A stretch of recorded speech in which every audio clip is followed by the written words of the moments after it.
Alright, better? We got sound now? Test 1, 2, 3, 4, 5, 6, 7. Yes, we got sound again.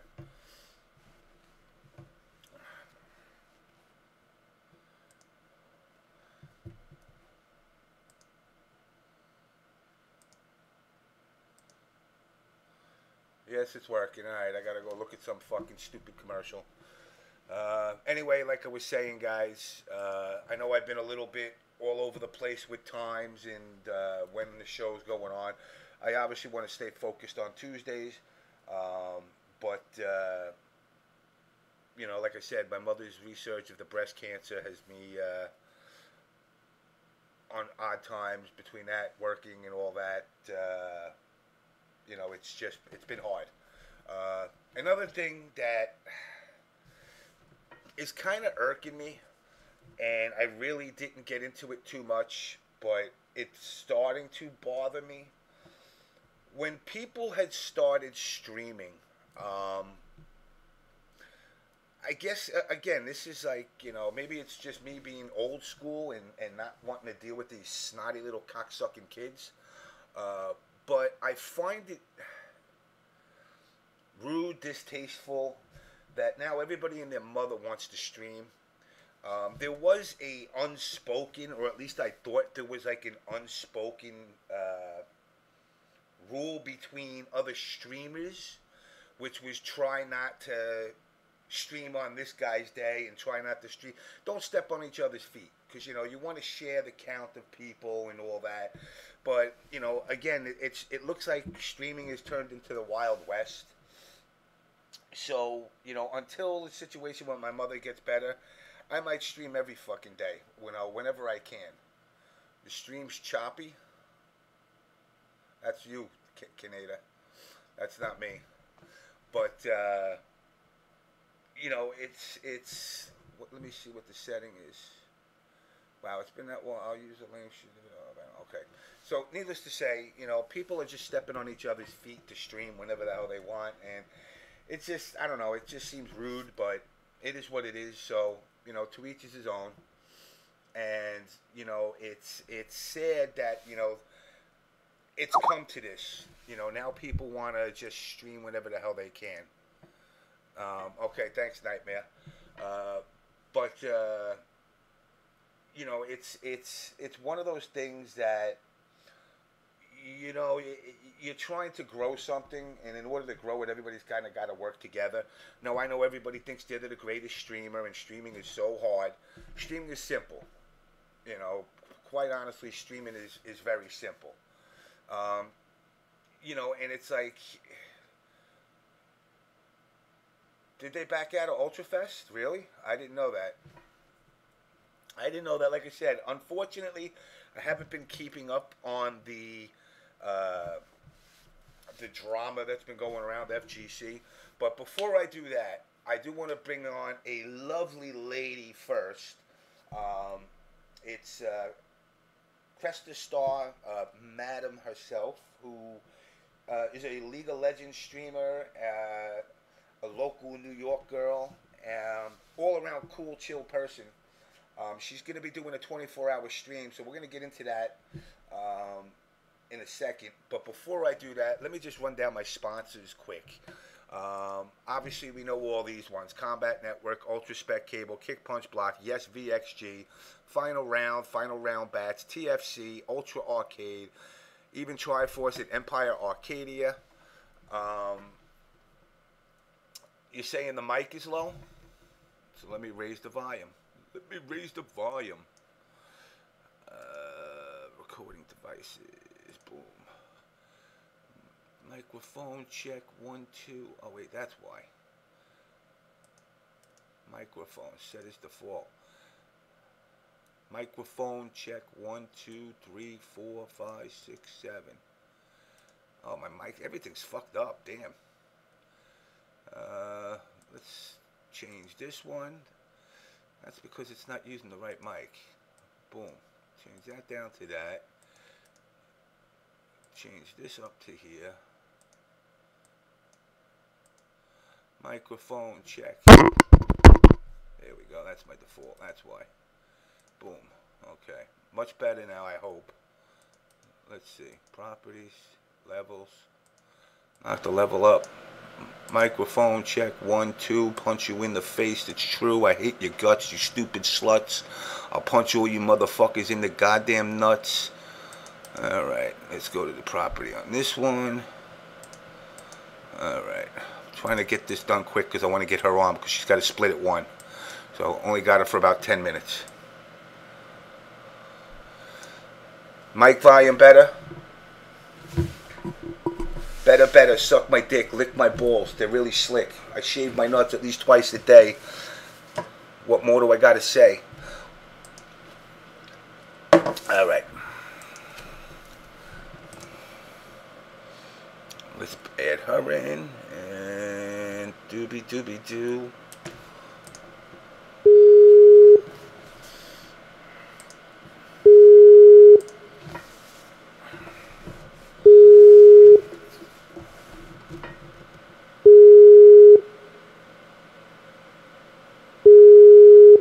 Yes, you got me, Galaxy. You like my mic check? Uh-oh, Cresta's dog gonna ditch me.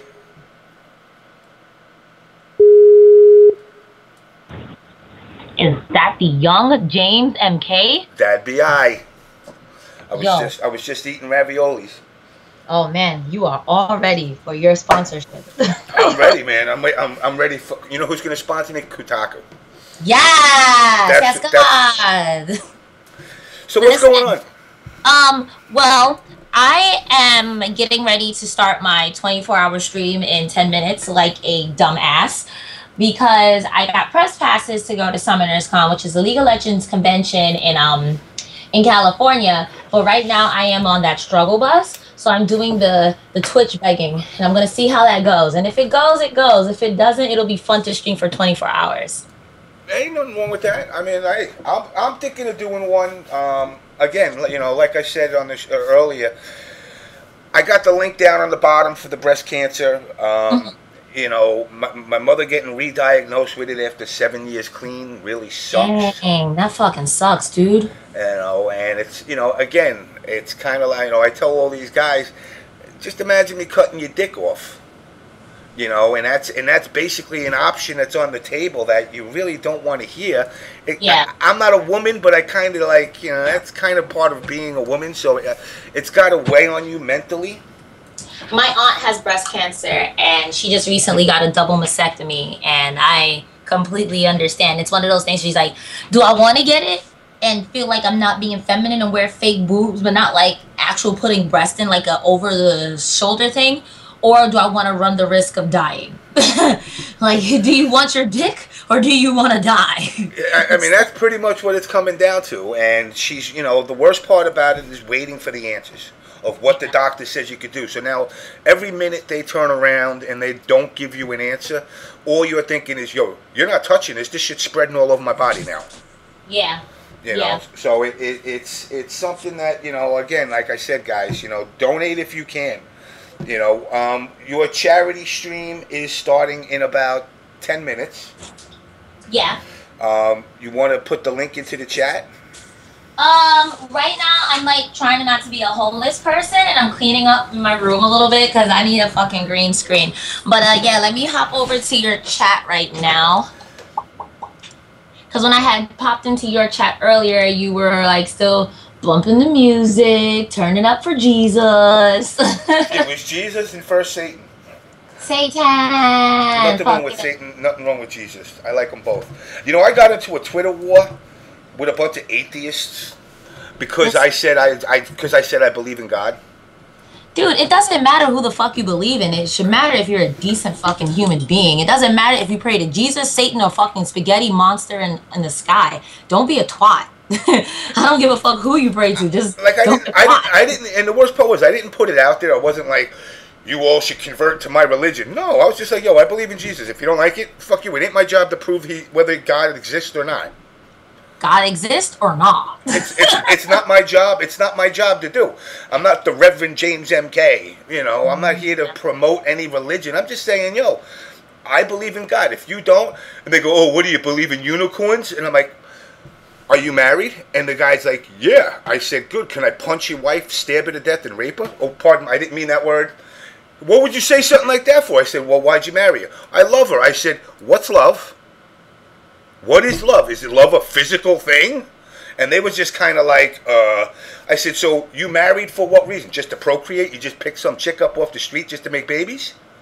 Or did you fall in love with her, this imaginary feeling? And then they just, at that point, they were like, you're stupid. I'm like, all right, you know what? I'm stupid. Go fuck your mothers. I'm done. Go fuck your mother. Because at the end of the day, I am an atheist, but I believe that we should all not judge each other on who they believe, because religion is kind of like sexual preference. I don't give a fuck what you do as long as you're a decent human being. It doesn't work for me, and just because it doesn't work for me doesn't mean that it has to work for you. And I think that a lot of people who are in the extremist columns of any religion tend to forget that. They forget that it's not about my God's dick or my God's lack of dick is bigger than yours. It's just be a decent human being. No matter what you believe in, the whole idea is to be decent and treat each other with decency. To shove your non-belief down someone who is a believer's throat is rude and inconsiderate, and vice versa. To shove it down someone else's throat is also inconsiderate. Like, don't be that guy, because no one likes that guy no matter what you believe in. Limbo Dog said, this girl's mouth is so loud, she better have a nice pair of tits to make up for the loud mouth. You know, Limbo Dog, you sound like a keyboard warrior, and your dick is probably really, really fucking small. So it doesn't matter how big my tits are. He does have a really small penis. Hey, it's so small that he actually came to NEC last year to show me it. Oh, that's hot. And I was just like, dude, that's like an innie. I didn't know penises came in innies. Dude, fun fact, right? So I got really drunk one night. I was hanging out with one of my friends. He was like, oh, I'm going to fuck the shit out of you. And I was shit-faced. I was like, sure, let's do it. Let's make poor choices together. I know you. We get to my house. He drops his pants. His penis is the size of a baby pinky. So he says, I'm going to fuck the shit out of you. And me, in my classy drunk ways, I said, with what? Who's going to help you? He gets mad and just pulls up his pants. I feel like I crushed his whole soul. And I was like, listen, I understand where you were trying to go with that, but at some point you have to know your dick is that small. You gotta know. At one point in your life, if a guy realizes it's that small, it's time to go to Colombia and get a little extension put on. You can get anything in Colombia or Taiwan. Shit. I want like a double-ended penis. You can get it. They'll give it to you. There's some whacked out doctor that'd be like, yo, that's kind of cool. I'll try that. That's cool. I'll try it. Fuck it. LOL, fuck it. Well, James, whenever you are done streaming, because I'm going to head over and pop out, and I'm streaming Chrono Trigger first. So you have to know that's 12 hours first. Yeah. After Chrono Trigger will be Donkey Kong. After Donkey Kong, I'll play Gauntlet. I don't know if you got the new Gauntlet. It's a lot of fun. I heard that. Dude, get you some. It's so much fun. I'm going to 100% it. And then after that, if I reach my goal, I will be playing all 5 Nights at Freddy's, providing I'm not dead, because Chrono Trigger itself is going to take about 12 hours, so I'm not a speedrun live person. Yeah, no, the Gauntlet definitely looks good, though. I seen the trailers for it. I seen some footage of it. Time has not been my best friend, so I haven't been to a MASH fest. I haven't been able to do nothing. Yeah, I seen you haven't been there, and I've been feeling sad. I just, I drank yesterday after work and woke up in Ronkonkoma. That shit is like in nowhere land. What the fuck? And I was about 15 stops past my stop. The next train wasn't for like 2 hours later. And I'm like, yo, how much is it going to cost me for a cab? They're like, $80. I'm like, $80? I could take a fucking plane. But you know what? My drunken ass is like, I gotta get sleep. I'm not waiting 2 hours to get on a train to get back home. By the time I get home, it's gonna be 4 and 5 in the morning, and then I have to go right back to work. So I was like, fuck it, let's do it. You gotta pay me up front. I'm like, excuse me? He's like, you gotta pay me up front because it's going across counties. I said, all right, let's go to a fucking ATM first. I'll get your money. Gave him the money. Passed out in the back of the car. I don't know how long it took me to get home, but I woke up and I was in front of my house. So I was like, all right, cool. But yeah, my drinking, I think, has got to tone down at least until NEC. I say drink just enough so you know how to get home and not fall asleep on the train. You need a DS or something so you can play Pokemon on the fucking train so you don't fall asleep. I do, you know, I never got into the handhelds, but I'm actually, because my brother's, because he's a teacher, my brother's like the coolest fucking teacher. My brother bought about 6 or 7 of them, and he lets the students play. Nice. What kind of teacher does something like that? If you're not a little shit in class, you get to play a handheld. Don't be a douche. Exactly. So, I mean, I actually think I do want to get into the Smash a little bit also.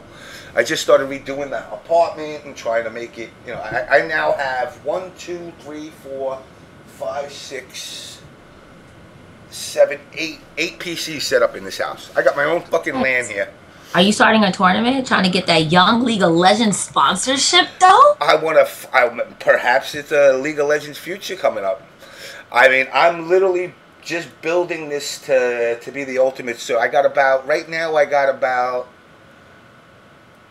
14, 15 terabytes of storage. But all I got is movies and some games and some shit that I never have time to touch. So I'm going to start converting these into like little workstations, little League of Legends stations. And I'll have like 50 different names and I'll just sponsor myself and I'll play against myself all day. That way I can level up. You can get sponsored by Pornhub. Not even kidding. That's a thing. Listen, I'll tell you right now. I got no problem with Pornhub. I got no problem with Brazzers. If people don't, you can't come to our event with those sponsorships. All right, fuck you. I don't need you. I mean, it's nice, but those companies will put money in, and trust me, there ain't no motherfucker in any gaming community that has it roped off the porn.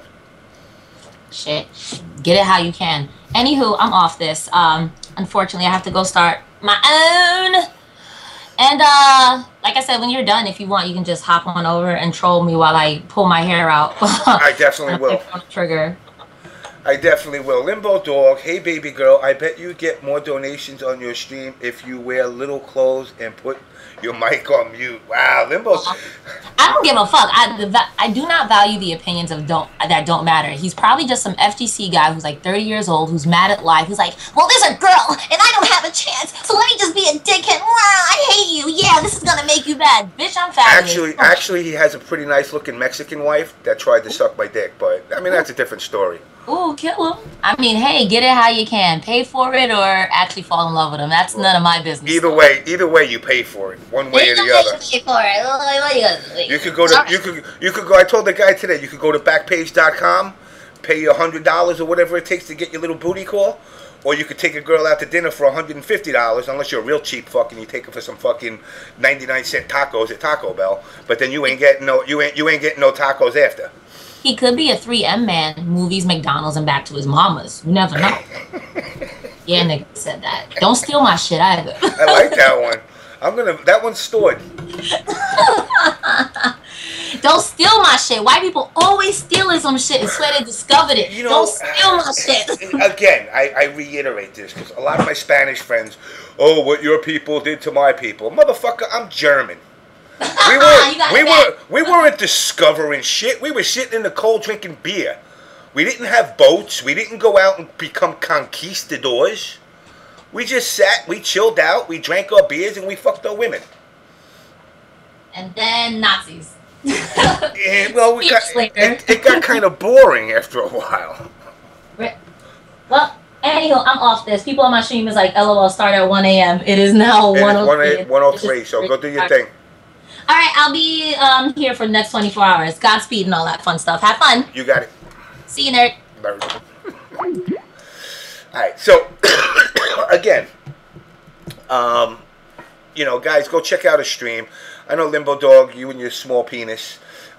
Fifth, the topic is if you want to get on, get on. Anybody that wants to get on tonight can come on. I'm going to add Mr. Psychotronic in here. But, you know, guys, I want to know, that was Cresta Star. She's a League of Legends player. She's a streamer. She's been doing it for a while, Limbo Dog. She's a really cool chick, actually. But, dude, what are you, at the airport? Are you at the airport? Can't hear you. Fix that mic. But, you know, go donate money to her. That way, fucking, she can go to her event. All right, Albino, take it easy, man. Sorry I couldn't get you on yesterday, but shit happens. Again, guys, I've noticed this as far as the FGC of late. It's gotten really boring. It's gotten really fucking boring right now. No good drama, no good, you know, no good nothing.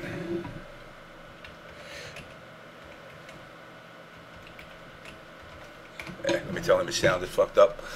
But you know, it's gotten really boring, and it's to the point now that I don't know. It's a combination, I think, of games not cutting it. You know, I mean, Street Fighter, Super Duper Ultra, Omega, Alpha, Gamma versions are just like eh. You know, the Street Fighter Capcom scene. I see Yipes and Sanford Kelly back playing Marvel 2, which is telling me something about Marvel 3. Again, everything's just gotten so saturated that I think it's hurting the scene overall. The new MKX, my personal guess, is going to be Reptile. Even with, you know, people like saying with the pick and all that other shit. But, you know, I think it's a combination of, you know, Reptile's always been in, quote-unquote, the shadows. And the picture of the acid ball was the other picture that he showed. So that's my personal guess, is that it's going to be Reptile. Plus, also the fact that, you know, he's one of the first 3 original ninjas.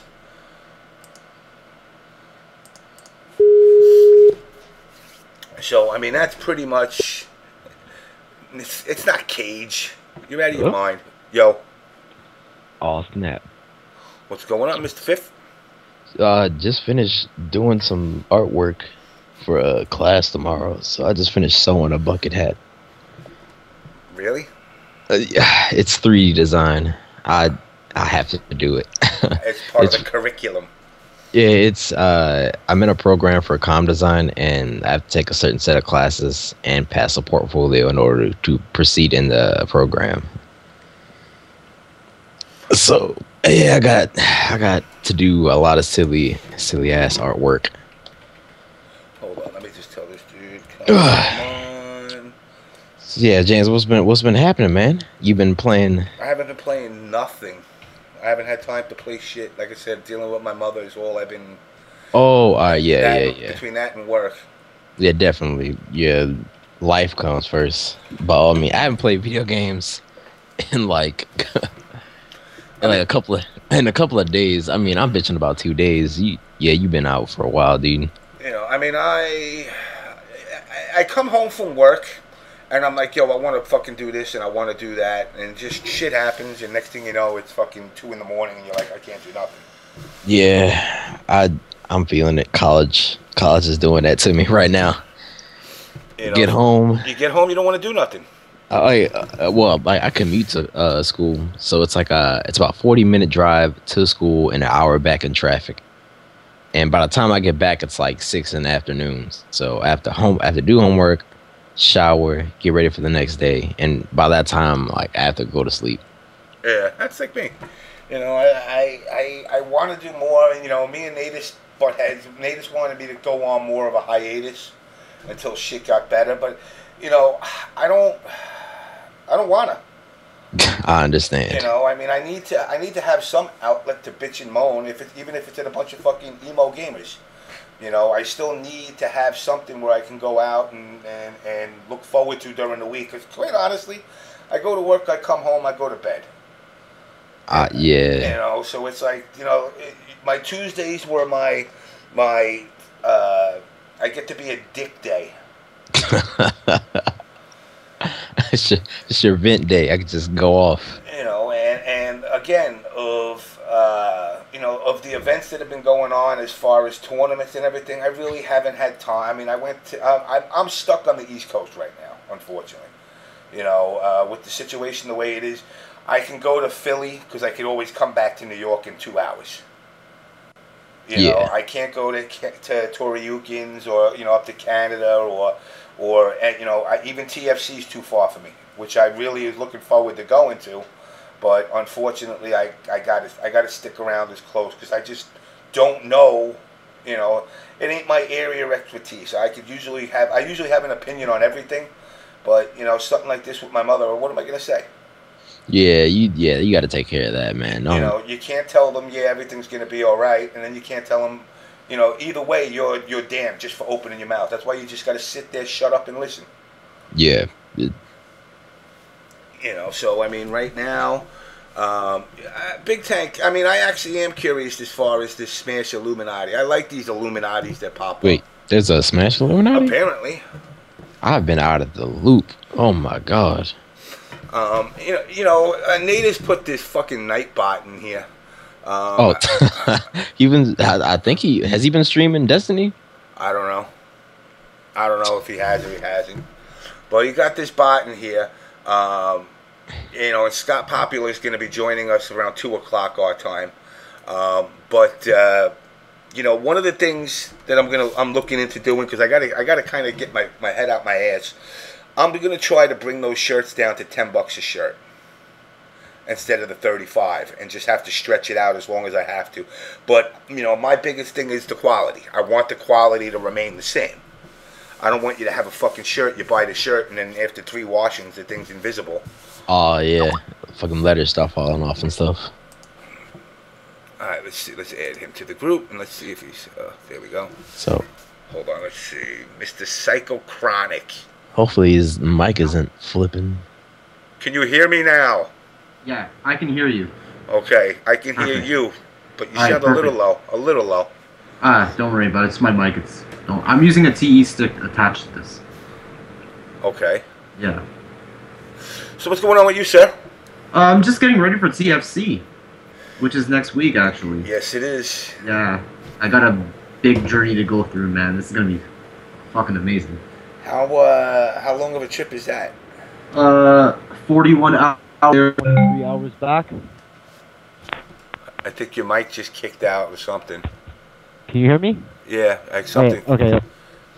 3 hours, 41 hours there, 23 hours back. Fuck. Ugh. That's a fucking hike, dude. Oh, it's only $50 round trip. I'm taking it. It's $1 an hour. Yep. That's how I do it. That's how I go to America. Well, I'm actually calling because, well, if you say Scott Popular will be on, I'm gonna call in. Yeah, he's gonna be here around 2:00. Yeah, I spoke with him when he did his stream for when he did Tokyo Game Show. He did his stream, just ask questions. Like, all right. I told him, you should come back on the OBS show. Why not? Yeah, he hit me up. Like I said, tonight he hit me up. He asked me, he's like, yo, you're doing a stream tonight. I said I wasn't, but I will for you. So I'm assuming he has something he really wants to talk about, which is no problem by me. He's one of the few guests that I can say, has always been a stand-up dude. Let me check and see. All right, what did I... Yeah, I understand that you've been going through some, stuff lately, and you're not streaming on your schedule, which is fine. I can understand that. So. Yeah, I mean, I'm just trying to do it whenever I can. Like I told Natus, like today, I said, listen, I'll stream every fucking day, because at this point, I'm sick of people stepping on each other's shoes to grab those streamer views, that CPM. Yeah. Broke ass motherfuckers, go get a job. That'll solve your problem with your CPM. But, CPM, yo. but it's like if you work 40-hour week, guess what? Your CPM is a lot better than it is just sitting streaming every day. But I definitely I want to get back on schedule. I want to do some new stuff that I've been thinking about. It's just a matter of, like I said, timing and everything. Right now is not ideal. You're not going to TFC next week, are you? No, I'm not. I was supposed to go, but last minute, obviously, like I said, I can go to NEC because it's a 2-hour drive. So if I need to get back from my mother-in-law for anything, I can do that in 2 hours. It ain't a 2-hour trip to TFC. You know, fuck a job, streaming, sell dope, and become a pimp like me. It doesn't fucking. Let me tell you something, charisma. It don't work that way. You know, I mean, it's not. All right, Tank. When is NEC? NEC's in December. So you should definitely get your ass down there, Limbo. Represent Chicago, unlike the other idiots that claim to represent Chicago. Oh, yeah, NEC is going to be dope again. NEC is going to be fun, just like last year. It's always great. Yeah. Last year, there was like the hotel issues of, you know, no hot water after 9 a.m. and the fire alarm going off. Yeah, Limbo, you just don't like the fact that they banned 16-bit. Then, you know what? Listen, I won't come to Chicago ever again because I'll let you guys ban me. Because if I go there, I'm going to beat the crap out of you and take your wife. But that's a different story. Damn. I mean, I do it in a nice way. He's got a little daughter that looks like Dora the Explorer. So I'll treat her really nice. I'll give her a good education in New York, and I'll just fucking body Limbo Dog. Just knock on his door. His door opens up, and bam! Merry Christmas, bitch. Knock him the fuck out. But you know, I mean, it's listen. The whole banning thing. Let them shell out their shit. You know, I mean, it's to be honest, I agreed with it, and I've made my opinion on that issue known. I don't harp on it like everybody else. I go, hey, look, you know what? You're a customer, and it's, you know, you think you should be treated a certain way, but you know, you don't go into a store, order a hamburger, and tell everybody to suck your dick because the burger wasn't the way you wanted. You try to do it civil. Things happened, things escalated, shit happened, and let them work out their little squabble. What James don't know is his ex-wife is living in my basement. Whoa. You can keep her there. You can listen. Let me tell you something. You can have my ex-wife. She's all yours, but she doesn't like little dick people, so you're probably fucked. But nah, I would love to go to TFC this year. I missed it last year. I haven't gone to a final round yet. You know, I haven't gone to a final round yet.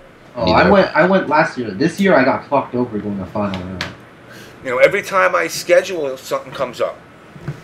You know, something comes up and shit changes. I'm just glad I don't, like, I mean, I've lost plane tickets because, I mean, work is work.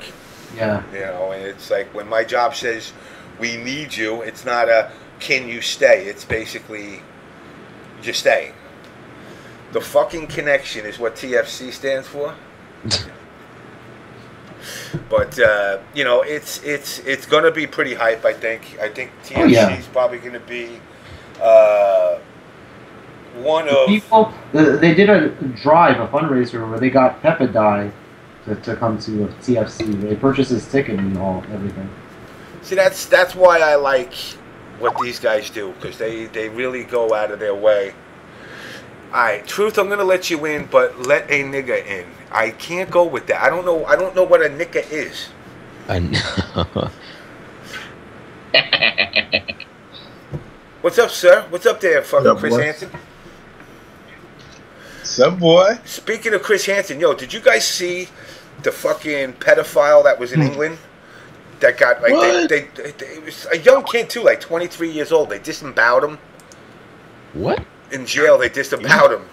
He was bragging about all his shit, and they just cut his fucking stomach out and threw it on the floor. Yo, word. He gave him that prison justice. Exactly, and that's what they said. Basically, they said the two guys are lifers, so like, we don't have a death penalty in England. Damn, they just went up to him. They took two fucking, you know, toothbrushes, sharpened up.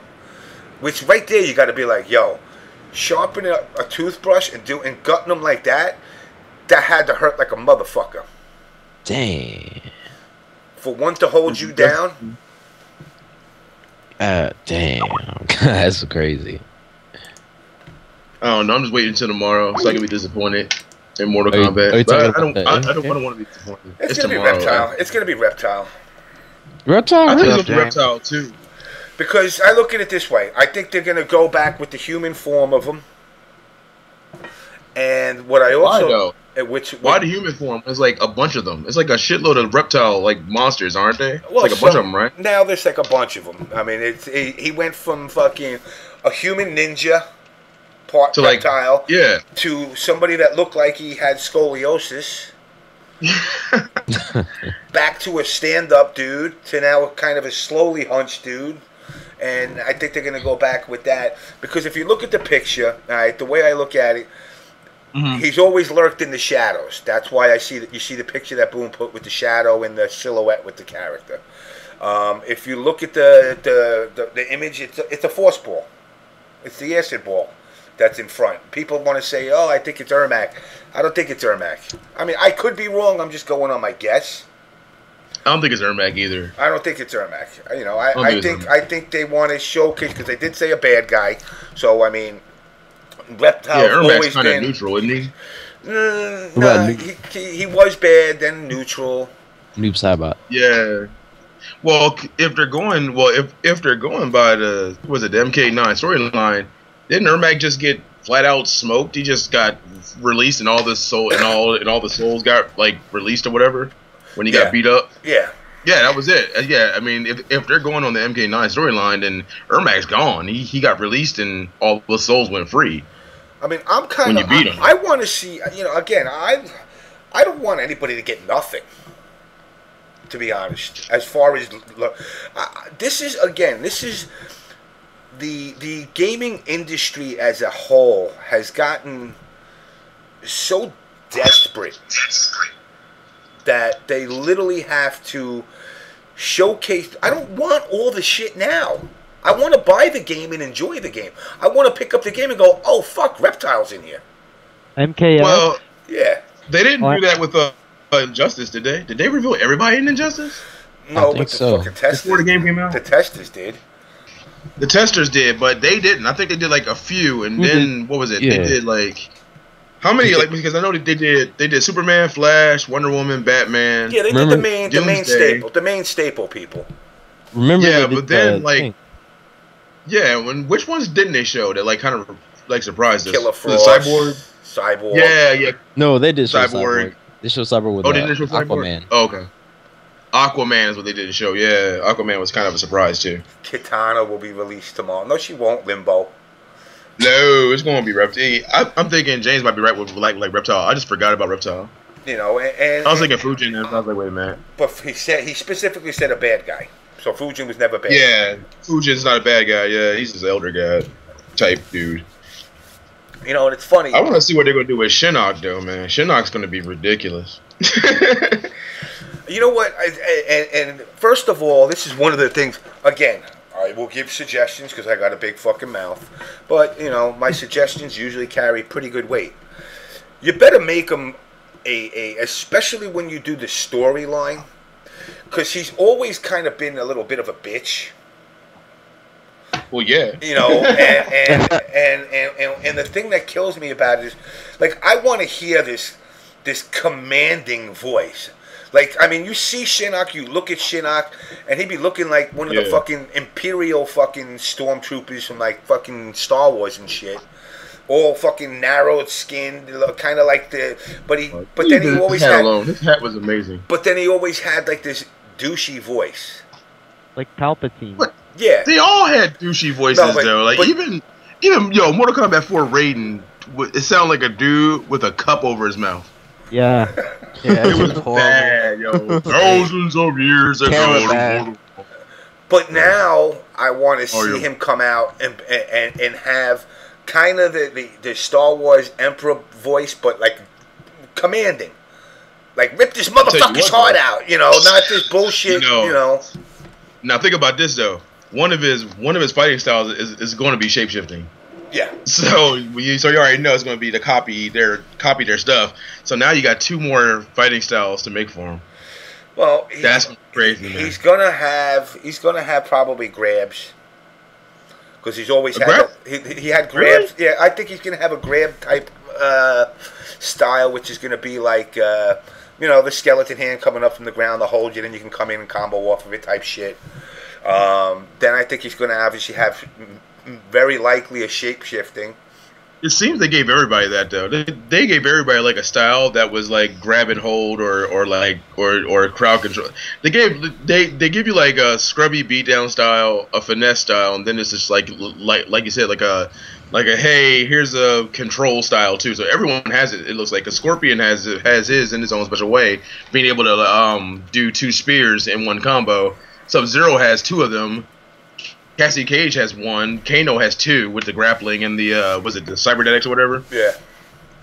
Yeah. So I mean he has that. I mean they're literally just saying every character can now do something in their own special way. Like there is no control. There is no like tempo characters. Like everybody can be tempo. Like Raiden can be tempo if you do the lightning style, because you're like throwing the balls up and you're throwing them in the air. Yeah. And you're doing. I mean it's so much. I gotta admit, man, Mortal Kombat, dude, NRS is changing the game again, and how much you want to bet if this does well, other games are going to follow with that, where it's going to be like, wow, did you like Street Fighter? Well, let's try Street Fighter with like Jiu-Jitsu Ryu and Karate Ryu. You know what? Like, I was actually thinking about that today. Today I was thinking about that to myself, and you know, once they announced Omega, Gamma, Alpha, Ray, whatever fucking edition, and I'm like, really?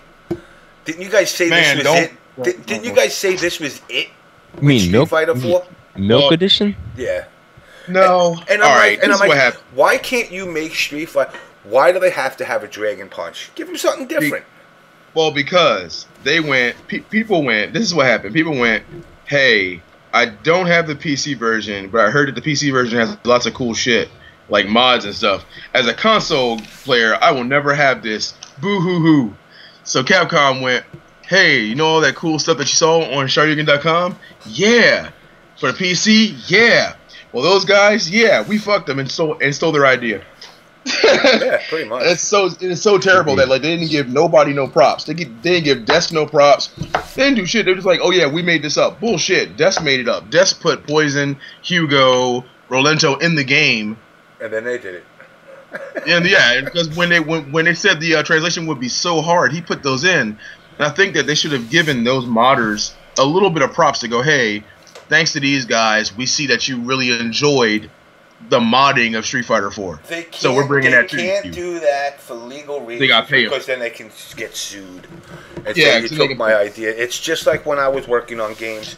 You know, the company basically said, you wouldn't have come up with the ideas if you weren't working for us.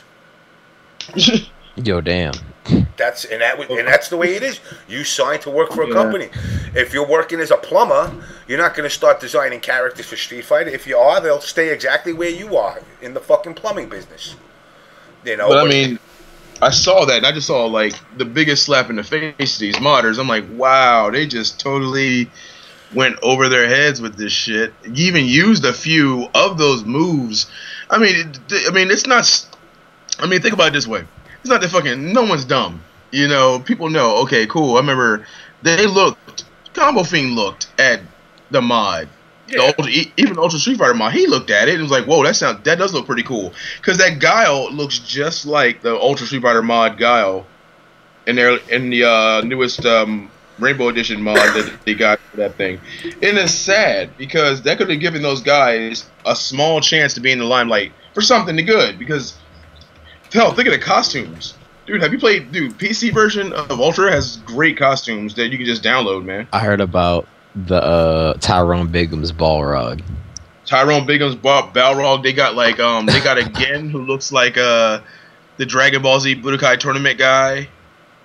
Master Roshi version. I mean, they got all kinds of things, and I think that just on that subject, they should have given those guys a little bit of recognition, even if it's like, hey, look at these cool mods for the PC. Well, we got it for, we now have an official mod Rainbow version for this. They could have given them something. Even if it wasn't money, just some damn recognition. I mean, shit. You know what? The sad thing is that a simple name in the credits is sufficient. That's it. A thank you at the end. That's all. Just a thank you. But no, they couldn't do that. They just act like it was all their idea from the jump, and I'm sitting there looking at this video like, wow, y'all totally stole this shit from PC mods. Wow, and that's the only reason why they aren't charging for it. It's because people will go, that shit was free on PC. And in the end of the day, it's still not going to be the final version. No. There's still more changes to go through within the next couple of months. This game is ass. Listen, again, I don't understand. Like, I mean, I went into a GameStop yesterday. Not yesterday, a couple of days ago, and I was talking to them, and you know, GameStop employees got that smoke blown up their ass where they're like, you know, they think they're the go-to people for the gaming universe. And they're continually telling me how great Xbox One's selling and how fucking... and I'm like, do I look like a fucking moron? That's when you show them their phone and go, this is called the internet. Now watch what happens when I type in Xbox One sales. You see that? That means your shit's not working. I heard it's doing good in China, though. Yeah. That's because they bootleg it. That's why. Yeah, the bootleg versions. Okay, China's like, this Xbox is amazing. Look at all the other shit I can do besides play games. I could direct my fucking nuclear missiles with this thing. Dude, have you seen the bootleg iPad? This thing is amazing. The bootleg iPad is amazing, dude. The iRad. Yeah. The iRad. iRad's the shit, man. Yo, it's like a bootleg iPad that runs Apple OS and the dual boots of like an Android OS. You guys got CVS's by you? I don't think so. They're like Dwayne Reed. They're like a pharmacy. Yeah. These motherfuckers sell some of the most... They sell Pete laptops. And people buy them in a CVS. I'm like, really? The fuck is a Pete laptop? Hey, that's the best $50 laptop you ever buy, alright? Oh, Pete laptop? Not even. It's a $25 laptop. And then, like, I see people bringing them back in, like... This doesn't run the applications that I was looking to run. I'm like, motherfucker, it's a $25 laptop. What? I come in at a CVS. What did you think you were gonna get? And they also do the fucking the iPads and the Kindles, and it's like, and I'm like you came to a CVS to buy electronics. CVS to go electronic shopping, really? Yeah. Are you sure you're not on medication? What the fuck is wrong with you? And they're like, oh, when it said it would do this. It does do what it said it was going to do. But with limits. With limits. Yeah. I got no internet access. Yeah, motherfucker, because it doesn't have any Ethernet built into it. I can just imagine some dude walking to the CVS. Oh, sweet. $50. Hey, dog, I had iPad. Thinking to be getting a deal and shit. I'm like, dude, really? Like, yo, real talk. Can I put Medicare on the iPad, dog? You know what I mean? I really need that shit, man. For medical reasons. I need that. But for real, man, MKX, man, that shit is going to be... I mean, looking at more, like, watching Kano, I thought Kano was going to be kind of ass. He's not. No, he's actually pretty good. Yeah, Kano's pretty fucking ridiculous. I mean, the game's gonna do better than both Injustice and MK9, I think. Now, do you think it's going to go to, like, PC, though? Isn't that going to be going to PC? It'll go to PC. Oh. I don't see why not. It'll go to PC. They'll definitely do PC. Just like MK9, when in the beginning everybody said that Injustice did pretty well for PC. Yeah, it has mods costume mods. The problem, and this is, you know, I've had arguments with people left and right. Injustice did not sell well. It didn't sell well, and the Injustice community, you know, lives the delusion how great of a game it is. And again, I'm not bashing the game. I'm just saying it's not a game that the average person would want to pick up. The reason it's not is because beyond the Superman, Wonder Woman, nobody knows who the fuck... I mean, unless you watch Teen Titans, I don't know who Killer Frost is. I don't know who fucking Raven is. You know, I never heard of these people. I mean, I know Batman, Superman, Robin, The Flash, you know, all shit like that. But to be honest... Robin, Nightwing, I don't know the difference. I'm not a comic book person. So the average person is not going to grab this. And then you also got to look at it and go, the average comic book person likes to read his comics, not play his comics. You know, and they're usually die-hard, you know, super-duper movie critics. Limbo bought Injustice 6 times. Damn. You know, and when it comes down to actual play mechanics, when the game is based off of 60% of 50-50s, that's not good. You know, well, we know that now. You know, we know that now. Back then, when it first started, we were kind of still oohing and on at the other shit. Like now, yeah, it's fucking 50-50s for days. But now, you know, back then, we weren't really the things that Sonic Fox does. You know, I've seen 50-50 into a vortex, and it's like, wow, you know, I mean, the kid broke the game. And if he messes up 150-50, he can just cartwheel, and you have to just eat it. Another one, and just eat it. Yo, he's gonna win TFC right back 3, yo. Mm-hmm. He's winning TFC 3, yo. I hope he does. I hope he does. He is. That boy's hungry, man. He's still hungry, man. He's getting paid next week. Because I know if he's gonna get top 8 in ZOA, yo. And if there's Skullgirls there, he's gonna probably do good in that too. Yep. Skullgirls. Yep. Yeah, man. Yeah, yo. Did you hear did you hear that joint Big E fucking betted, like, our Philadelphia local jackass Brahim Keys? Yeah. 1,000 to get out of pools. Not even win. Get out of pools. Doesn't matter. He doesn't even have to win. Yup. He doesn't even have to win. Just get out of pools. Who's his matches, though? Yeah, but he's going to be in They're not going to give him a bullshit. Yeah, they're not going to give him, like, a bullshit bracket. He's probably going to get an okay bracket, but he just has to get out. That's all. Just get out. That's what 6 matches. Yup, that's it. For 1,000, straight up, yo. It's gonna be hype, yo. You know, Eric. You know, I can honestly say, in all my time back, and this ain't no jabs at any other TOs. In all my time back, Eric has been the one that I see in the scene that's like the most active, most accessible. Yeah. Oh yeah. You know, he got tired of people saying that they couldn't talk to him, and he's like, hey, "Fuck it, here's my phone number. Handle me." Yeah. But he's always, like, you know, when all that came about, I was pushed back because I was like, "What the fuck are you talking about? I've been in the scene for the last 3-4 years now, and he's from day one. Hey, Jimmy, if you ever got a problem, just hit me up." Yep. You know, so I mean, I'm glad, you know, that he keeps putting in, and you know, honestly, he's putting in with no looking of getting it back. Yeah, he does it for the scene. You know, and I wish more people were like that. Yeah. You know, too many people are looking to make a business out of this. I was gonna say, it is a business. It's a business, but it's kind of like getting involved in like the tech business now. It's too late. The money was made in the early 90s. Fuck all that, yeah. Now you're just trying to get a little bit out of it.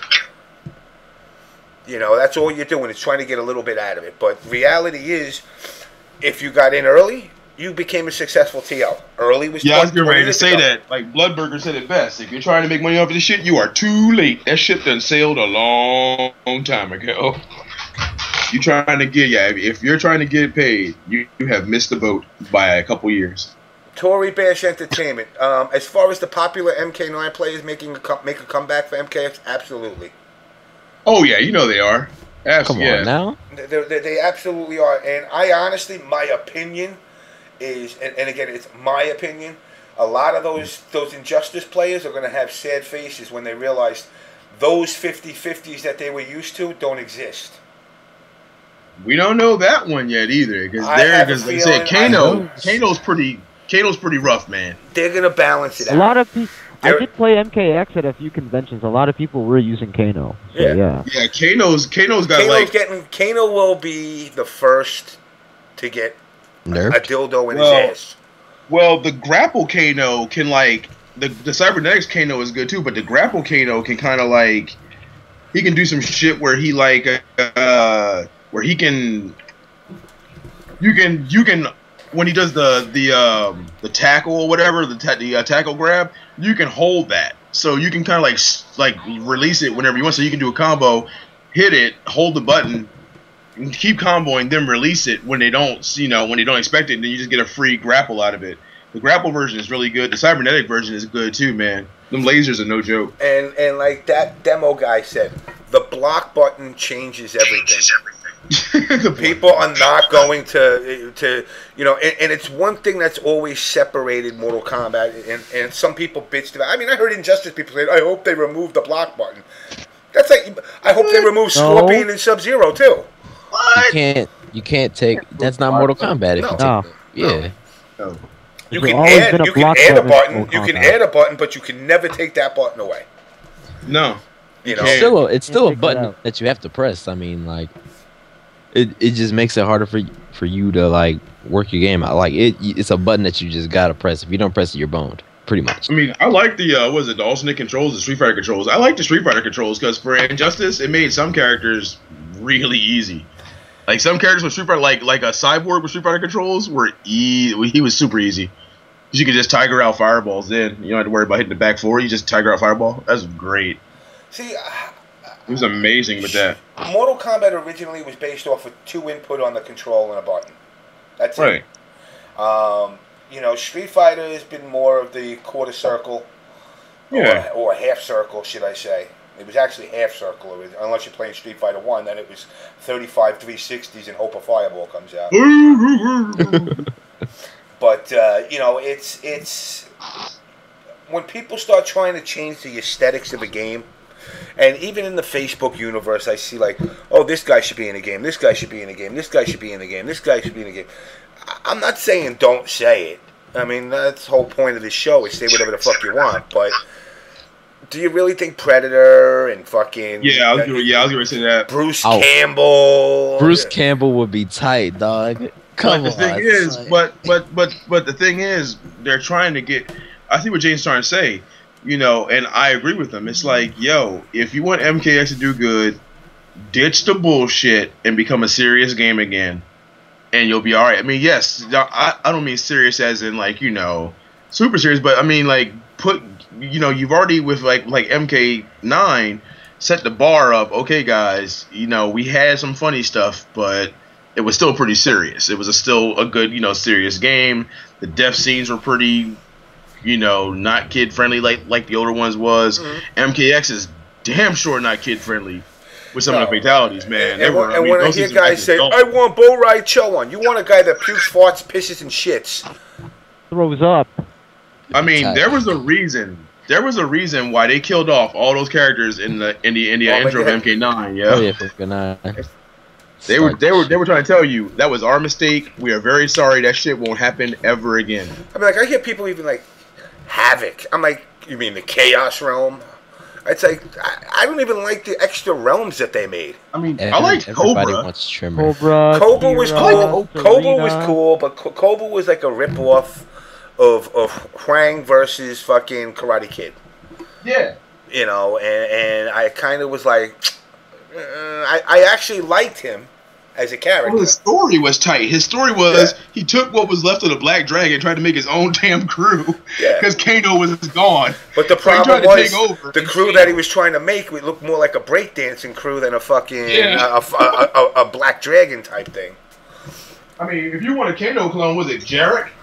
That fucker was a Kano clone and a half, yo. Jarek and Husao, whatever his name was, with the big fucking laser in his chest. Yeah. Husao. Oh, the Asian dude, yeah. Yeah, Suhao. I mean, I don't know. I mean, I liked what they did with the story in 9. Honestly, I liked Injustice's story. But that's Injustice's story was fucking amazing, but that's where it ended for me. Like, after that, I was like, eh. Yeah, it plateaued after the story. I literally did Star Labs missions for Superman, started Batman, and then never played it again. They got that comic book still going, too. Yeah, well. Yep, that shit's still going. That Injustice story is still going. They got like, it's called like Injustice Year 2, after the whole Lex Luthor dies and all that stuff like that and craziness. Yep. I don't know, man. Like I said, I would prefer it if MKX just went, okay, look, guys, this is. I know sales are a big thing, but this is an adult game. We're going to ditch all the bullshit. Just like James said, ditch all the movie characters. Because don't get me wrong, I understand New Line Cinema and all that. It's all part of WB now, but you don't have to have all that shit in your game. You don't have to have it. We don't need it. We're good. You don't need 65 DLCs. You don't need Jason Voorhees. We don't need Freddy or fucking Michael Myers. None of that shit. You know, and it's funny. If they didn't bring Freddy, they would have never asked for Jason. Right. The only reason they're asking for Jason is because Freddy was there. You know, and you know, Predator. Would he look good? He would look. Now Predator would look good with the new graphics, though. I mean, Predator would look fucking tight, man. I mean, look at the stages. The stages are amazing in MKX. Yeah. Oh yeah. It's running on next gen only, but you know they're saying that they're going to do, you know, if time permits, a dumbed down, PS3 360 version. But think of those same graphics. Like let me see. Look at Injustice on the PC. It looks fucking amazing on PC. Like if you get like a good PC running it, just check it out one day. It looks really, really good. Like everything pops HD. I mean, it's all really good. The display and everything, but it's still the same Injustice. I think MKX on a good computer might be the standard for tournaments. I mean, look at how everybody's jumping on the PC bandwagon, trying to get sponsorship from PC guys for Street Fighter. Mm-hmm.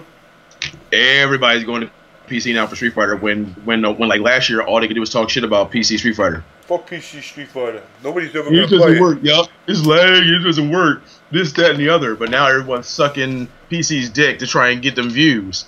Yeah. Ooh, what are you hanging out with Triforce? Yeah. Ooh. Yeah. Like if you could stop bullshit about PC and just admit that you're using it to try to get free PC parts, that'd be awesome. I know, right? Hopog, if you're listening, I need fucking capture card. That's right. We will run fucking MK9 Ultimate Edition on PC Steam as long as you want. John Bro, I need some good headsets. Ooh. Yeah, all right. I think we should start low. We should start low at like Soul Republic. It's some Soul Republic shit, yo. Nah, I mean, we can't get Beats by Dre yet. We can't get that. We're not good enough for Beats by Dre yet. I don't know why he doesn't have a line that he's doing as far as focusing on gaming. That'd be pretty smart. I know. What? Beats by Dre headphones for gaming. Oh my god, that would be. Astros are better though. No. Astros are definitely better than Beats by Dre. No. I don't know. Beats by Dre is no. Dre is that nigga. He has created something nobody can touch. Yeah, Dre is that nigga. His products are garbage. Exactly, like I'm saying, yeah. Dre is that nigga. His fucking joints I mean, you gotta look at it this way. If it sells in Walmart, odds are it's Walmart quality. I mean, that's just. I mean, they're gonna basically sell whatever the fuck is affordable for the typical white trash that shops in Walmart. Say shit, dude. Man, Beats by Dre headphones are expensive as fuck, man. I didn't know $300 was affordable. Yeah, them things are all day long. You know what? It is when you really compare it to what you're getting. Soul Republic are like 99 or like 79, max 99. Soul Republic is, and that's kind of white trashy. So we can Sam's Club condoms. I like that, Wolves. I'm gonna go buy some Sam's Club condoms. Hey, I bet you we can get sponsored by Sam's Club condoms. I mean, at this point right now with MKX, I think it's too early to say. I mean, what was your impression from playing it, as far as gameplay versus MK9 Psychochronic? It was smooth as shit compared to 9. I mean, thank smooth. you, Psychotronic. Smooth. It was super smooth. Keep walking over him. Do you not listen to me, Ever Truth? Are you that nigga? Yes. Did you use the K's on me and not the G's? Yes, I gave you the K's. Use the K's instead of you racist bastard. Psycho, what'd you think of it? It's not bad. I mean, it's still in its early stages, but it's still beta. Still beta. Yeah. But as far as speed of the game versus, like, obviously Injustice versus MK9, pretty equal. I'd say equal. Then again, I'm not a MK player. That's the thing. So I'd say pretty equal, but still too early.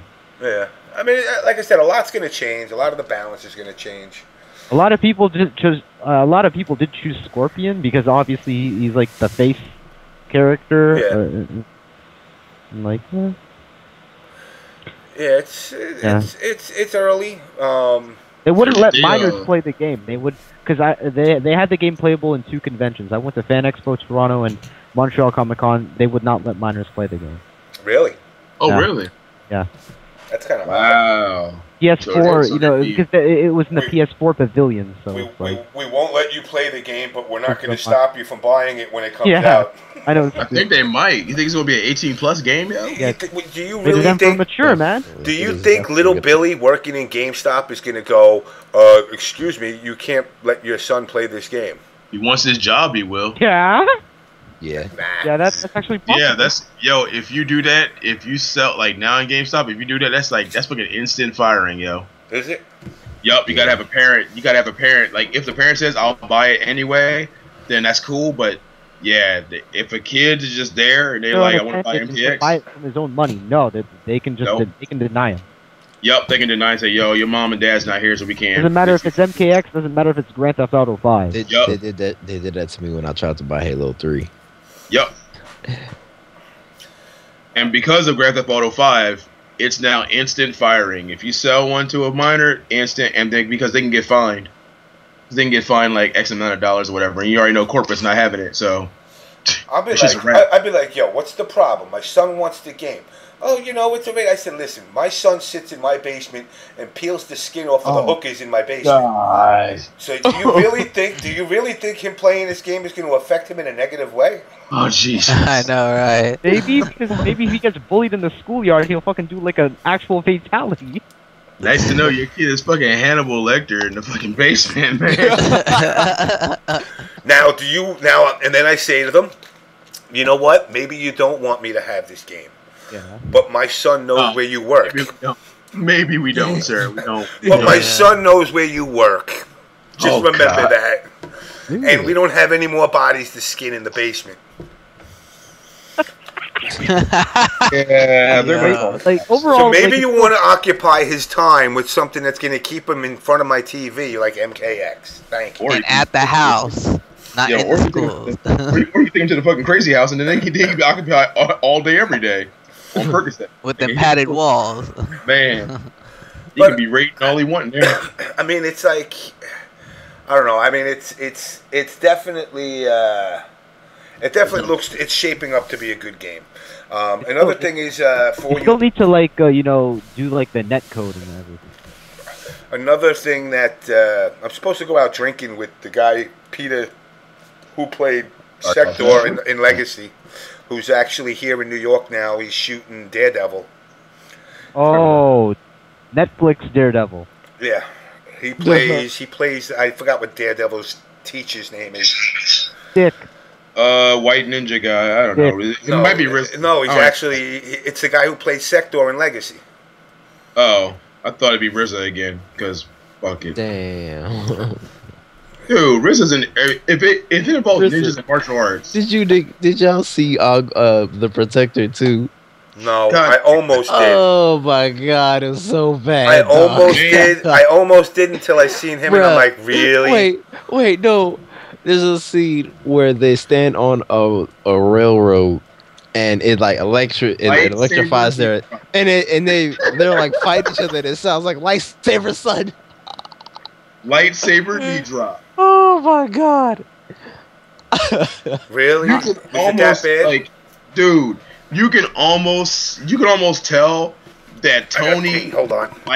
Dude, you can almost tell that like Tony liked the idea of RZA being in it, but then when they actually put RZA in the movie, you could tell he was just pissed off the whole time because it was just the fight scenes were so like. Now his right hand man was amazing. That dude, the second to him, that guy was amazing. He knew martial arts. He was a really good martial artist. Then you have RZA, who's like barroom brawling Tony Jaa. Don't bring that shit up. Oh, and God. winning He was winning. Son, I was sitting here yelling at my TV like, this ain't real. This just can't be real. Why? It was. I mean, you can tell that after that movie, he was like, nobody told me this dude was a dumbass. Like nobody told me this guy was a fucking idiot. They dog, you know he's going to be in Fast and Furious 7, right? Tony Jaa is. Yep. Y'all for real? Yeah, it's Tony Jaa and also Michael Jai White. Yep. And Jason Statham. My boy Black Dynamite. Yup, Black Dynamite versus Ong Bak versus the Transporter? Transporter. The Transporter. What movie is this? Transporter is the main antagonist. Fast and Furious 7, dude.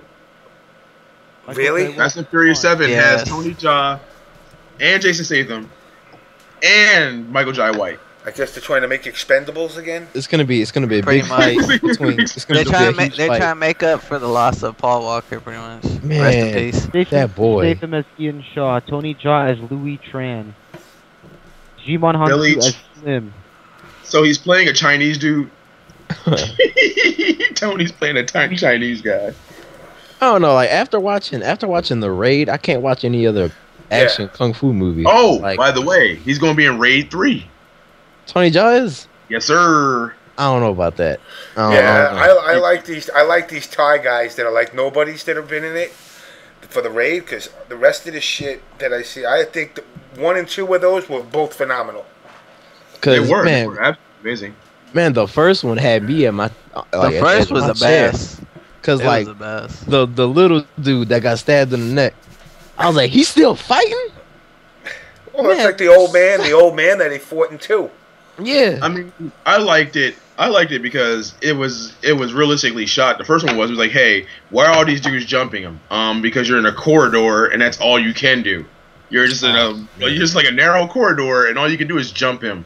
Now the second one was kind of pissy because I was like, yo, why the fuck are they fighting him one at a time? They know this dude's a beast. Like, why are they running at him one at a time? This is bullshit. Because it's Hollywood. End of story. Yeah, you can't turn around and bum rush. I don't know why they don't. Like, I guess it's a rule to movie fighting. Like, you must get beat up one at a time, even though there's 13-1.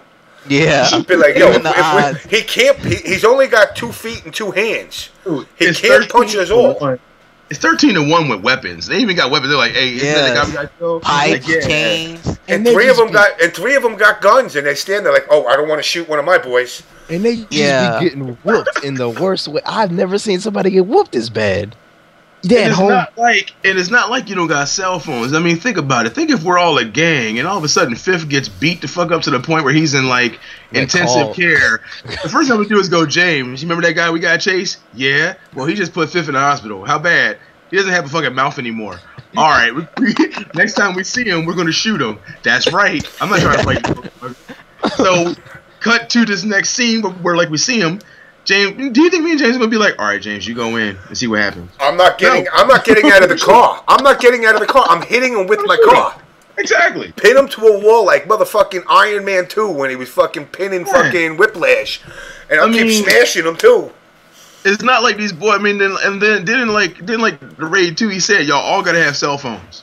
You all gotta have, and not once did they use cell phones to go, yo, guess what happened last night? we got our asses whooped, and half of our crew got fucking put in the hospital. The other half is dead. Damn, who did that? This guy? You took a picture? Hell yeah, I took a picture. It's on my Facebook. All right, cool. Put $1,000 on his head. Like, man, not in Hollywood. Them motherfuckers just like don't use cell phones, don't use guns, and one at a time, knowing that he a beast. You know he a beast, especially that fucking killer dude. That like James said, the old dude. They knew he was a killer. They stabbed him in the neck, in the heart, in the back, and he's still going. And I'm like, really? I mean, I understand adrenaline flow and all, but you kind of were a pussy. I mean, because he like taking care of his kid, and his wife's like the greedy Gretchen bitch. She's like, I need more money, motherfucker. I need more money. He's like, this is all I got. That's good enough for now. Make me more money. I don't like what you do, by the way. That was the truth. That was the true pimp. That shit, that was the true pimp. Yo, his wife was a beast. Like she acknowledged and knew that he is one of the most deadliest killers in fucking Indonesia, and she still treated that nigga like Mari show. She's like, bitch, I need to have child support. He was like, I'm sorry, baby, I don't know, bitch. Look, nigga, don't make me ball this, all right? I'll fuck you up in here. Meanwhile, he's kind of like when they're sitting at the table.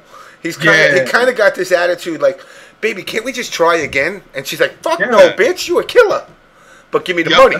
That's pretty much what she said, too. I mean, she acknowledged that he was one of the most deadliest killers, and then she just treated him like a Mari show nigga. Like, yo, I don't give a fuck, though.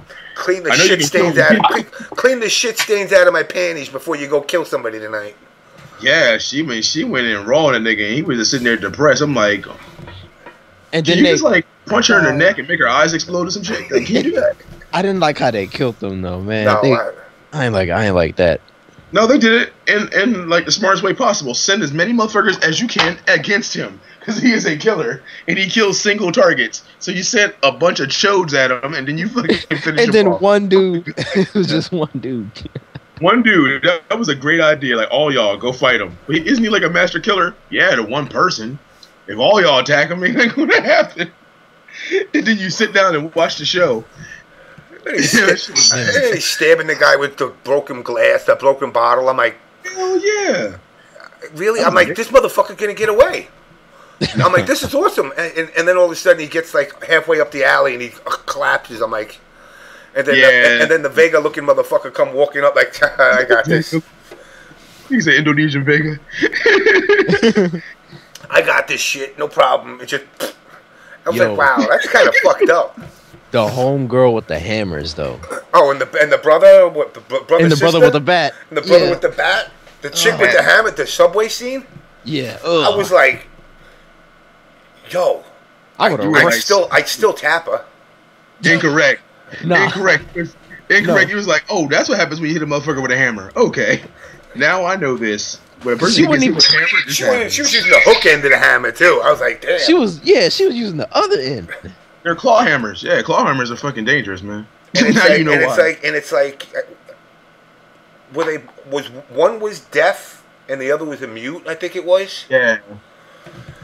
And then when he kills her, and fucking the brother tries to go nuts, I was like, yo, this motherfucker pounding the piss and shit out of him with that bat. Whatever. Yeah, then he lost that baseball bat and shit went south real quick. Yeah. Yeah, pretty much. He lost that baseball bat. It was a big stretch though. It's like, here's this motherfucker hitting baseballs at people. Really, motherfucker? Let's be honest. Let's be honest. You see a dude coming down the hallway dragging a bat along. What's your first thing to do? Run or sit there and motherfucker. I'm out. Yeah. I don't believe it. The last guy that he got in that scene, like, seen him on the other end of the fucking warehouse and stops and lights a cigarette. Like, really? But he had respect though. He had respect. He was like, all right, we're gonna do this we're gonna do this shit the old fashioned way. We just gonna beat each other the fuck up. Come on. No. The motherfucker turned around and he hit the ball at him, and he says, "Give me the ball," and the guy throws it away. Like, really? Did you think that was an advisable move?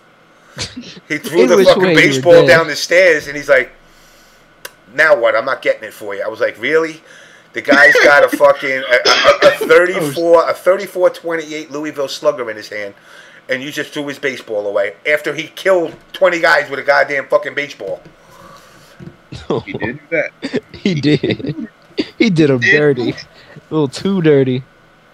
You know, but you also gotta be a special kind of asshole to fucking have somebody to fucking hit somebody in the face with a baseball with a fucking baseball and be like, yo, give me that baseball back, please. Like, no. Like, why are you being difficult? My bad. Like, why are you difficult? Like, seriously, you gonna hit me with a baseball? No, I'm not. I'm not going to hit you again. I'm sorry. Just give me the ball back. I promise you, I'm not gonna hit you. Look, quit crying. Quit crying. Give me the ball back. It's fucking Indonesia. Do you know how much this shit costs? This is an American baseball bat. No, but it's crazy how these action movies are like taking the next step up. Cause on the box, it's the fucking Asian step, man. Like, yeah. We saying, we're sitting there and going innovation. Meanwhile, in Asia, they're just like, nah, it's another movie. This is whatever. And you're like, damn, you guys are just not excited? No. Killing motherfuckers in the most oddest of But ways. dude, that's like. I mean, even if you go to the horror flicks, it's like when I saw Saw 1 and 2, I was like, this is pretty innovative, is what I thought. It was really cool. And then when you get up to like Saw 35. Yeah, the other Saws are terrible. The last Saw, I forgot what it was. The last Saw opens up. Oh, when it was 3D. Yeah, well, it opened up with the two dudes and the chick in the middle, and I'm like... Oh, the detective. And they're in the cage. No, they're in the cage outside in the middle of the mall or some shit. And they were both cheating. Like, one was cheating on one girl with that girl. Like, something weird. It was a weird love triangle. You know, and it was like, really, like, you guys are debating, like, either she gets it or... And you know damn well, at that point, when your ass wakes up in a goddamn fish tank like that, you're fucked. Oh. No matter what decision you make, at that point, even in movie land, they have to be in their movie universe, horror movies that they saw, that they must have been like, yo, last time some motherfucker was in a fish cake like this, it didn't end well for them. It's probably not going to end well for us. So let's just all go out with a bang. I would have said, you know what? I'll fuck her. In the middle of the mall, I'll fuck her. It was all about the best one was all about the pool. The best Saw jump was the pool full of used drug needles. Oh, that was fun. I turned away from that one. I couldn't do Pool it. full of used drug needles, and the dude was like, the dude was like, weren't you a junkie before? Yeah, toss. Threw that bitch in there. And she was, oh man, dude, I'd be skating right with her, man. I was like, damn, that's torture. I mean, and then when he died, I was like, yeah, when Tobin Bell's character died, they should just stop the fucking song. It should have been over. They should have stopped it. Yeah, I should have.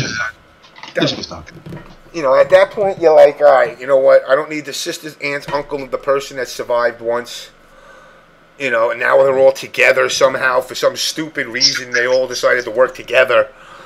You know, it made no sense at that point. And it all intertwines, like they just try to connect it to everybody. That's stupid. Yeah. And then in the last one, they went all the way back to the first dude, the doctor who was the doctor who was behind the whole thing. The doctor from the first one turned out to be like the super bad evil guy. And I saw VHS 1 and 2. Oh, son, you know, VHS was that. Oh man, that movie caught me by surprise. There we go. First person zombie. First person zombie view. I never seen you do. It's on Netflix, James. Yeah, check it out. The first VHS starts off weird, then it gets real quick. It gets too real quick. I love first person zombie. That was the best. Like, what do you do when you become a zombie? Go to a birthday party and eat everyone. Birthday party up. I don't know. I mean, yeah. Human Centipede was another one. I'm like, really? Like, what morons said this? Or what's even Serbian Nights? Oh, the Serbian film? I'm like, really, motherfucker? Oh, I couldn't watch it. I skimmed through it, and I'm like, wow, this could be a nice porn. Oh wait, is he fucking his son? Nah, this is done. At that point, I'm like, done. Goodbye. Yeah, right. It went too far. It just went too far. But now, let's see. Now, in that light of the subject, especially with, you know, let's just go back to it, like with MK being that way. Do you think that with this, you know, strict mature only thing, do you think they're going to go back to doing those goofy fatalities, or are they going to start doing like really good fatalities that are just like, you know, hey, you know, holy shit, that's amazing? Like, no, they're going to do good. They're going to do good, and it's going to be friendships. It's going to be the combination of both of them. They're going to bring back friendships. Yeah, they'll bring friendships back. Friendship. Again. Friendship. I mean, they gotta. People have asked for it. Have to bring back friendships, man. Yeah, they have to. Because they need. I don't like the babalities no more. What about brutality? What's that? What about harakiri? No. Brutality. I wouldn't waste the time of putting in all those animations to kill yourself. Brutalities were hilarious. Brutalities were tight. They were hilarious. I love brutality. They were funny. It was just a beat down. Just some dude just getting mauled on and just explodes with an uppercut at the end. It was just too tight. I mean, they could do brutalities. If they did brutalities, you know, you don't have to see 35 pairs of ribs pop out now. You can actually do it legit looking. You know, it was like 12 femurs, 9 heads, and fucking 15 rib cages. And now it can actually be done more realistic, which could be kind of cool. But I mean, I think you're gonna see 2 fatalities and a friendship.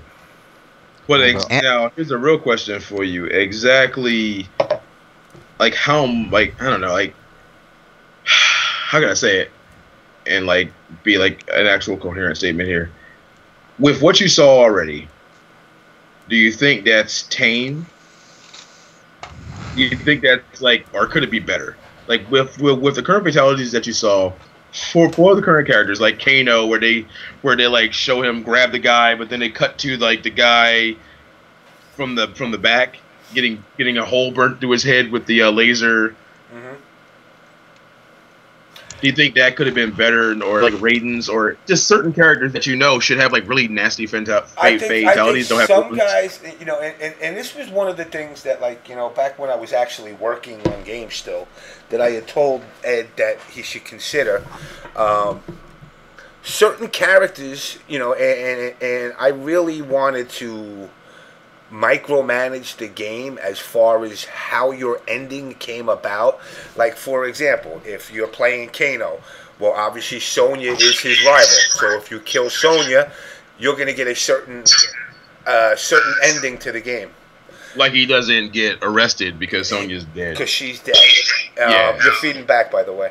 My bad. Am I? But now, if you kill Johnny Cage, well, now that you killed Johnny Cage, Sonya and him didn't knock boots, therefore Casey never happened. You know, and then when you look to the good guys, you know, and this was one of the things that, you know, a lot of people never really noticed. Liu Kang in MK1 was the only character that the sky didn't get dark when he did a fatality. Which is the cartwheel kick, because you could say it didn't kill him. It didn't kill him, yeah, it just knocked him out. So based off of that, you could really micromanage the story, depending on which characters you kill throughout the whole game. Not just one character, but if you kill, you know, Ermac, Reptile, and Sonya, you're going to get ending A. But if you kill Sub-Zero, Scorpion, and Raiden, you're going to get ending B. So this way, it kind of envelops you. It envelops you more into the story, that it's not just do the game like with Injustice. Do the game and you're done. Yeah. But now we got the MK universe. He's a bit of a dick. What was that? A glory hog and a... You're breaking up. I said now we have MK9 storyline where Kang is like a dick. Kang's a douche. Yeah, well, he's always a douche. But in MK9, he was a glory hogging douche. Yeah, he's always been. Even in the movies, like, yeah, I'm gonna bang out Katana. You know he was thinking it. You know he was thinking. He was always. I mean, he was always. You know, which is kind of funny because he's Mr. Shaolin, and you're like, aren't you supposed to be like non-fucking banging broad type of? You're not supposed to be like a male whore. And he out there all the time putting it out like, hey, I want some of that. But you know, as far as the gore level goes, I think certain characters should have gore, and then certain ones shouldn't. You know, you look at the quality of that character and their role they play. Like somebody like Raiden can be a wild card. He can have one fatality that's tame because, hey, I didn't want to kill him. All right, so Casey Cage, just like, yeah, no. One yes, one no. Because she's cocky, but then she's also militant. So she kind of, you know, she would kind of have to play the good cop, bad cop role. So I would like the one where she shoots with the bubble gum. That would be the gore one. The next one, you know, it might not be as gory or dramatic, you know, but then you give her a really goofy ass friendship. You know, I don't know. She pulls a pogo stick out like in again. She starts twerking. That could be it. Don't give him ideas. Don't give him ideas. I think we've had enough twerking in games. But somebody's going to be twerking him. I see it happening in Mortal Kombat. You know, but somebody like Scorpion should be gory. Well, yeah. You know, I mean, he's, you know, Sub-Zero, same thing, gory. Certain characters should be gory. Some of them should have a tamer one. You know, I mean, to this day, I still think in MKX, Cabal's fatality was the best one. 9. Yeah, it was the best one. Pulling out your intestines and shit, that was pretty kick-ass. The rest of them, you know, crunching people up with telekinetics and slamming them and shit like that and jumping on heads, it's like, been there, done that. Now, Scorpions slice your fucking face and your brain leaks out is pretty fucking intense. I thought Quan Chi. I mean, they were all pretty good. Quan Chi takes your leg off and just continues beat to you beat with the shit you. Yeah. Even after the match is over, that shit was golden. That shit was golden. Fool just swinging away. It reminds you of that meme where it says, "You ever got so mad you beat a nigga with another nigga?" Hey, is Scott coming on? Know, man. Like, let me hit him up. Yeah. I mean, like, the way I see it. What do you got, a date? Ooh, hold up. Oh. Ooh. Ooh. What's her name? Bill. What's his name? Big Bob. Nah, I wouldn't mind seeing animalities in MKX though. Oh no! Please don't bring those back. No, but like the graphics make up for it, them being like cheesy. Back then, I accepted them because it was the fucking 90s. But now it's like you got the graphics to make them look awesome. That wasn't the reason why they did it.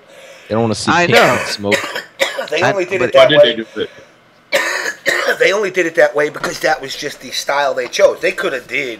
Yeah, I mean, look, they did the fucking penguin pooping out the fucking smoke. Bomb. Yeah. You know, so I mean, they could have did the animalities with solider graphics instead of those 3-bit graphics. Yeah, but it still would have looked really easy motion because just the technology wasn't there.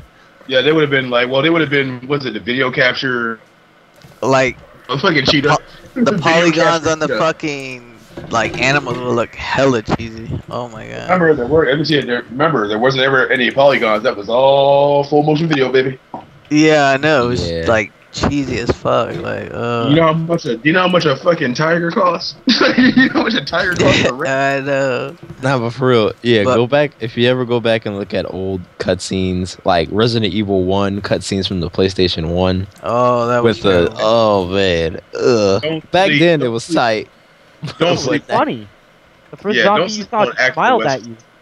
Yeah, actor Wesker was the man. I love that dude. If they would have had him in the movies instead of that dickhead, that guy in the movies, that Wesker in the movies was terrible. If they had that guy from the Resident Evil cutscene, that would have been badass. That dude was good. The Barry from the movies was pretty bad. Well, no, the Barry from the movie was all right, but how Barry died was kind of like the worst. Wasn't Barry that dude from X-Men Origins, the one who played fucking Blob? No. Yeah. He played Bob. Yeah, he played Blob. Yeah, he played Blob, and he's also gonna play Negan. He's gonna be Negan in The Walking Dead. Oh, the movies. What? Who? Yup, he's gonna be Negan. The fuck is a Negan? Basically, in the Walking Dead comic book, Negan is a guy who pretty much runs Atlanta. He has a group of people, and he basically walks up and says, "Look, we don't want to kill you. We just need stuff. Don't make this hard on yourself. You trade with us. You give us some shit. We won't have to fuck you up." So basically, he runs into Rick. And at this point in the comic book, Rick is pretty much well known. People actually know Rick. They've been talking about him. So when he rolls up on Rick, he's like, "Wait a minute.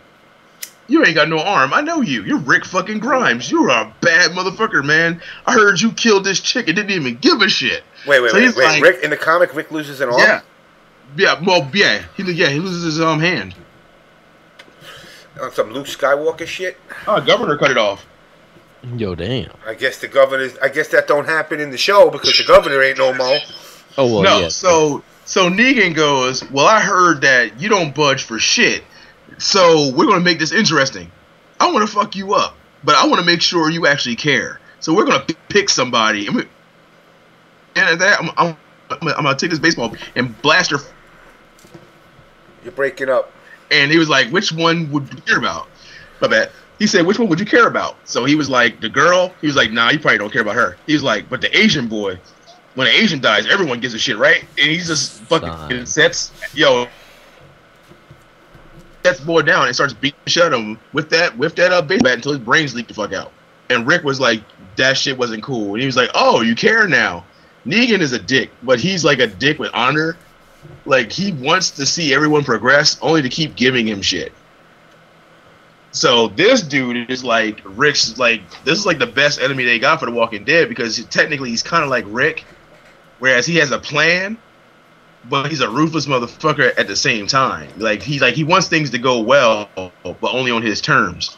And so right now they're wrapping up that storyline in the comic book. And as far as the comic book goes, the only ones that are left is Rick, Michonne, and Angela. And I'm sorry, Andrea. What happened to his kid? Oh, his kid's still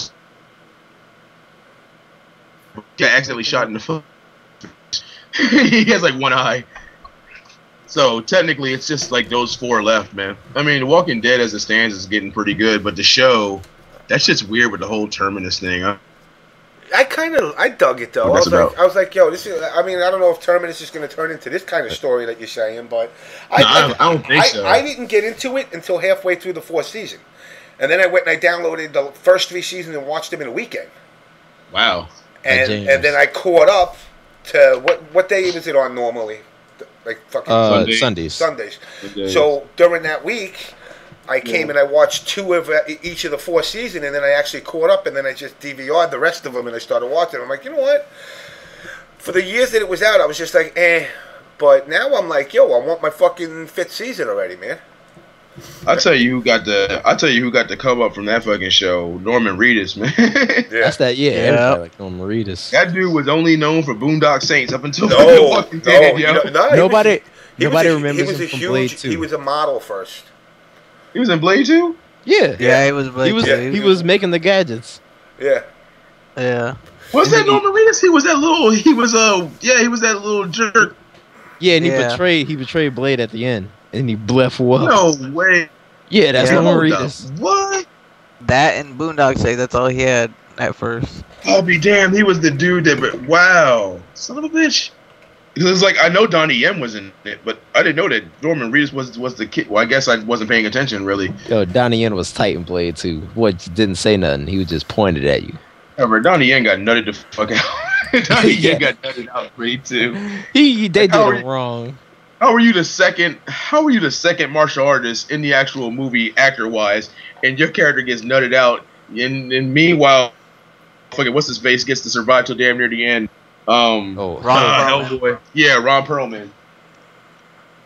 Ron Perlman said it best, man. There's advantages to being ugly in the movies. It's advantages to being ugly. And Boondock Saints. Yeah, he was the. I haven't seen it yet. You never saw Boondock Saints? How you not seen that? I haven't seen it yet. Oh shit! Reedus was I think it was 2 of them or 3 of them. 2 of them or 3 of them they did. They're 2. They're making the 3rd one right now. Yeah. That's gonna be godlike when the 3rd one comes out. Hey, Mr. Psycho Danny Chronic, John was in there. I don't know. I'm trying to hit Scott up, but he's not getting back to me. He said he was going to be on 2 o'clock, and I haven't gotten a word from him, so I don't know. But, you know, I mean, I'll keep trying him, and hopefully he'll pick up. You're trying. I'm trying. For Rick, how'd you feel when Rick bit that motherfucker's neck off? That was actually pretty cool. I wasn't expecting it at all. Rick was like, I am tired. Because he was about to do it. The homeboy was about to rape his son. And he was like, stop. I said fucking stop. And then he just... How do you feel every time you meet a group? It's always some bullshit, man. Like you would lose it too. Like and tear motherfuckers throw it out with your neck. Like I'm tired of just everywhere we go. It's some bullshit everywhere we go. You just can't meet some motherfuckers that like, look, let's just leave you alone. Our thing, you do your thing, and we just if we cross paths again, nope.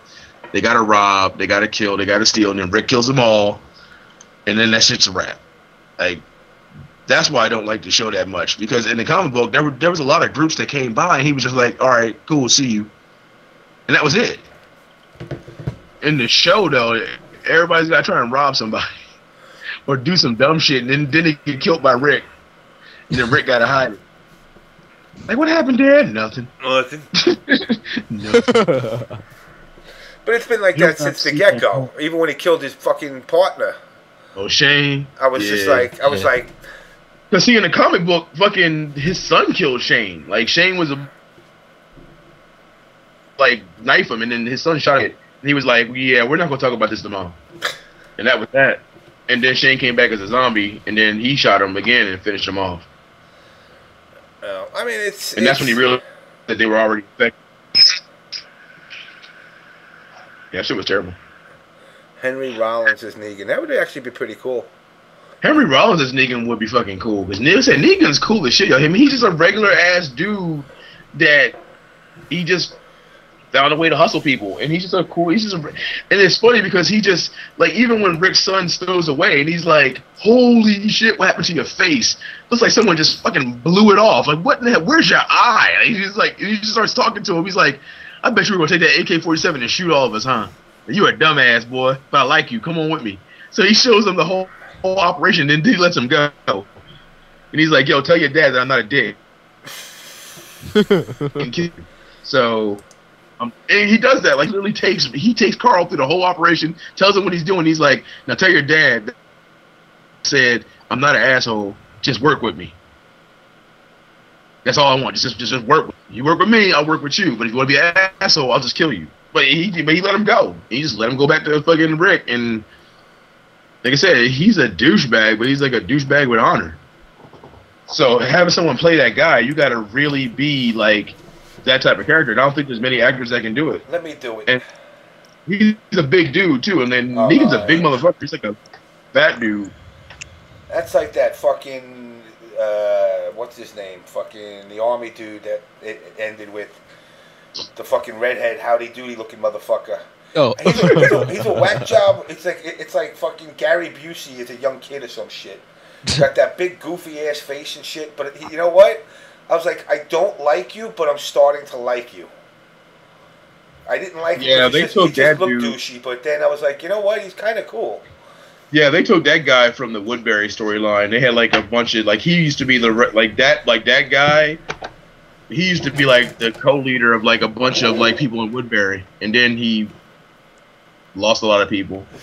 He was cool as shit though. Now in the comic though, because I ain't never read the comic, but in the comic, does it transcend to like anywhere like New York or some shit where it's still fucked up over here too, or anything like that? They're still down south. They're still down south right now. Like the battle for Atlanta. With him and Jesus and this tiger, this fucking black dude's called Jesus, and he runs the other group, which is like Avalon or whatever. It's like a bunch of like freedom fighter dudes. They just want to make people. They just want to fight because, you know, overall the zombies are out there, and they just want everybody to work together. And he has this fucking tiger, this big ass tiger. I guess he used to be a zookeeper, and then the shit happened, and so he released all the animals. And the tiger stayed. And so he was like Tiger's like, yo, motherfucker, those zombies out there. I ain't fucking with them. The tiger can eat the zombies. Like, the tiger, because Rick was like, why do you have a giant-ass tiger? Doesn't it, aren't you afraid it's going to kill you? And he was like, nah, it only eats dead flesh. So it eats the zombies, but it's not affected by the virus, so. As long as it don't die. I guess so. When the thing dies, you're going to have fucking zombie tiger.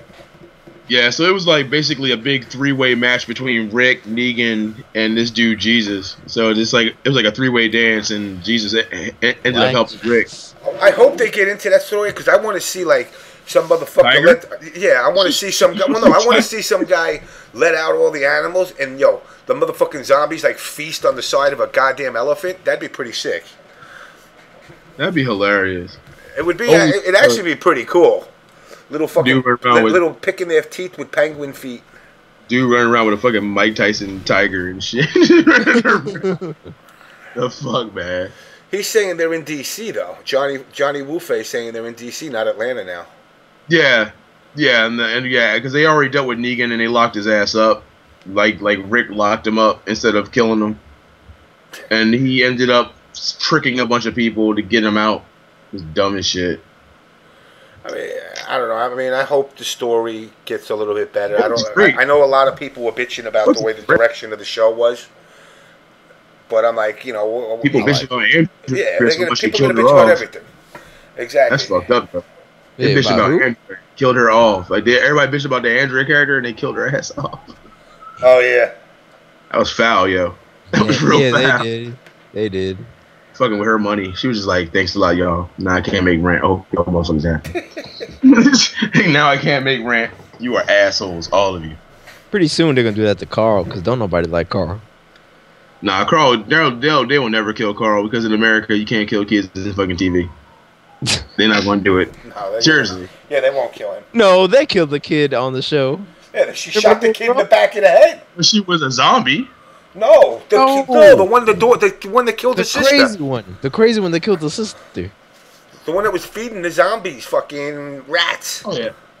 Oh, yeah. Oh, look at the flowers. Look at the flowers. Look at the flowers. Look at the flowers. Papa. I forgot about her. I was sitting there watching the TV like they didn't kill the little sister.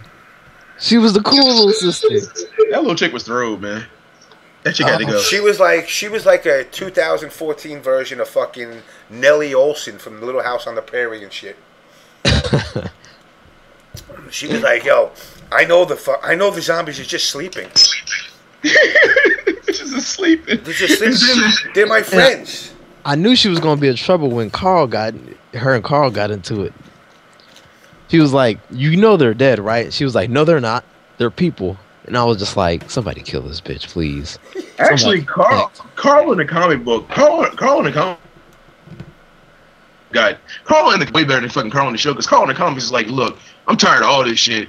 Look, if this dude want to act a fool, just kill him, Dad. Just fucking kill him. He's like, I don't care no more. He's like, people are always acting like an ass to you when like all you're trying to do is help him. He's like, fuck it. Like, it got so bad. Yeah, it got so bad that Rick was like, yo, you can't have a gun no more. You can't have a weapon. You need to chill. Like, you need to just calm the fuck down, man. Like, yo, little Carl. Carl's on some old baby thug shit, yo.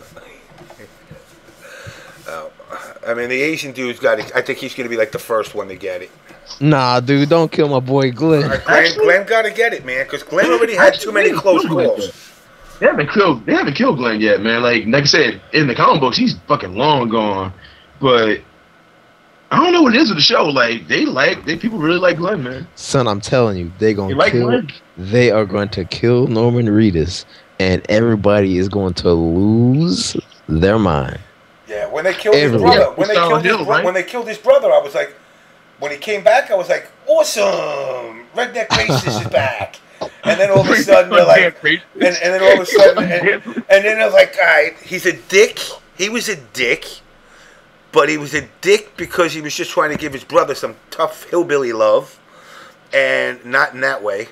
But it wasn't that. No, it wasn't that. Like the whole, you know what? The Merle character was good because he was like, the Merle character was cool because, yeah, he was a racist, but he didn't hide that shit. He was like, look, zombies are no, you still a nigga, and I don't fucking like you, straight up, and you can respect that. He was like, yo, zombie apocalypse or not, you black, and I don't like you. If I got a choice between zombies and a nigger, guess what? I'm hanging it out with the zombies. It was funny because it was so direct. Even Tito was like, I can respect that. I can respect your hate, but still, it's us against them. Why are you making this difficult? You know, and he caused T-Dog to snap and keep his ass there. But let me see.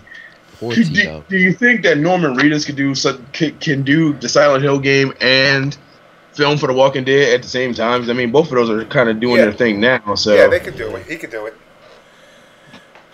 because it's kind of the same type of role anyway. That's about to get it. He about to get some money. Serious money. See, here's what people don't understand. He already got money out the wazoo before Walking Dead. Dude, he was a model. And he was a big model way fucking back in the day. So he already getting paid. You know, and he was married to some fucking smoking broad. So, I mean, when he started doing this, I was trying to put one and one together, and I'm like, why do I know this motherfucker? And it wound up being that I read up on him, and I was like, oh, shit, I remember this guy. He was like, yes, I do follow models for some reason. I don't know why. It's something that just... Okay. Maybe I am. What, you got a problem with that? Yeah. Well, keep your problems to yourself. Fine, I'll do that. I'm gonna blog about it. But you know, when I saw him, I was like, I know who the fuck this guy is, and then it clicked in. So he was a big, like, you know, runway model. So I mean, he got paid, and then when I seen him doing this show, I was like, you know what, I kind of dig this character. At first, I was like, he's a dick, but then he was becoming kind of a cool dick. Yeah, he went from like Wolverine. He went from like discount Wolverine to his own character. That's tight. At first, he was just like, I mean, at first, he was like, can you do more Wolverine, please? Can you honestly do more Wolverine? Can you just go out on your own again? And he's like, I go where I want to go. I do what I want to do. I do what I want to do. And then when he hooked up with the biker gang dudes, I was like, you know, yeah, they never got the girl back yet, right? No. Nah. So no. I thought it was the biker gang that took her, but it was somebody else. So we don't know who took her still. Do we? Nah, no, not yet. Just I the think I car? saw something about her, like, it was some, like, teaser about her being in, like, some hospital, but that's about it. Pregnant with like 9 kids. Yep. Fucking popping out those zombie babies. Man.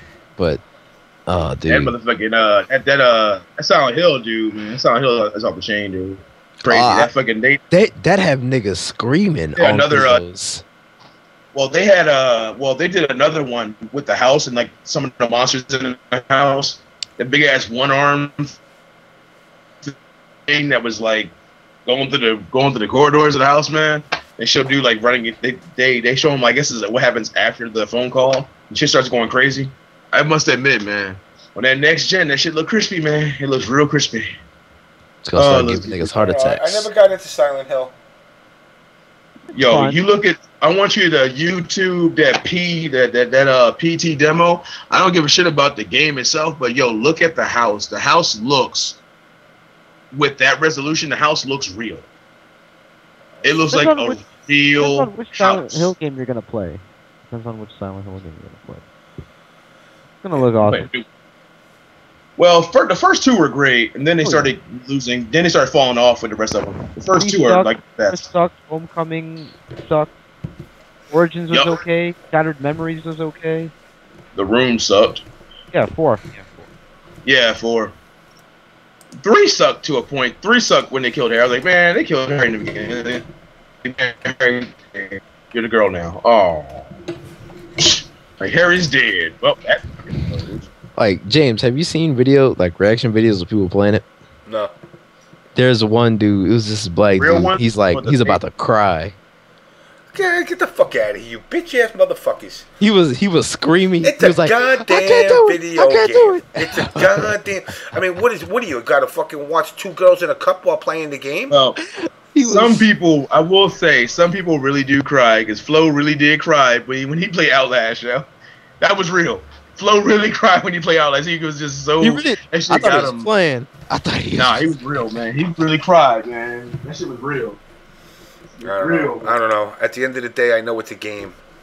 James, you never had the shit scared out of you by a game? No. Come Fuck on. out of here. What am Come I, on, 2? man. What game? No games out there scare the shit out of me. You ever play with the lights off? Just you in the game, just all lights off, and it's just you. Yeah. But I know at the end of the day, it's a fucking game. Expect the unexpected.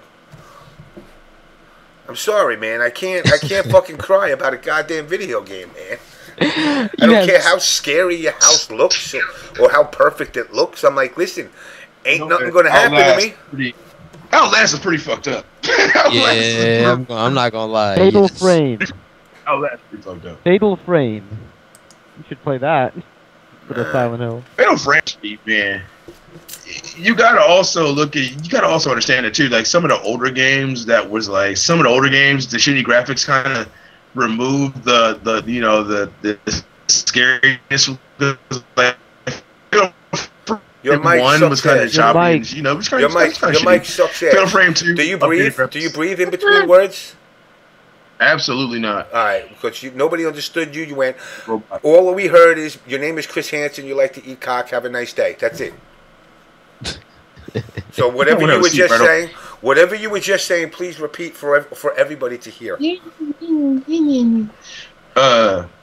I said the graphics normally change the the graphics normally changes the experience, because if you have shitty graphics, like look at the older games. The older games were kind of, I mean, Resident Evil 1 was scary because at the time there was nothing else like it, so it was the high graphics experience, and you were like, holy shit, looks amazing.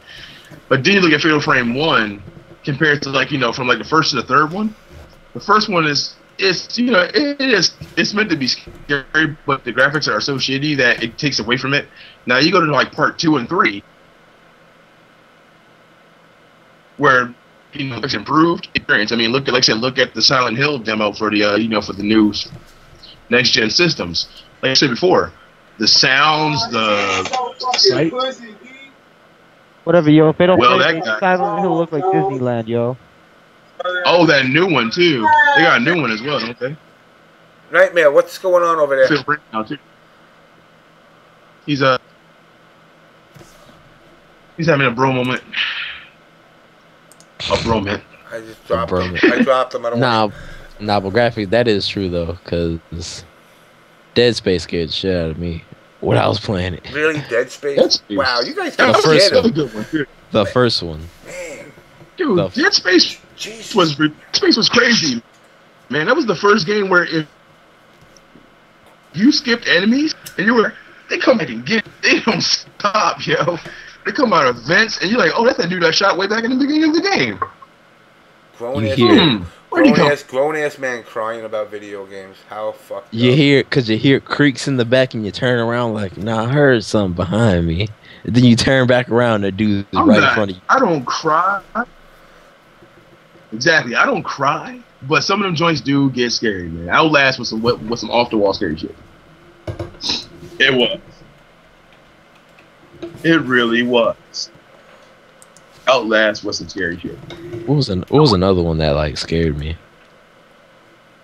I gotta say the first Resident Evil, but it was just one part where the dogs came through the windows.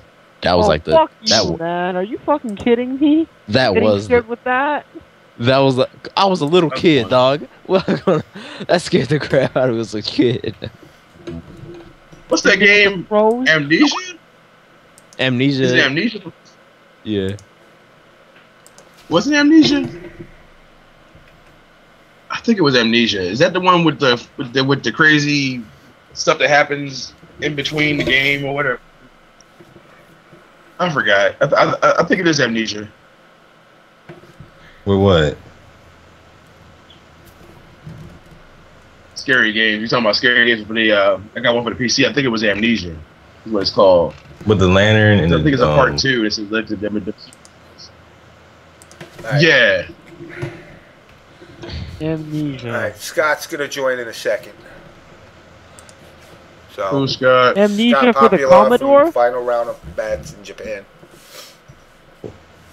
Amnesia for MS-DOS. What? You're talking about Amnesia, the video game, right? Yeah. Is it for MS-DOS? What? No. Oh, it's on our Steam. They remade it. I don't know. Ow. Everybody's suspecting that new Evil Within game to be scary. It looked okay. I saw the demo. Yeah, I saw the demo play. It looked like every other Elder Scrolls game, but it's a guy who fight the same way. Nah, that Five Nights at Freddy's though. I'm thinking. That has people jumping. Oh man, everybody talk about that game. Man, I didn't know there were so many women in the FGC. James, come on. You ever had a game? Here, man. No game ever never scared me. Motherfucking movies don't scare me. Video games don't scare me because I know exactly what they are. Movies and video games. So you don't get jump scared. So when you hear a loud ass noise, it don't shock the shit out you when it's complete silence. No, I'm that type of dude. When somebody goes behind you, goes, "Bleh!" I'm like, huh? You would think I smoked. you would think I smoked pot every day of my life. My reaction's so slow to it. I just be like, "Who's from your house? Count Chocula? You said bleh? You said bleh? No, the count is like bleh. Some people just don't have that scared factor. Limbo Dog said, "What's tonight's topic? Horror games in the hood." Oh wow. in the hood. Horror games in the hood. Well, hell, you only got two. It's fucking Resident Evil and Silent Hill.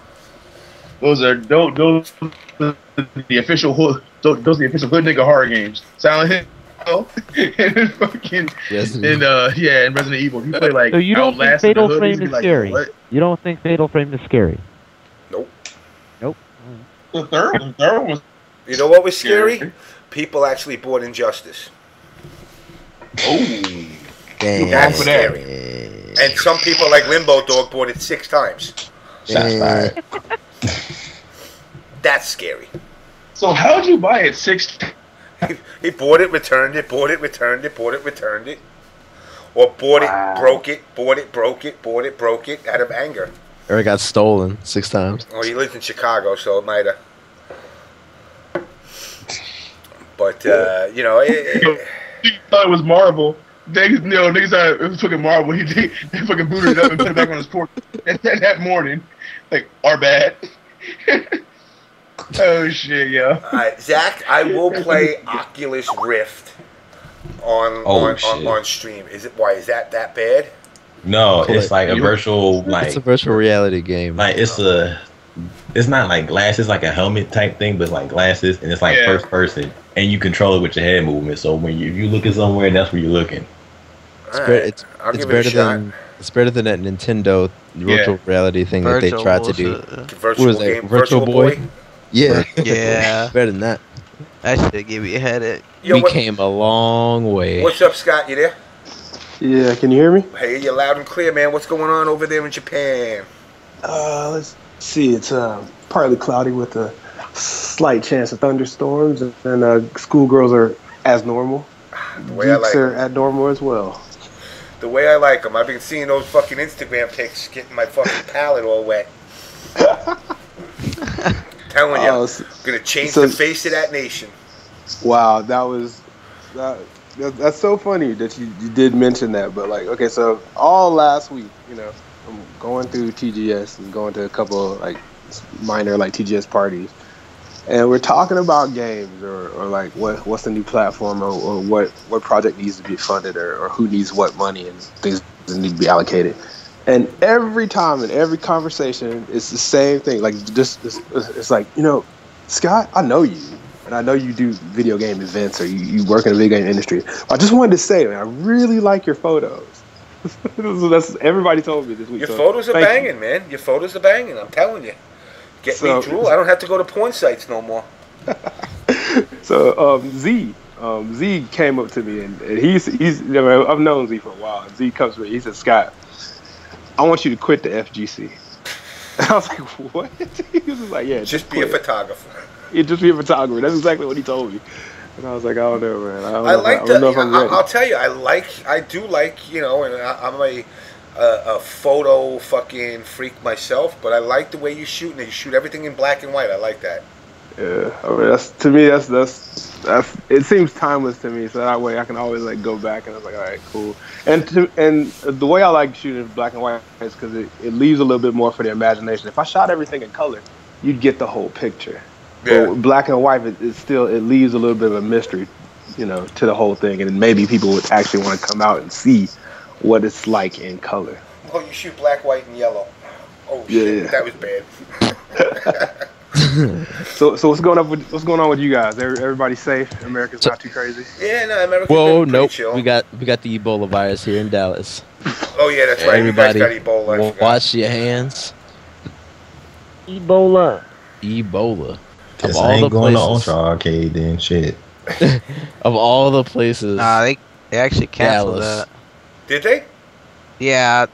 Brandon had said nothing to you, but I mean, long story short, they expanded the place because it's so small, but I guess they don't want it to be like half-ass, so they figure we'll just do it at a later date because they want to make everything perfect. So, yep. It sucks. I was hyped for it too. No, it's actually good because I couldn't come with all the shit that I'm going through. So I mean, I'm actually glad that they did. So it gives me a chance, hopefully, to because I really do want to do the barbecue there. So I mean, with the shit that came up with my mother, it just kind of puts everything on hold. And October is just too short a time for me now. So I'm actually glad that you guys got Ebola. Ebola down. Oh man. Esports Ebola, baby. It's all about the E's. Because everybody was blowing up on Facebook, and I was just like, "Is this for real?" Then I went on the news, and they were like, "Yeah, it's here. It is here." Yo, Absolute Battle 5 canceled. Hey. Nah, they won't get. You just gotta wear a hazmat suit to play. Son, I'm gonna wear gloves. I'm gonna wear a mask. No handshakes. I'm a Destiny character. I'm gonna have a mask. I'm gonna have some shades and everything. I'm gonna have a hoodie. I'm not getting no sickness. So what's going on over in Japan, man? I don't care about you guys in America right now. I don't care about you in America. Shut up. We're talking to fucking Japan. That's more important. Let's see. Well, there was. I think after TGS, everything came out, and it wasn't really the greatest of greatest TGS, but this was the second. This is the second highest number of people they've ever had to come to TGS in the history of TGS. But I don't know what exactly drew people out. Like, it wasn't really anything of, like, spectacle or something fantastic. To me, it was a normal TGS, if anything. Games that were rocking that the Japanese people really accepted was, well, in my case, Evolve. I think Evolve is going to be the game. That's going to be a good game. Evolve is basically what Monster Hunter should have done a long time ago. Like, you should have always been able to be the monsters. There should always have been an option just to be able. Yeah. And let's see what else. As much as they say that Capcom's going out of business, I don't know, man. Capcom has. Because they're losing a lot of their IPs and stuff, but. I mean, they had a Capcom Ducati bike. Shit was wild. I was like, wait a minute, is that a Monster Hunter Ducati? Like, y'all made that? Well, Monster Hunter is their best-selling product. Yeah. I mean, Monster Hunter makes that money. It does. Cause like it's the only game I still play for. I pay monthly to play that game. But the internet connection here is ridiculous, so it makes that game awesome to play. Why can't we have any of this in America? That's because when you visit Japan, they give you a fucking pocket Wi-Fi joint. Like, here you go, amazing Wi-Fi wherever you want. Wherever you are. $50 for your entire stay. That's awesome. $50 with your ticket. Get sweet ass Wi-Fi. It is great. But then the Mad Cats tournament. I wasn't there on Sunday to see this, but Daigo lost again, and that hit everybody as a shock. So that guy who won, who's the first day player, he's going to TFC. And I think he's going to some other tournament in America too, but I can't remember the name of it. Oh shit! TFC. Yo, the strong whoop Daigo's ass though. Yeah, I heard. God, gave him the business. Nah, he dog. perfected that nigga 4 rounds. But another thing is, like, I've always said this about Fuerte. He's an SNK character. He's Ramon from if you didn't never play any SNK game, he's Ramon just slowed down. I wish he was fucking Ramon slowed down. I wish he was. I wish. Man, that multi-grab. So yeah, that's the one thing he's missing is the multi-grab. But I mean, I was like, as soon as they figure him out, he was gonna be nasty. But the only thing I'm worried about is this new Omega mode. Yeah, like, are you guys gonna use this? I'm not using that. I don't even have Ultra troll mode. That's all that is. That's like a MAME hack, and you're gonna tell me to go buy it. No, it's free. Yeah. Oh, it better be free. It's gotta be free. It's free. They said it's gonna be with the patch, so everybody gets it. Oh god. Because like I'm still not getting it. It's not tournament viable, so we can't use it at all. Like Omega mode would be like additions, like maybe like a side event, but it ain't gonna be the fuck. Yeah, nobody gonna take that shit serious. No, you can't. Yeah. Man, you already know they're gonna go to Super Arcade and have Alex and them do a little Omega event demonstration. You know they're gonna do it. Yeah, you know they're gonna do it. Yeah, they're gonna. Yeah. And that's about all you're gonna hear about it is that that's done. It's wrapped. It just look fun as hell though. Like when you get bored of just playing regularly, it's like, all right, I just want to do some dumb shit. Man, I just want to be stupid. Yeah. Like Blanca could go on the ground, come back up, and anti-air ass. Like what? I was like, shit. They put Ken Super from Third Strike in there as an EX move. Same with Sagat Super from. Oh yeah. Tiger Rage, Fujinori Kaku. Chun-Li has a dive kick. Yeah, nah, but it ain't as like bad as I thought it would be though. Oh.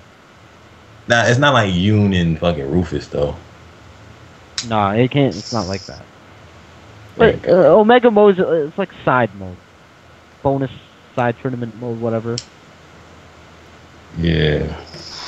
But yeah, James, just on the low. I mean, everything is like right now. The seasons are beginning to change. It's the end of summer, and Japan's about to transition into fall. And the good thing is that the women here stay true to the mini skirt. It doesn't matter how cold it is; they still rock the mini skirts. So the ladies, they do a beautiful thing. They make you want to stay. That's why I haven't left. So, yo, I can't wait to go there, man. So when are you going? March. You going in March?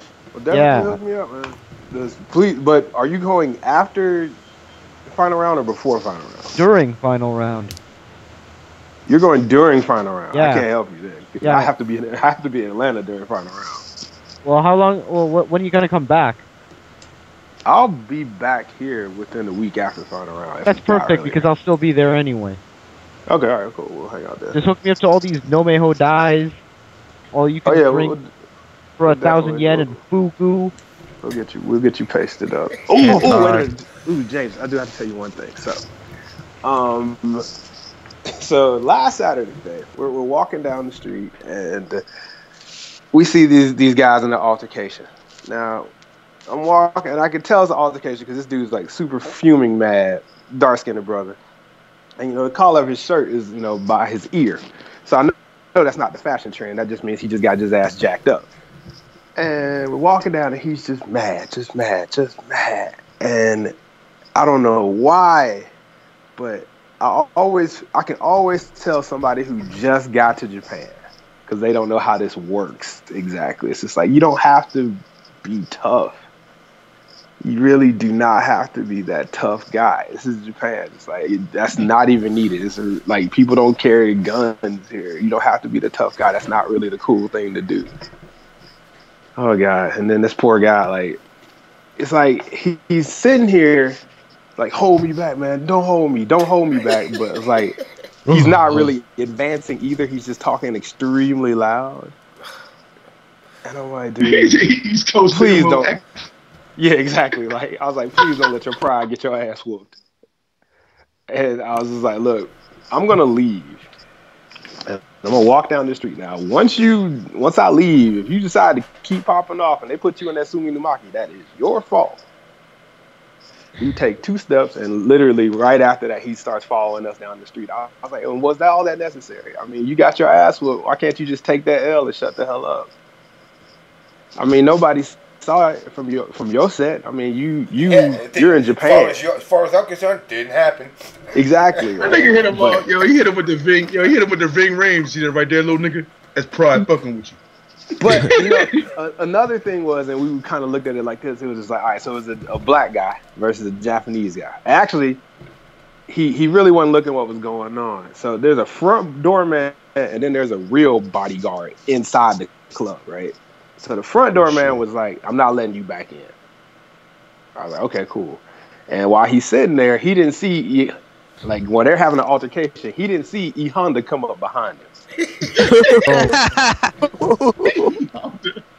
So he turned around, and it was like DJ versus E Honda, straight up. He threw him in the corner. He lost all. He threw him.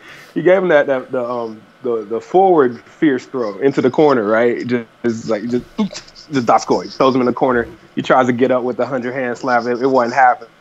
And like my boys are like, hey Scott, you gotta stop him because like you the only person who can lift the Honda up. So I walk over there, and dude is like just steady, like just yelling and mouthing off. But he's on the ground on his back, Kevin Hart, like getting choked out, still talking shit. I'm like, dude, this is not the time to talk shit. You're losing. So I was I'm sorry. Like, yo, my nigga, you up? Yeah. passing out right now. What's your mama name? Do you got a cell phone? What's your mama name so I can call her? The fuck? Yeah. He gets up. He's like, you play with your life, nigga. He gets up. He gets up. He's still angry. Like, where's my shoe? Where's my phone?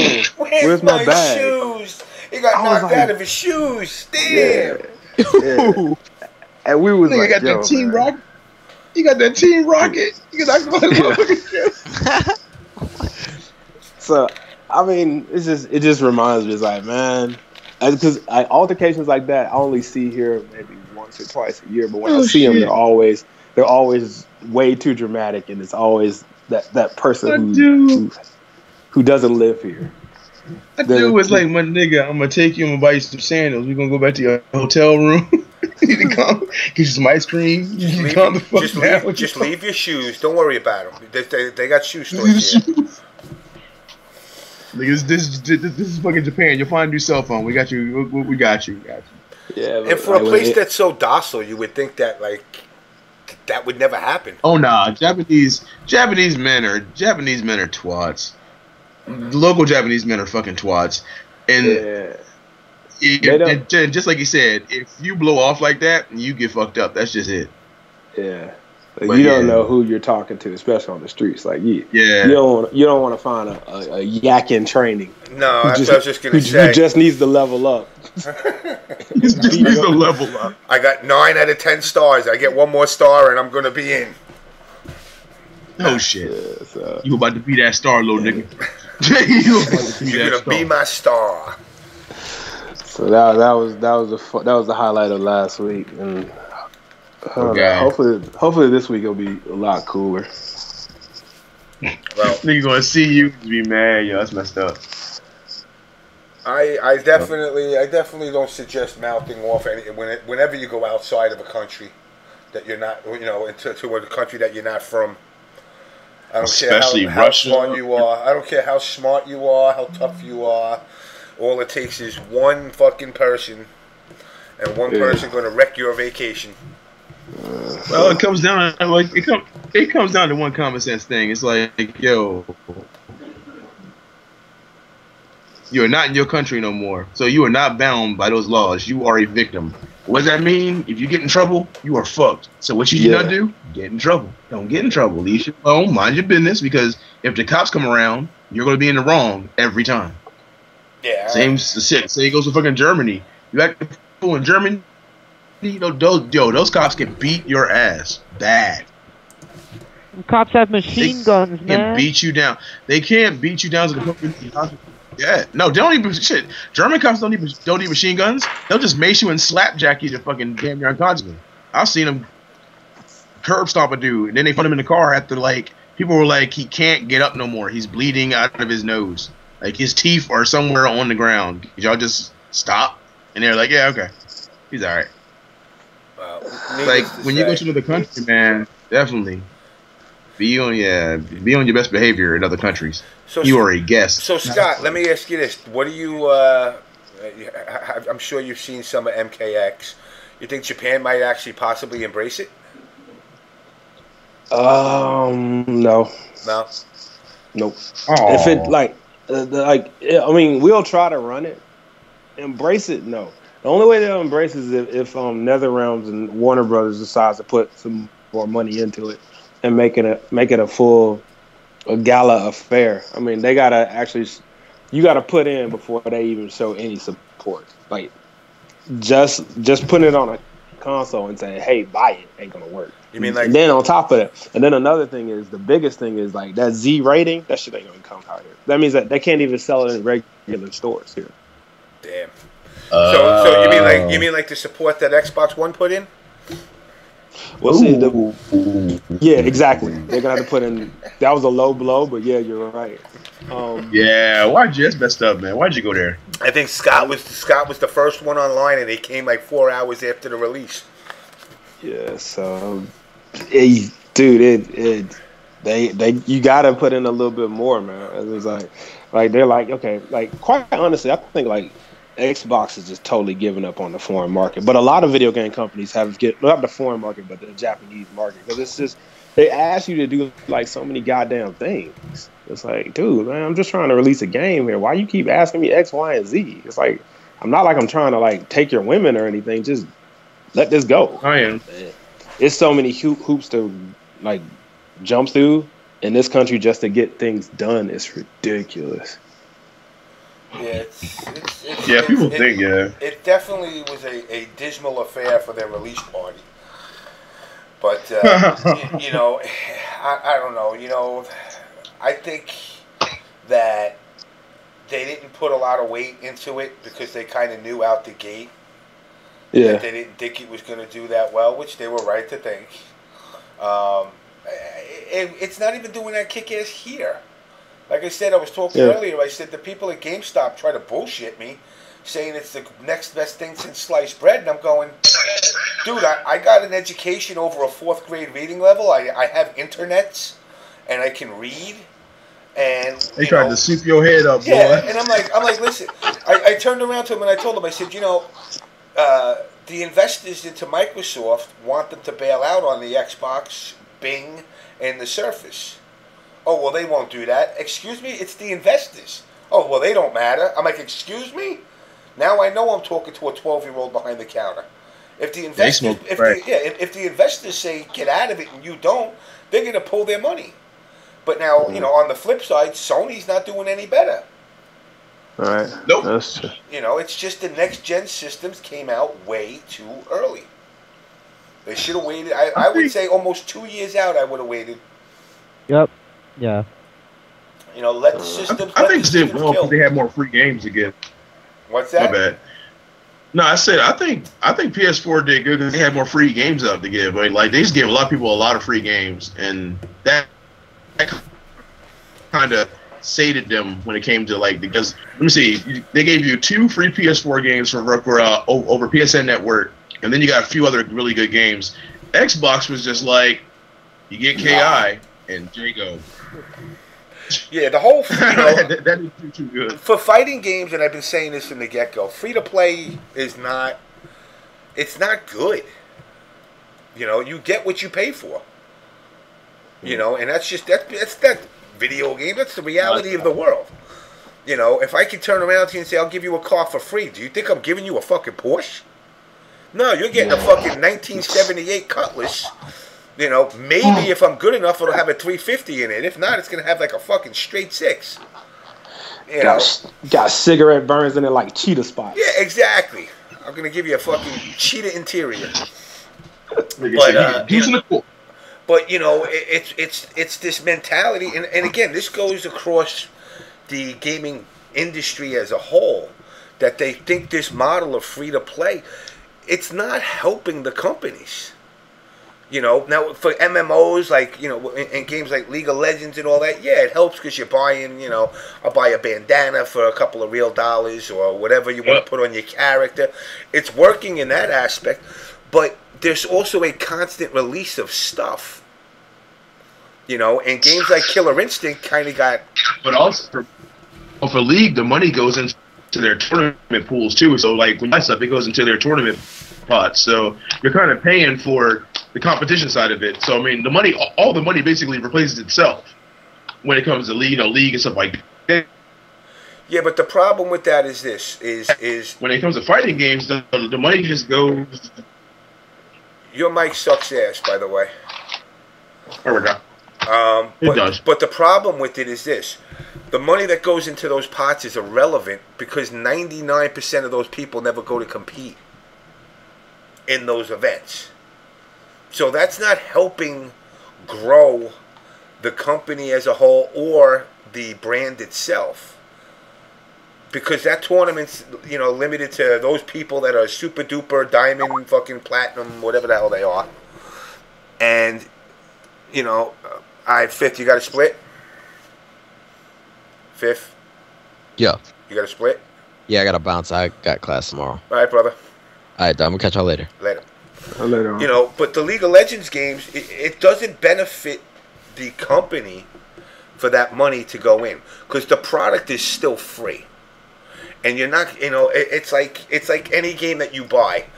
You have, and I've said this from the get-go, 18 months is your time for sales. That's it. After 18 months, your game is dead. I don't care how good it is. I don't care if it's the best fighting game, the best MMO. What's happening is once you sell through, which is, sell-in is you're selling into the GameStops and the Toys R Us's or whatever store sells your product. You made your money at that point. So if if GameStop picks up 60,000 copies of Mortal Kombat X, they get paid for that. Now the fact that the GameStop jacks it up 10, 15, 20, 30 bucks, and they try to push it out like that, because they give them I think this is the price you should sell it at. But they certainly are getting at least 40% on top of what they're paying. Mm-hmm. So if those games don't sell, they're looking and going, oh, well, we bought, 60,000 copies of MKX, but we only sold 10,000. What the fuck am I supposed to do with this other 50,000? These companies will wheel and deal and go, well, we got Sub-Zero Mythology 2 coming out. Send us those back. They'll push them to some fucking, free shit, to some used store and try to get them out the door and give them the new copies. But with the free-to-play model, you're basically avoiding that. Because you're basically saying you don't need the stores no more. Just download it. It's all yours. If you want to buy the super duper package, you can for $30 or whatever it is. But how many people do you think they lost, and how many sales you think they lost? And again, I'm not saying KI is a bad game at all, but people didn't like it and said, you know what, delete. I don't have a stick, so I'm playing it on a pad. It made my experience miserable. I don't play fighting games like that, but I'm not shelling out $200 to go buy a stick to play on Xbox.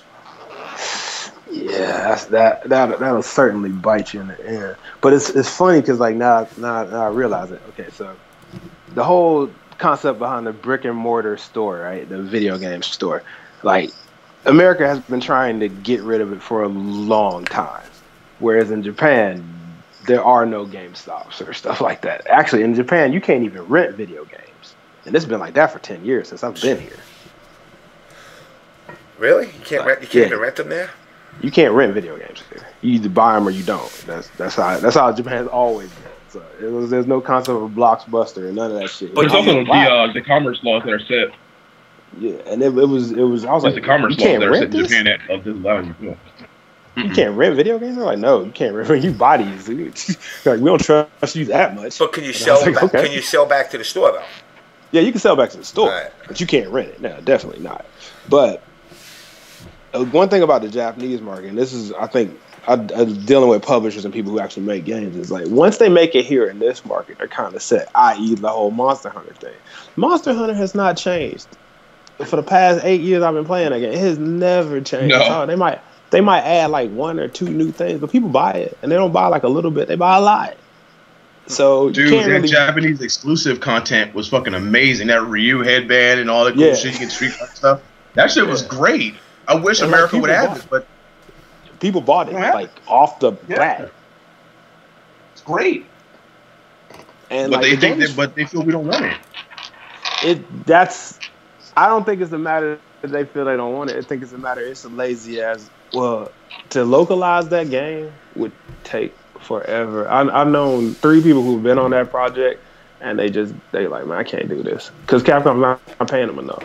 And that's dude, I think if you're on that localization team, you should get a BA or a BA at least. You should get some kind of degree for that shit because it's gonna take you forever.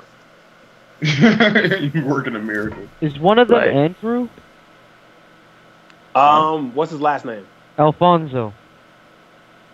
I've heard of him, but the dude I'm talking about is Ryan Stouffer, but he went over to Okay, because I know an Andrew Alfonso who works for Capcom and does the localization for some games. Yeah, but to localize Monster Hunter, as much as I love that game, there's no way in hell you can put me on that team. No question. What's popular in Japan, Monster Hunter or Phantasy Star? Both. Phantasy Star is actually a much better game. Yeah, PSO 2 is fucking amazing. I want to play it. It's a much better game. but it's just that the Monster Hunter has like the grip on the market. Yeah. But PSO2 Online is a much better game. And if everybody remembers, Phantasy Star, the first Phantasy Star Online is basically, that's the game that kind of birthed all the other games. It birthed Monster Hunter. Yeah. That was the game first. Yep. That was the first like MMO, like arcade kind of game. Like that's actually, to me, that was my first MMO. Dude, a lot of people say like it's fucking- not an MMO, but I was like, that's an MMO. Dude, PSO2 runs so many fucking events. Like, they Yeah. just got finished with one event. Now they're doing Halloween. I'm like, damn, PSO. They're doing Halloween already? They're getting down with it. I mean, money. If they release that in America, I think that might do a great job. But then Sega's a Yeah, little the only way you bit can more play it- open-minded. Yeah, you got to buy a hunter's license. Yeah. No, you don't. You just patch it. You just patch it, English patch, and then you can play it for free. Yeah. That's on how we the PC. And that's another thing. Yeah, Like, a lot of people don't yeah. realize that was the first game that was PC, Vita, and PlayStation at the same time. Like that's the first game that ever did that. It was like cross-platform. Yeah, I remember that. And then if you had That was the a dream. patch, everything was in English. I wish they released Portable 3 HD here, man. Yep. I mean, I just, like I said, you know, for the market to grow, because, you know, when I was saying this to the people I was talking to at GameStop, the knowledgeable ones, and I'm telling them the market. How I'm many like, of those are there? There ain't none of them. The market is hurting, and it's hurting bad. I mean, I wouldn't go, you know, back to Atari fucking burying cartridges in the desert, but there's definitely I think it's a rebirth of the 3DO Philips CDI era. You. The fuck? Yeah. And the systems came out at awkward times without the support that they needed to Yep. initial launches. They were too high too. Like 3DO was like $600 Yeah. amongst release. And basically that's what Xbox did. Xbox One was an over exaggerated system. I mean, I think that shit was screwed before that, man. Because remember, they were taking tablets and shit way before the Xbox One and PS4 came out. When they started shifting towards taking like other shit besides games to sell, I think it was screwed when they started taking, and when like all these game stores, hell, even Walmart now is doing it. They're just taking electronics back, like, you know, pads and phones and shit, man. That's when I knew something was wrong. I was like, wow, they're taking everybody's becoming Sanford and Son of video games. Yeah, we'll take your shit back. We don't care. You know, we're not going to give you what you think it's worth. You know, motherfuckers thinking, I spent $70. I should at least get $65. No, motherfucker. Here's $9. Enjoy it. You know, oh shit, you got a cartridge, fucking the Tetris from Tengen. You got that cartridge? Yeah, I'll give you $8. But motherfucker, I just seen it selling online for $500. Man, $8. Well, $8. that's what you get. Store credit too. Yeah, if you want cash, What it's the only computer- $3. what the computer says, not what I say. Yeah. You know, but it's really, the market is really hurting, and it goes across every type of game, not just fighting games. Fighting games, All genres. yeah, period. fighting games as a whole is just right now in a recession like you wouldn't believe. MKX, Shit, MOBAs is hurting too. They saturated the market. MKX. They saturated They're the hurting. market. Yeah, they're hurting bad, dude. You know, between Warcraft and League of Legends, it set a precedence where everybody, you know, again, the creativity that goes into designing games is out the window. It's clone this and make it like this. You got Call of Duties, you know, you got the first-person shooters. That's why Destiny actually has a little bit of a different, you know, it's RPG/shooter. They tried to merge a couple of things, which is at least a little innovative. Next week, that shit ain't gonna matter. I give it 2 more weeks. 2 more weeks. Destiny's waning because of the gameplay, though. It's not enough in there, and they took out too much with DLC. That's another thing that's killing shit. These game makers not putting enough in and making all the shit that should have been in the game DLC. Yeah, well, that's the thing is you know, they're giving you a morsel of something, selling it to you as a product, and then telling you got to buy more shit to make it the complete game. And it's like, I mean, that's like with KI. You know, KI is the perfect example of somebody scared shitless that they were going to not be able to get the system out with something that was feasible. They bring this shit out with no story mode, 3 characters, and say, oh, we're working on it. How do you, I mean, you know, between that and these guys that do the begging for donations to fucking make a game, and I'm going, you need to have capital in order to do this. You know, you need to have capital in order to do this. Donation. You know, don't do it. You know, don't go out there. And it's like what happened to the gentleman that was doing the tournament down in Florida a couple of weeks ago, and Gross didn't get his trip to TFC through him. And it's like, I understand it sucks that, you know, you're like 5 people showed up, but I promised a trip. That's called, if you have the capital before you do the event, then you can cover it. It sucks to have to cover it with such a low turnout, but you're putting your reputation on the line. Now, unfortunately, I don't think anybody would ever show up to one of his events again. I don't know what event. It was a TFC qualifier he put together. What the hell is that, Robert? Oh, sorry, that was Fatal TMG. Hey, what's up, man? What's up, guys? What's going on, man? So I got 2 Japanese people here. Yeah, it's just some Japan talk, yo. What's going on? Psycho told me to come in, so. Yeah, what's going on? Haven't seen you in, no. what, a long time, yo? Yeah, I've been playing Hearthstone a lot recently, actually. So I've been on like a different scene, just grinding on Hearthstone, and yeah, nothing's changed here in terms of the Toronto Street Fighter scene, man. Nothing's really changed. It's all just like I was listening in a bit to James's show while I was playing Hearthstone, and he was just talking about how like the scene itself has just kind of gotten stale and stagnant and boring, and I have to agree, just because like I'm on Twitch every now and then and I watch some of the streams. They don't seem the way that they used to. They don't have that same hype feel, and so I kind of unfollowed a lot of streamers, like even Level Up I unfollowed like Team Spooky, because it's like so boring to me now. It's we've allowed ourselves to saturate, and you know, it's funny, I don't know who the dude is that trolls me on Ask FM, but he trolls me like all the time because I made a statement that streaming isn't hard, and Arturo Sanchez says, no, you don't have to skill. And dude, an idiot with no arms and legs and no common sense can stream successfully. It's not hard. All you need is a PC. If you want to stream games, a capture card. Well, guess what? Plug, play, go away. You know what? All right. Go to Google. I'll do you one better. I found this now. I'll do you one better, James. There's a chick that says, and I quote, I play games. I'm taking donations so I can be a fucking cat. And 2 assholes donated $3,500 to this bitch. Straight up, $3,500. So tell me, how hard is it when a bitch says, and sits there and wears like some goofy ass cat ears and plays bullshit games and get $3.5 grand? It's easy. That's what people want to see. 3,500 times 2 in donations. Listen, $7 grand. Not for Too nothing. easy. Not for nothing. Too easy. Listen, if anybody in the chat or anybody on the stream wants to donate, I don't know, $25,000 to me so I can buy a PC to make the stream better, I'm willing to take donation drive time. Okay, you can PayPal me at JamessMK at Hotmail.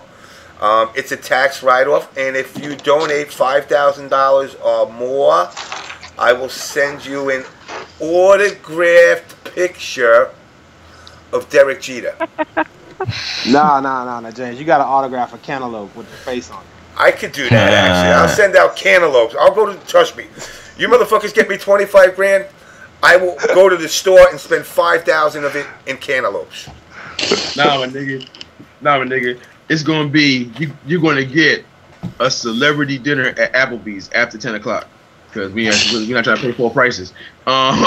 You get a celebrity dinner with James, me, Natus. Oh shit, yeah! If you donate $5,000, I'll fly you out. You go to Applebee's. You can stay at my house. You can stay at my house, and we'll go to Applebee's. There it is, man. Can we say half price advertisers? Hell yeah! But see, this is the thing. It's like, you know, there's another thing I want to dig in more, but I'm not going to really open my mouth much on it until I get all the info.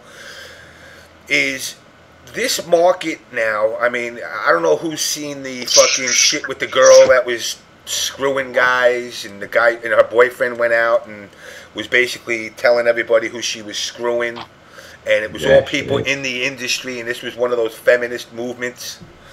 I forgot what this girl's name is. Zoe Quinn. Yeah, that girl. Yeah. You know, and I want to dig. I'm going to cover that on the show in the next couple of weeks, because I know he's been coming up with a lot more stuff. And, you know, I've explained this to people, and a lot of times they think I'm a fucking moron. And I'm like, listen, if you turn around and you run, whether it's a website or paper magazine, and you put out advertisement in your magazine, and these companies advertise, okay, they pay anywhere from, let's say, $5,000 to $25,000 for that ad a month. If you're giving me $25,000 a month, do you think I'm going to give you a bad review on some of your shitty ass product? No. Not if I want to keep my money. No. Not if I want to keep my money coming in. And, you know, that's something that, you know, because she did the Kickstarter to make her indie game, and she was banging person A and person B who could basically help her further her career. And then people attack the guy. Oh, you just bit her because she dumped you. So what? She's still fucking around like an asshole. And then this is the reasoning why I don't respect any, because first of all, they call themselves journalists, and I'm like, listen, call yourself whatever you want. You're a fucking video game player that's trying to make a couple of bucks, you know. But you know, those days of journalist integrity, I guess. Now I sound like Fox News, but the journalist integrity that should be there for the gaming industry is gone. How many games have you bought? How many games have you bought? Gone, dude. How many games have you bought that when you got it and somebody said it's the greatest thing since sliced bread, and it was like playing one of those $3 fucking Wii games, the fucking 18-wheeler and shit, and you're like, yo, what the fuck is this? And it was just a piece of garbage. You know, but you heard it was a great game. Nigga, I'm gonna tell you. I've been doing writing for years. I'm gonna tell you right now, all the motherfuckers get paid. They all get paid to write good shit. If you write bad shit, they never contact your ass again. Like if Call of Duty comes out and they give you the hookup on writing it, and you go, it's all the other Call of Duties, they will never talk to your ass again. Guarantee. They'd be like, yeah, no. Because last time you gave us it happens. Trust me, it happens more often than not. And then the biggest culprits are EA. They'll pay you. They'll pay you money to do a review. EA will do it. Konami handpicks their fucking writers. Like they'll handpick people. Capcom will handpick sometimes. But see, this is the problem with the business.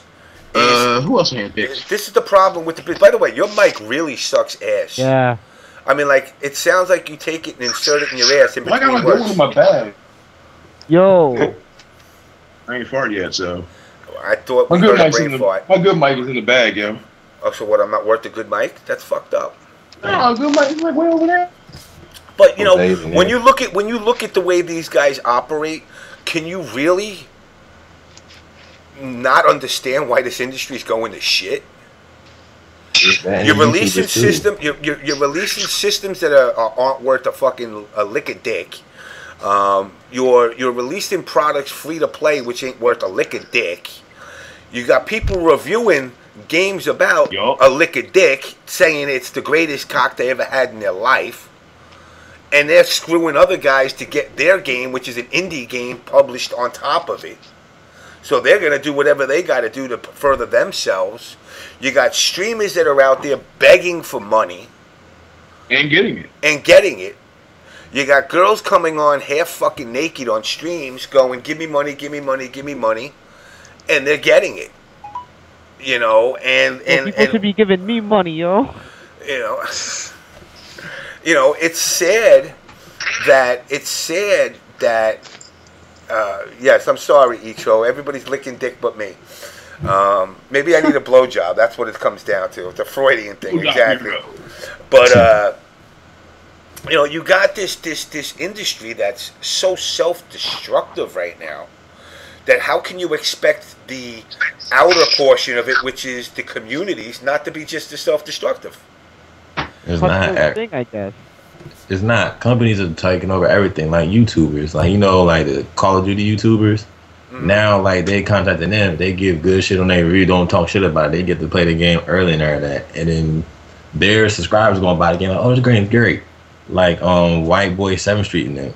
They like, oh, Call of Duty's best. Ghost was complete and total ass. But I looked up videos doing it, like, seeing if it was actually any good. All these dudes talking about the connection's way better, the aiming better. That's better than Black Ops 2 and Modern Warfare 3. That shit was pure ass. And then I researched it. They all got to play the game early. Activision paid them and all that shit. Oh yeah, they give them product and all that shit, man. EA do the same thing too. Like, you know, so some people video see EA Ronku or some shit. That's their new thing where they give people ahead of time. Oh, you can have the game ahead of time, or they fly them out to the offices and play it just to give a favorable review. I'll do you one better. You know what else they do? What? They level them out. They fucking level them out on release too. So they already have. So they already have like a max level maxed out. Game got released 2 hours ago, and this guy's already 99. Yeah, that's what they do all the time. You know, but EA, which stands for eating ass, because that's all they do is eat ass now. I mean, they haven't put out a product, in my opinion, that was like since Madden 97. Give me some Madden 97, I'm done. Madden 2000 was good. Nah, 97 and NHL 96. Before that, nah, they ain't done shit. All their increases in what they give now, they lost such a market. And people don't realize their market actually shrunk. Just the more complex these games got, the more it turned off the casual gamer. Now you got the big blow up of the professional Madden players, but that's only a handful of people. You know, but it was the casual player that was like, yo, I'm cool with 3 buttons. I don't need 65 buttons on a controller. I don't need to have my fucking face put on some fucking player's face that's a fucking offensive tackle that does nothing in the game. You know, and it also complexed it where they did that. They're like, well, you could be the lineman. Who wants to be a motherfucking lineman? That's the most boringest position in the game. James. You talk about my sport. Hold on. Come on. Listen. You got. All right. Look. You got to swim. Okay. You got your spin. Yeah. You got maybe a double arm shiver. I mean, beyond that, dude, how much tech can you really have a lineman do in a fucking video game? They just want to kill people. That's all it is. Nigga, I'm the best punter. Yeah, for the league right now, baby. I'm a punter. What do you do? Oh, you play Madden? Yeah. What position you play? I'm a punter. Right. That's punter, bitch. Punter, nigga. I'm the number 1 punter. You know why? Because nobody else, nigga. Nobody else. But who chooses punter? Who chooses punter? But going back to the stream thing, maybe you guys can help me. Actually, this month we're gonna take a small break on FRB because it's just after TGS and the boys. We all need a break. Yeah. And the one thing you said that was kind of interesting is like the whole stream thing. All right, so now we've already vented that like the streams are bad. They're kind of, well, they're lackluster now. They're not like everybody is looking for a little bit more. Everybody wants something else. What is that something else? What do we want our streams to give us now? Beyond gameplay, what would make it interesting? Knowing the people. Yep. Knowing the people. Which people? I don't. Which people? Everybody that's in Japan that's a player, I want to know little Ho-Sing Ming who might come down once in his lifetime. Nobody knows who the fuck he is. I want to know who he is. I want to know who Daigo is. I want to know who Tokido is. I want to hear these guys not on a, not on a level where, well, when I use Evil Ryu, this. No, I want to hear, Tokido saying like, yo, I like to go to clubs. I like to bang bitches. Maybe not in that direct, but I want to know. Because it humanizes them more. Because right now you look at top players, they're just, in my eyes, mindless robots. Yeah. That are told push buttons. You're a good button monkey, and that's all you are. Yep. That to me would definitely. Make them more relatable in the States, because look, beyond me calling Daigo Diego Un Suarez one time, and getting hate from a group of people that said, how could you call him that? I mean, he ain't my god, motherfuckers. He's just a dude who happens to have a decent looking translator that I would tap, and that's about all I get. People get mad at me though. But folks get mad at me when I say, in Japan, he loses a lot. In Japan, he loses a lot. Yeah, but nobody knows. See, this is the thing. He's so put on a pedestal that, maybe this dude's got to realize. I mean, this guy's got to realize, too.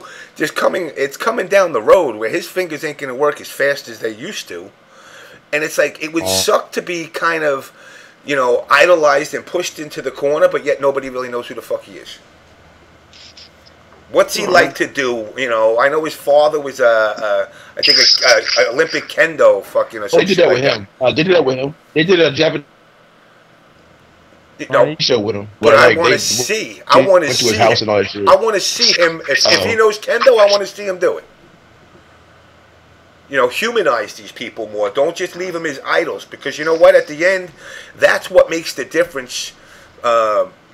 Between people that you can say, wow, you know what, he's a good player, and wow, this is a really cool dude. But you know what? Like Glim said, he heard he's kind of a boring dude. Maybe that's so. But he is. I mean, but also Daigo's old as shit though. That Daigo's like our age. He's like in the high 30s, man. That boy, he got job. I mean, when I saw the Japanese newscast, they did like a good thing on him. They showed him, his dad, his mom, things that he does, why he makes the money that he makes, and who he gives it to. He gives it to his parents. He helps them out. But ultimately, he was like, they were like, yeah, what do you like to do? And he's like, I don't have time to do shit. I work. And he's like, I work, and I play the games for money, and I work. That's all I do. Now that's all I have time for. Now, Scott, another thing that I think now, I see the pics and the videos with you having all these girls coming down to your events. Do they actually come down there to play because they enjoy it, or they come down there to get drunk? That's a 50-50. All right, so you know what? I want to know who the hell they are. Make them public. Shit. I mean, I know Japanese typically are quiet. No, I'm saying, trust me. When I go there, I'll be hooking myself up. You know what I'm working on? The Japanese soft dart scene. I didn't know darts was big over here. Yeah, darts is big. Man. I get a date out of that. Oh yeah. They're dart bars in Japan. Yeah, and soft dart done. It's like they're usually on top of the Sega arcades and shit. They're like, you go to one level and you're thinking like, oh, this is games, and then you go up there and it's all darts. Yeah. And then you're like, man, who the fuck plays darts? And then you stay a little bit longer because then this is like all chicks. It's a bunch of girls in there. On some fucking hidden crouching dragon, flying dragon, and I'll be playing darts. Shit. So remember, my dart starts soft, and that motherfucker get real sharp. Bang, bang, bang, bang. But to really, let these people say who they are. Even if you're shy, fine, you're shy. You don't have to fucking go out there and flash your titties and go, hey, look at who I am. But, to get to know who these people are on personal levels is so much more rewarding, I think, to especially fans that are fans of these people. So, I mean, that to me is something that's important because, when you do meet somebody in an event and you find out, oh, wow, you know what, Daigo, he likes knitting on the side. And I happen to be a knitter, so let's talk. We could actually talk about knitting technique. Yeah, what do these top players eat? Yeah, I mean, it's just stuff like that. And I think it's really hard for you, Because usually, like, so let's think about this. The only time you really get to see a top player from another country, actually, the time when you do see a top player, it could be American, could be PR Barrog or anybody. When you see them at an event, you really can't talk to them because they're in game mode. Yeah. So it's really hard for you to like have a conversation with that person when they themselves are thinking like, dude, I got to play right now. I'm sorry. Like, I mean, very good example, Ryan Hart, last final round. Yeah. He comes to me. He says, Scott, I need to escape. I was like, what? Like, we still did the interview, but he was like, Scott, I need to escape because I know you got a room. I know you got a suite. Can I just be in the room? Because I don't want to talk to nobody. Everybody's trying to talk to me right now. And I understand. So I let him stay in the room, right? So, like, I think the real reason why he won final round is because, like, literally the boy was in my room for, like, down there 10 hours just playing, just going over, like, Sagat setups and techniques. But that's something that he had to do because everybody was trying to interview him because he was an international player. And he was just like, I would love to sit down there. Yeah, and I would love to sit down there. He's a really open and really nice-ass dude. And he said, like, I would love to sit down and play and talk, but I can't. Yeah, but he's like, I just cannot do it right now. Yeah, last time he was in New York, we all went out drinking and fucking tacos and no video games. And that's something that, made me really respect him as an international player. That, again, too much of that mentality in this scene of, I have to be the best. No, just fucking have fun. If you can do the both at the same time, that's great. Yeah. But at least walk away from this, because eventually we all walk away from it. Walk away with it, at least saying, you know what, I wasn't just a figurehead, I made friends. Because really, that's, you're never ever, no matter how much you want in America, you're ever getting the arcade scene back. And you have to accept that. You can open up a Dave & Buster's till you're blue in the face. It's a family fun center. It's not the arcade. In the arcade, that was the one thing we all took out of it, was we did make friends. We made enemies too, but we made friends. Oh, yeah. And you're not going to get that by not socializing at these events and just going to the event with the intent of, I have to body everybody. I'm going to stay in my room nonstop and I'm just going to practice. And when it's over, I'm just going to play money matches and go home. No, like go out, drink. Yeah, go out, drink. It's no different than a pool hustler. You only get paid. You only get paid if you win. With that being said, would people go to an event that was just meant for socializing and games on the side? Mm-hmm. Yes, like, in fact, there was no tournament. We do every other Monday. This guy John does a Mash Fest in New York, and that's exactly what it is. It's a bar with happy hour, with all the games you want there, but no real tournaments. Okay. And it's just hang out, and then there's a lot of hot looking girls that'll come. That girl that was just on here earlier, Cresta, she comes down there, and it's just hang out, drink, and have fun. And while you're at it, you could play some games. What was that? Yeah, I've yet to go to a Mash Fest. I've never been to one yet. Well, next time you're in New York, let me know. Yep. Yeah, I think it needs to be a little bit more focused on events like that, because the tournaments are there are a lot of work being put into. All tournaments. But like at the end of the day, you're supposed to have fun. That's the thing, and people just like are not seeing that yet. I see people, like, when it comes to streaming, like, they get upset that, like, somebody like me will do a show like this. Oh, that's not video game related. What do you mean? I got 1, 2, 3, 4, 5, 6, plus myself. That's 7 people that play video games. How is it not video game related? Because we're talking about other things than just, hey, I think this should be -2 for Ryu's Dragon Punch versus the +3 on Valento's grenade throw. No. I'm really not trying to study it that hard. You're taking this way too serious. There is no fucking pot of gold at that end of that rainbow that these people think they're going to get. You're going to do this for 10, 15 years, and then at the end of the day, you're going to go, fuck, I got to find a job now. And I would rather turn around and have fun and enjoy what I'm doing, and then say, hey, if I win, great. If I put in the work, if I put in the work, I want to have better turnouts. But I'm not going to sit here and quit my day job to go fucking play video games. Now, some players are doing that on that level. Guys like Justin, that's what they're doing. Yeah, and it's a career. And they're producing. But that career is a short career. Yeah. Do you have a safety net? Put it like this. And most of them do. I mean, like I know PR Rog's got his master's in business. I know Justin's got a degree. You know, these guys got things and they got plans. Chris G has a certificate in bartending. Mm-hmm. You know, so I mean, it's this. At least these guys are thinking outside the box. But the people that are looking up to them are the ones that I'm worried about, because all they see is, oh, Justin's a pro player. That's another thing I'm worried about too. What happens when Larry decides not to do this anymore? What happens when I decide not to do this anymore? What happens when Jabali decides? Who's gonna pick up the slack? Nobody. That's the one thing that really, like, because I mean, it could, like, shit. If I have, like, yeah, we're worried about that here now, man. Yeah, my wife says, like, we're gonna have 2 more kids. I'm like, guess what? I can't do anymore, and that's just reality. You're just setting in. Don't worry, I'll come fill your shoes there. No problem. Oh, that's good to hear. Right now, where everyone's worried, it's like if this tournament organizer he steps down, like what's next, you know? And just imagine this. Look at it this way. What if y'all did it in one shot, like 1 year? Everybody said 6 events said, "No, we're done." And one of them happens to be the Cannons. That would fuck up the whole. That would destroy the landscape of the scene, that would destroy the fighting game.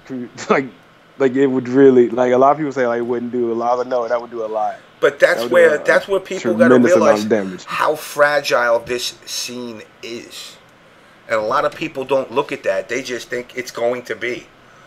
But you know, look, Eric's got his kids going to school.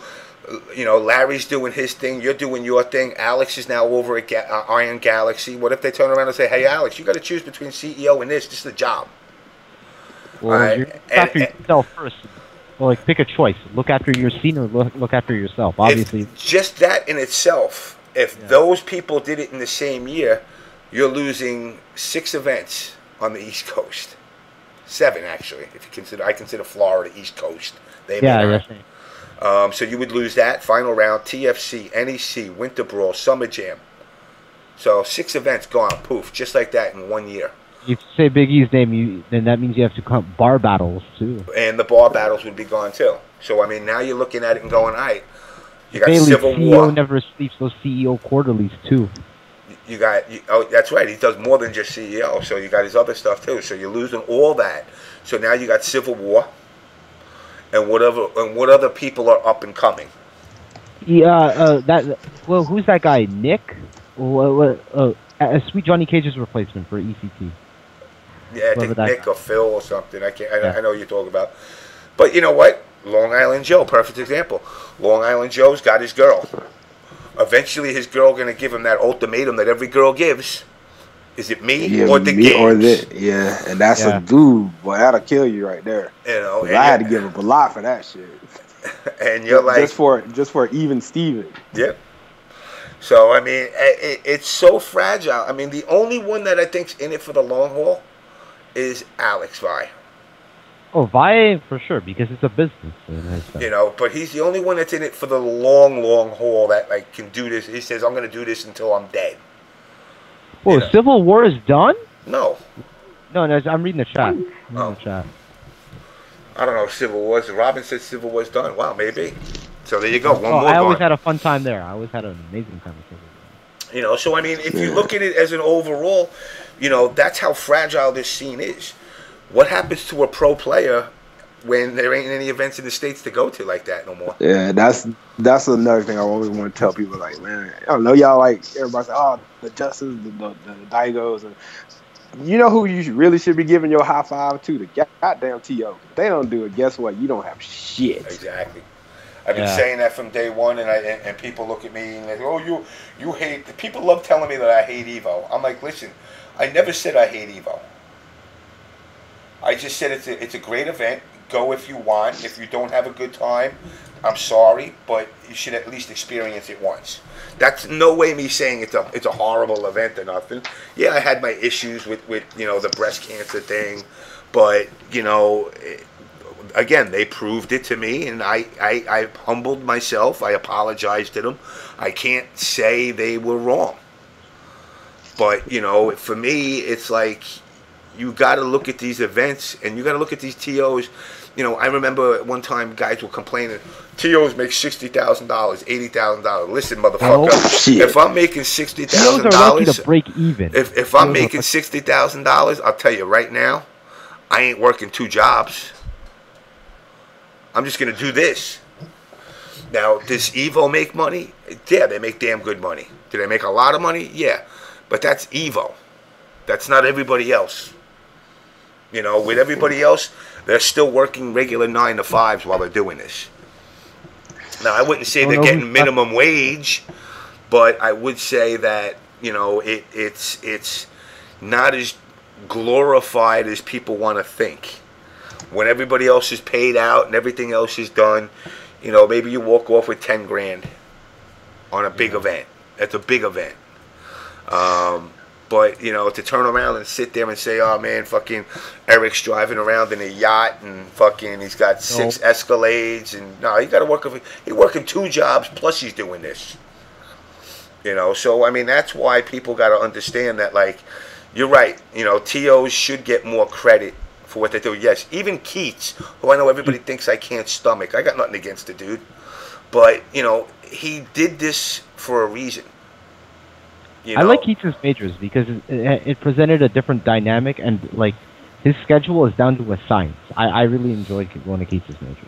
I mean, there's no room for error, but then again, you know, the way this community is, you know, they're always quick to throw somebody under the bus. Yeah. So it's like, you know, the minute the top player isn't catered to, they're going, well, how could you screw us? We wanted to watch that match. And then the minute they DQ the fucking top player, they're going, you know, this is bullshit. You shouldn't DQ him. And then the minute he's late, they're also saying, oh, why are they getting special treatment?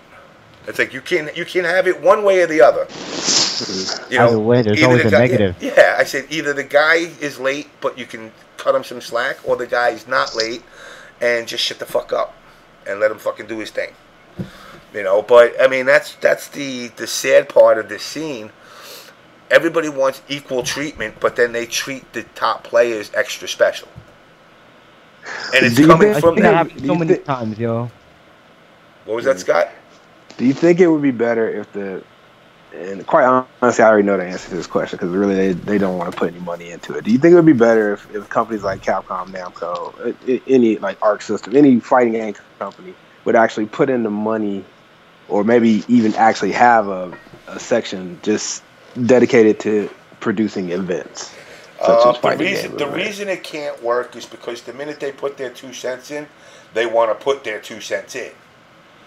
And that's where you come to the problem where it's like, I'll give you my money, but I need you to do this, this, this, and this. And if you don't agree with it, guess what? Yeah. You know, when you're doing an event based off of 10, 15 games, and 2 games put money, they're gonna want preferential treatment. I paid. So it's like, you know, now it might be, you know, a game like DOA. You know, with DOA at CFC, it's second on the card in the final 8. It's the second last game. Exactly. Well, obviously because it's, you know, $8,000 pot bonus. Yeah. So. But they put the money into it. Yeah, they put the money in. So it's like, so watch someone complain. Oh, why is Marvel third on the list? They're gonna complain about it, and they're gonna go, well, and I go, well, I'm sorry, Capcom don't want to put no money in. Yeah. You know, but unfortunately, that's the push and pull of this scene, which is he who puts in the money. They're hoping, you know, a TO's hoping, well, if DOA throw money in, hopefully Capcom will see that and they'll want to push more for theirs. But it don't work because Capcom just goes, it don't matter, our game outsold theirs anyway. Plus, they already have Capcom Cup, so yeah. Yeah, well, Capcom Cup's a failure in itself. As far as the qualifiers and all that, I just think it fizzled. It fizzled? It fizzled out. Nobody really is like gun ho. Like, I mean, when they first announced it and everybody was getting the qualifying points, who got the qualifying points now? Everybody you expected to get them. Which is, at the end of the day, no matter what you want to think, those were the people that were going to be there anyway. It's not like there was this like surprise renegade player that came out from the online world and bodied people and got all these points. It's Justin, PR, K-Brad, Ricky, fucking Ryan, you know, basically the people that you would expect to be in the Capcom Cup. Is there any wild card person that I don't know about? Battlemaster. How many points does he have? He's already qualified. Yeah, and that's one more. Who else? Luffy. Well, Luffy expected. Bonchan will qualify by points, so yeah. Consider him a lock-in. But again, you know, what I'm saying is you're not seeing players that would you consider like, wow, this guy came out of nowhere. It's in other words, there's no new faces. No, it's the same people that would have been there either way. Let me go through the standings again. Watch this. All right, hold on.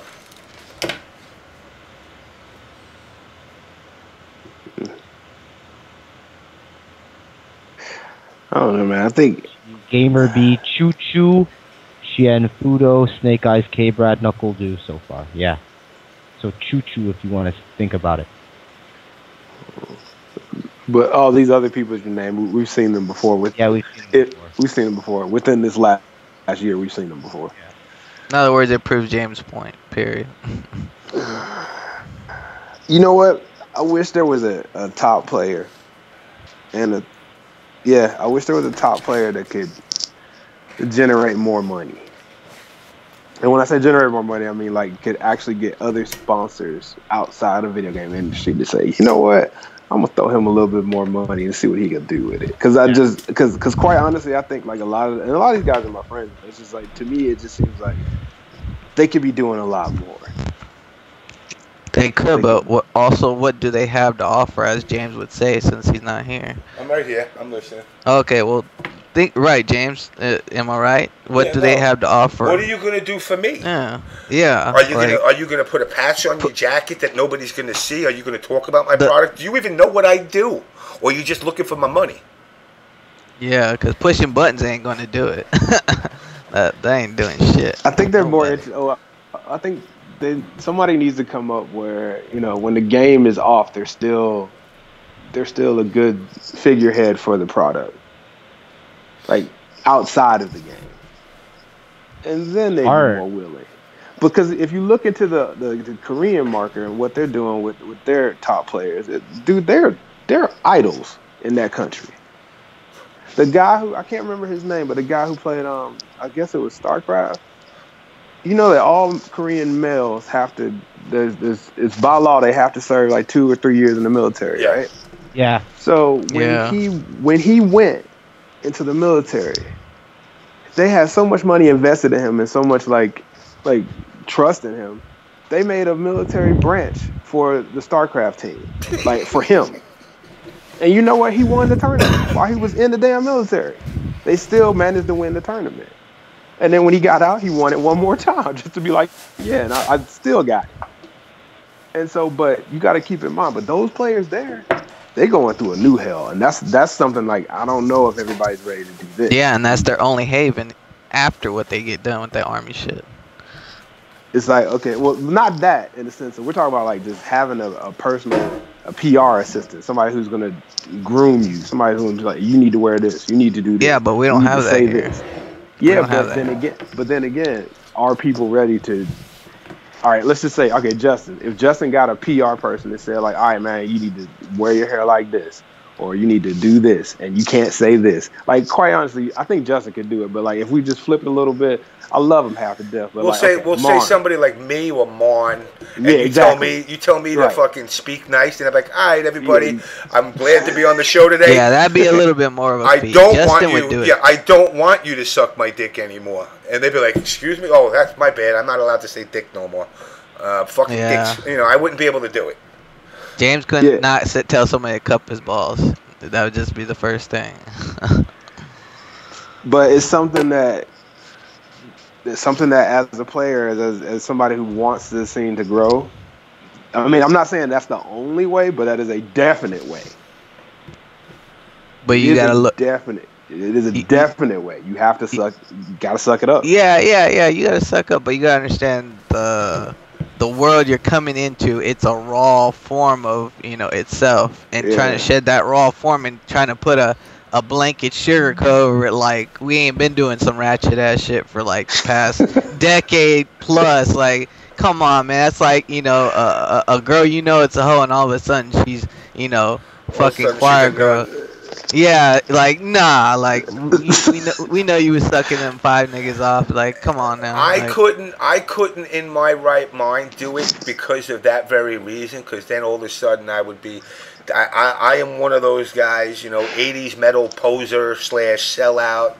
Yeah, I couldn't allow Uncle myself. Tom. I couldn't. You feel that Uncle Tom? I couldn't allow myself to go that route. But now, even to further the scene, you couldn't do it. No, a lot of people can't. A lot of people can't. But you gotta put. It's not about you. Nobody knows how to put pride aside. That's just people in general. Yeah, but pride can go out of hand sometimes. But see here, my thing about it is this, because my whole thing has been be you. And for me to flip you can still be you.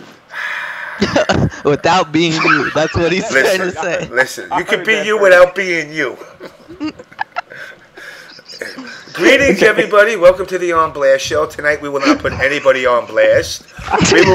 We'll be sipping tea, and I will not smoke cigarettes. I won't swear. I won't do anything vulgar. Oh my but while God. I'm at it, you could all suck my dick, cut my balls, and eat my ass. Oh shit! No, I could never have. We went from the On Blast Show, the cupcake. Let's kumbaya show. Like the fuck. It just literally couldn't happen. No matter how much I would try, I wouldn't be able to. Yeah, and that's the reality. And it's because of who I am versus who I've told people to be. I can't justifiably say, hey Scott, you got to be you. Fuck what everybody else says. And then I turn around and I come on here serving cupcakes and milk to everybody. It's just not going to happen. It's not going to happen. But somebody like Justin, who's already a good kid, and I call him a kid. Yeah, but, Justin's straight. He is good. Straight, all across the board. If he had to change certain aspects about him that a PR rep would say this would benefit you more, I would, if I was him, I'd be able to, depending on what it is. I mean, if they're telling him, like, shave your nuts or something and he don't want it, that's one thing. But, it's like, hey, maybe you should come out and wear this. Maybe you should go to the gym more. You're looking a little extra chunky these last couple of months. But no, in all seriousness, I'm not even joking. Look at some. I know you're being serious, but that's why it's so funny. Flo is a great dude. So is Mon. Yeah, guys, yeah. I mean, I'm putting on some fat here, but at the same time, I'm like, you just got to look at yourselves and say you're not healthy. And in the aspect of you've allowed yourself to become glutton in certain areas of your life. I'm not telling you to go into CD Junior mode and do, whatever he calls it. Gains and weights and gains. Cock meat sandwiches, whatever he does. Him and fucking Rico with their cock meat sandwiches. But, I'm glad they're doing that. Because there are people that are listening. Oh yeah. There are people that got the little followers. There are people out there that say, hey, you know what? Look at these guys. They're fucking ripped. They're 21, full of cum and dumb still. But wait until they're 40, and then you're gonna want to go to a fucking gym. My gym consists of me walking from here to my refrigerator.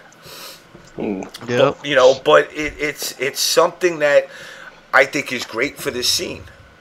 Because if it's 1, 2, 3, 4 people that listen. And say, hey, you know what? Let me try working out the way he says. And it benefits them, fuck, all the power to them.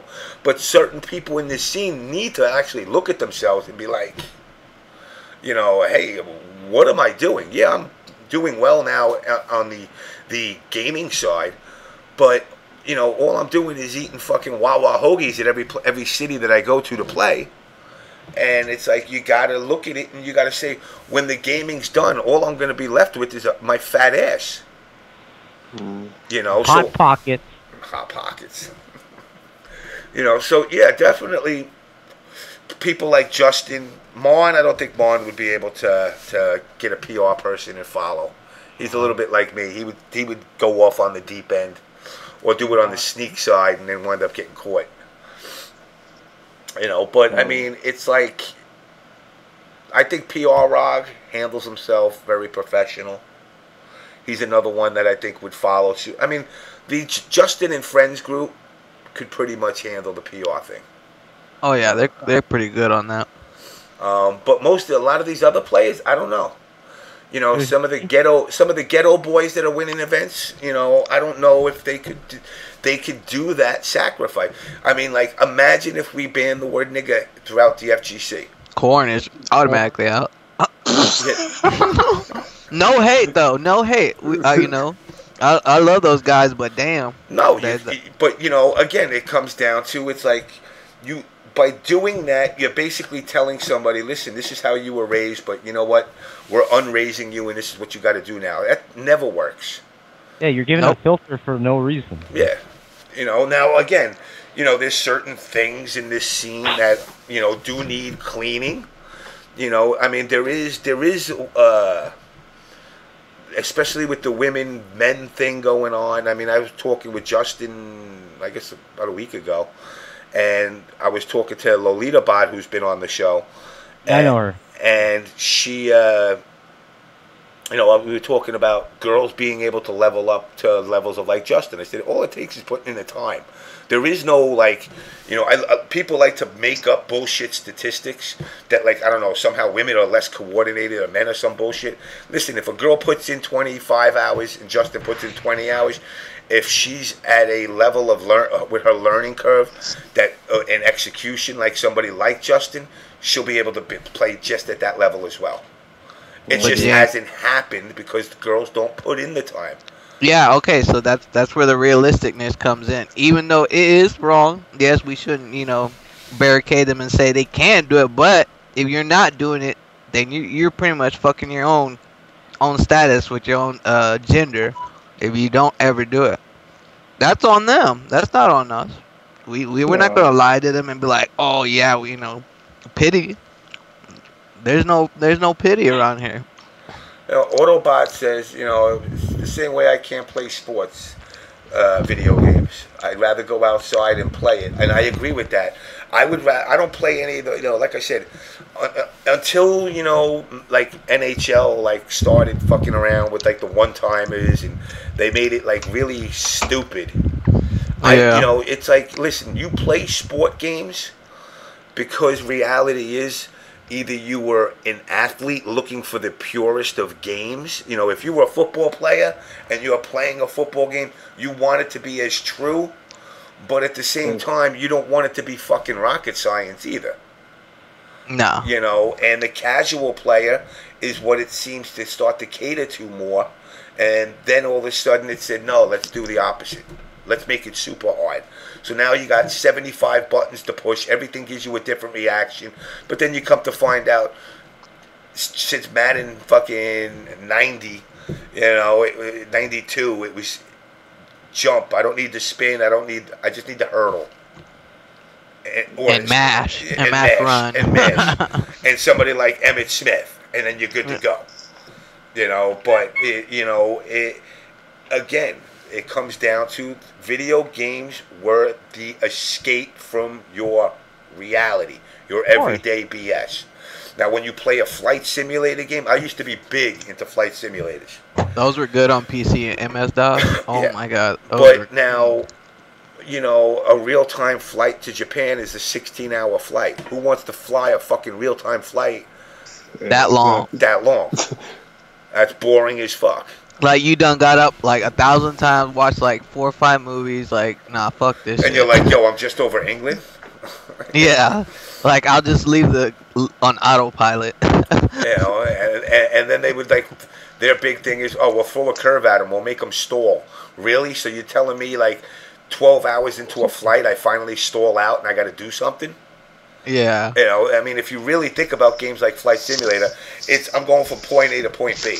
Unless it's a gun game where you're shooting at shit, you know. But beyond that, it's like really like kind of boring. Pretty much. But you know, that's a simulator. Its intention is actually to teach you how to fly. Fighting games, no matter how good you get at them, is never going to teach you how to fight in real life. No. Motherfucker, square up on me and try to throw a motherfucker fireball. Please. Try to throw a fireball on me. Like those videos you see on Facebook, like people trying to do like roundhouse kicks, just like MK. It's just like, wow, you just really did that? Like, I mean, this dude is just look at the mentality of kids on Facebook. That one little black kid trying to turn into Super Saiyan. Come here. Yeah, that was stupid. Yeah. You know, the kid trying to turn Super Saiyan, doing that, screaming on the thing. And I'm like, dude, really? Huh? I'm like, you really think you can turn Super Saiyan? You've played video games that long that you're so brainwashed that you actually think Dragon Ball Z is part reality. Yeah. All you're gonna do is focus. I swear, that's all you're gonna do. I'm like, really? Your mother did drugs when you were inside her fucking uterus. That's what happened. Now you're so fucked up in the head, you can't separate reality from fucking fantasy. No. You know, but I mean, as far as girls go, I think girls can level up just the same as any guy. It's just a matter of put in the work. Yeah. You know, but they still got to do it though. And that's you know why? Because they have a better understanding of reality versus gaming. Yeah, they want to play games. Look at somebody like Sherry. You know, Sherry just graduated from fucking, what is it, Cal Poly with physics. Yeah. She could still play the game. She could still produce. Yeah. She beats guys. And she still has fun with it. She, you know. You know, but you know, you look at some of these other ones. They don't put in they don't put in that much work. And Justin even chimed in. He's like, you know, I agree. If they put in the work, and it goes the same for guys. I'm sorry if you're going 0-2 at all the events you go to, you're not putting in the work that you either want to. Because if you're walking away disappointed going 0-2 and go, but I played this game 6 times before the event. Yeah, but that was 6 months ago. You know, that was 6 months ago that you played the game, and you're upset at the result? You know, did you really think that you were going to beat people just because of your natural button mashing ability? Which I love, by the way, is the new thing. Natural ability. At mashing buttons, there's nothing that's an oxymoron in itself. Ability would be like, listen, I can counter everything you do because I just know. I know what you're going to do. I know what counters Online warriors won't even last offline. You know, it's funny. Combo 187 said, "How long will Chris G laugh?" I'll tell you a little. I'll tell you. He's pretty young. He's like 23 right now. I'll tell you something about Chris G. Remember how I put out a couple of weeks ago that if somebody wants to look for work, I'll help him. Yeah. He's looking. He's saying, you know, he understands this, and he understands that this can't go on forever. And don't wait till you're 45 to decide that you got to make a career now. So he's looking to do things outside. He has a bartending certificate. He wants to do more than that. Yeah, well. You know, but at least he reached out to me, and it's funny because I put that out on Twitter, and he's the only one that reached out and was like, "Hey, you know, can you help me?" You know, let's say, you know, there was 1 or 2 other people as well, but you know, as far as top players, because you know, I mean, it's sad. A lot of these top players do think that, you know, this is going to turn into something. They're all under the Triforce guys. That, like you know, you need a safety. Like you need a safety net. It's not like go like out of high school. Oh, I'm just gonna be a wrestler. Like no, you need a college degree because but like it's not even a safety net as much as it is. You need reality first, gaming later, and then a safety net. First, be part of reality. You know, there's one Daigo. There's one Justin. I think they've done the best out of everybody as far as within the scene itself growth. But even they have other plans. You know, I hear guys telling me that Daigo's a billionaire. I'm like, dude, no, he's not. Hell no. He's still grinding. Who the hell said that? Man, people always tell me he's a millionaire. He wrote books. So did I, motherfuckers. I wrote 20 of them. I'm still working. You know, you don't make that much money writing a book. No. You know, unless you're fucking Harry Potter. Other than that, exactly. you're not gonna make shit. You know, so I mean, it's like you know, you got to look at things and you got to keep them in perspective. You know, work first, play later. If you want to be a professional at this, first there's got to be something to be professional for. There is nothing. There is no MLB. You can call it MLG. But it don't matter. There's no MLB, there's no NFL, there's no NBA of gaming. There's EVO, which is a one-time deal. But there's no qualifiers. You're just in.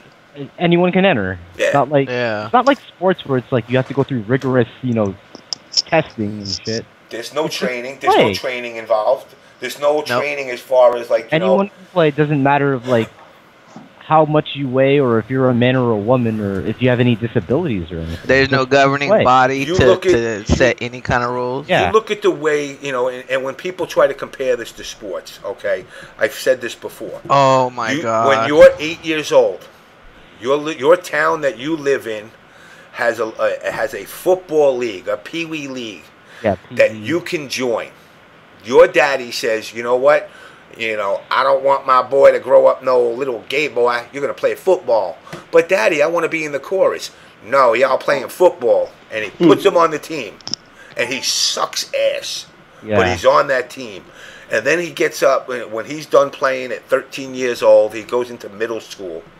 Daddy says, I want you to play football on the high school team or the middle school team. Okay, Daddy. But can I still do chorus? Yeah, okay. So now he's in chorus. He never touches the field. You know why? Because he sucks. And then come high school, he goes and he tries out because now he's like feeling his oats. He's been playing for 15 years. I'll just make it. He get cut. You ain't on shit. Go to chorus, boy. And that's it. His career's over. Now, when those people that are on that high school team are done and they take their SATs and maybe they do well, maybe they don't, maybe they major in basket weaving. But they take the best of those players and bring them to college. Now you have a team of all the high school's best players. So you're going through a vetting process of taking the quote unquote pros and vetting out the weakest of links. Now you go to college. Now it depends. You go to a Division I school, Division II school. You might be on fucking the local community college team, which I tell people all the time, keep in mind, they're usually better than some of the top schools because the top school means you paid attention in school, you did well, and you got into that school. All the retards that failed their SAT but were phenomenal players, they're at community college playing. So community college brings it just as much as a Division I AA school.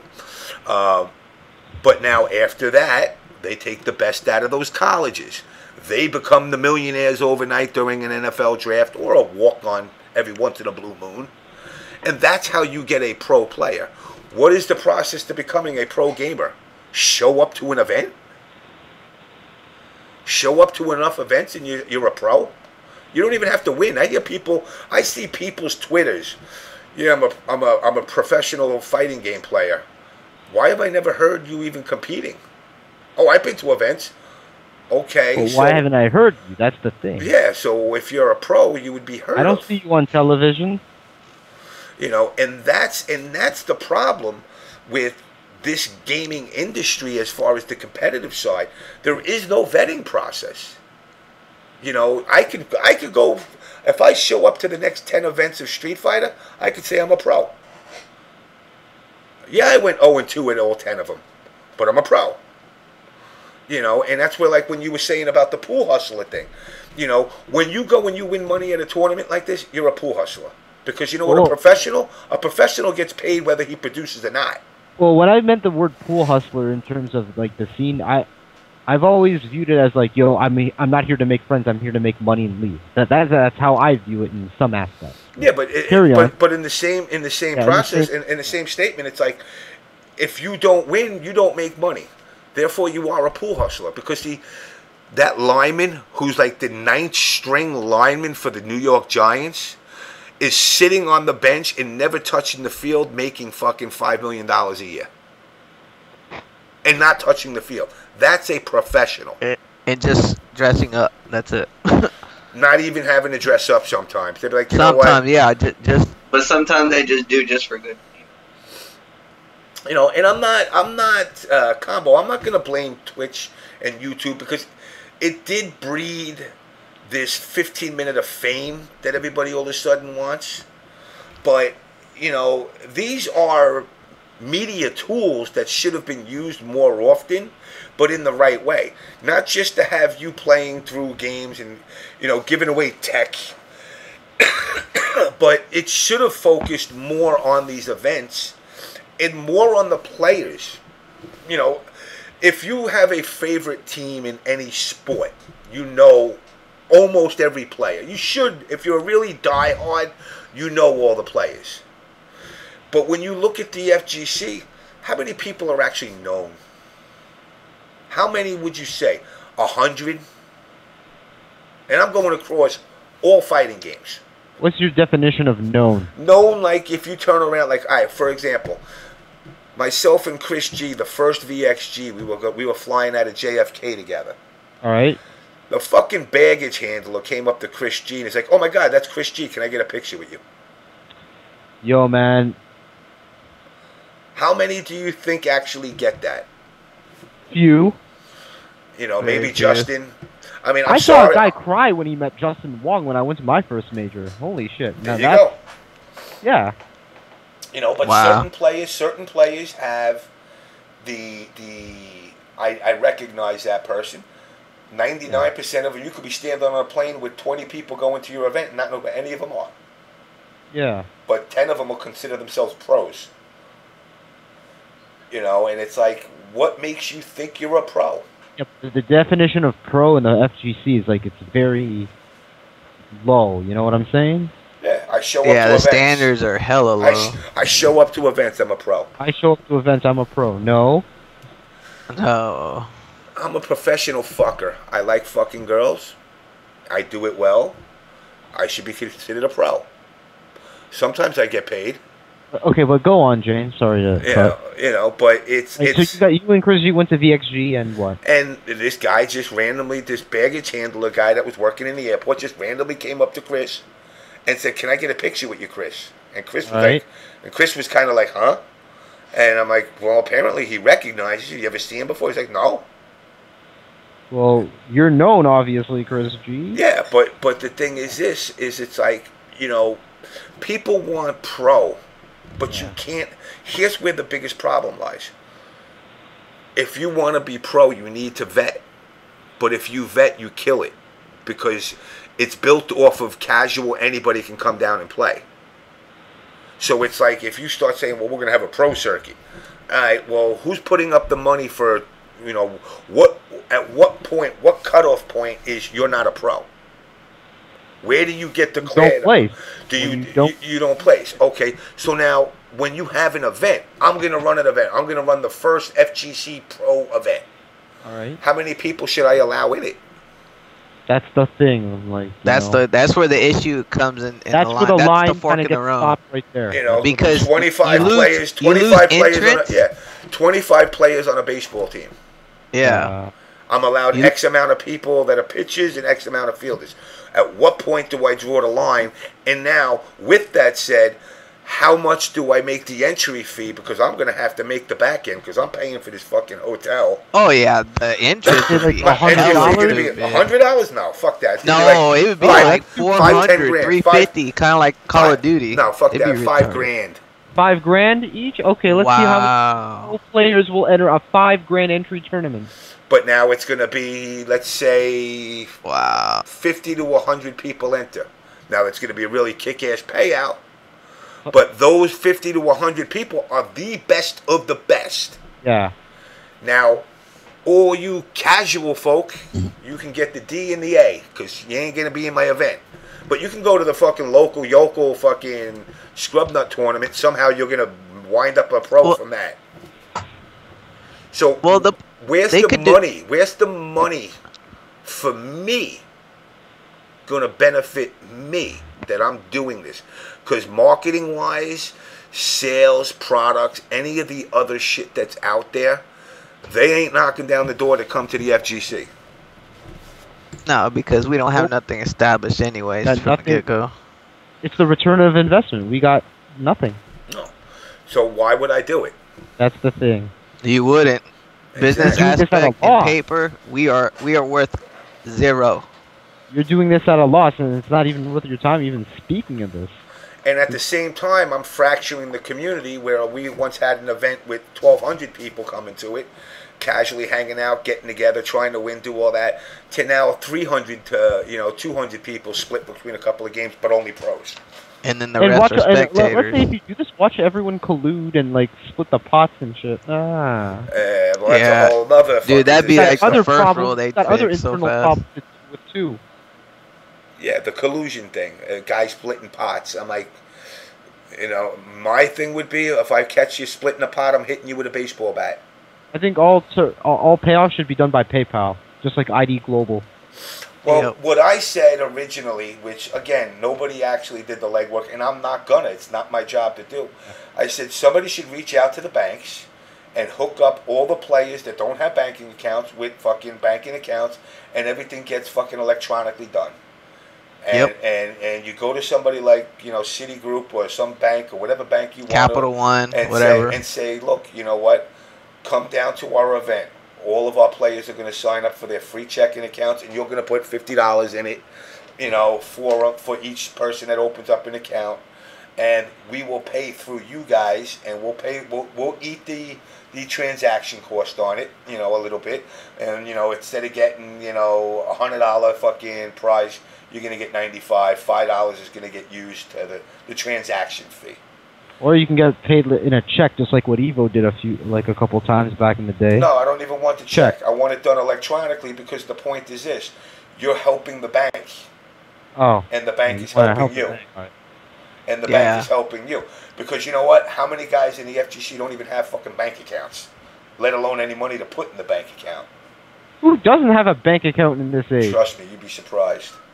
I don't. See, you'd be surprised. A lot of people don't. I use PayPal as my account because I don't have to deal with a lot of shit. So it's easy. So you don't have a checking account? You can just use for everyday transactions? No.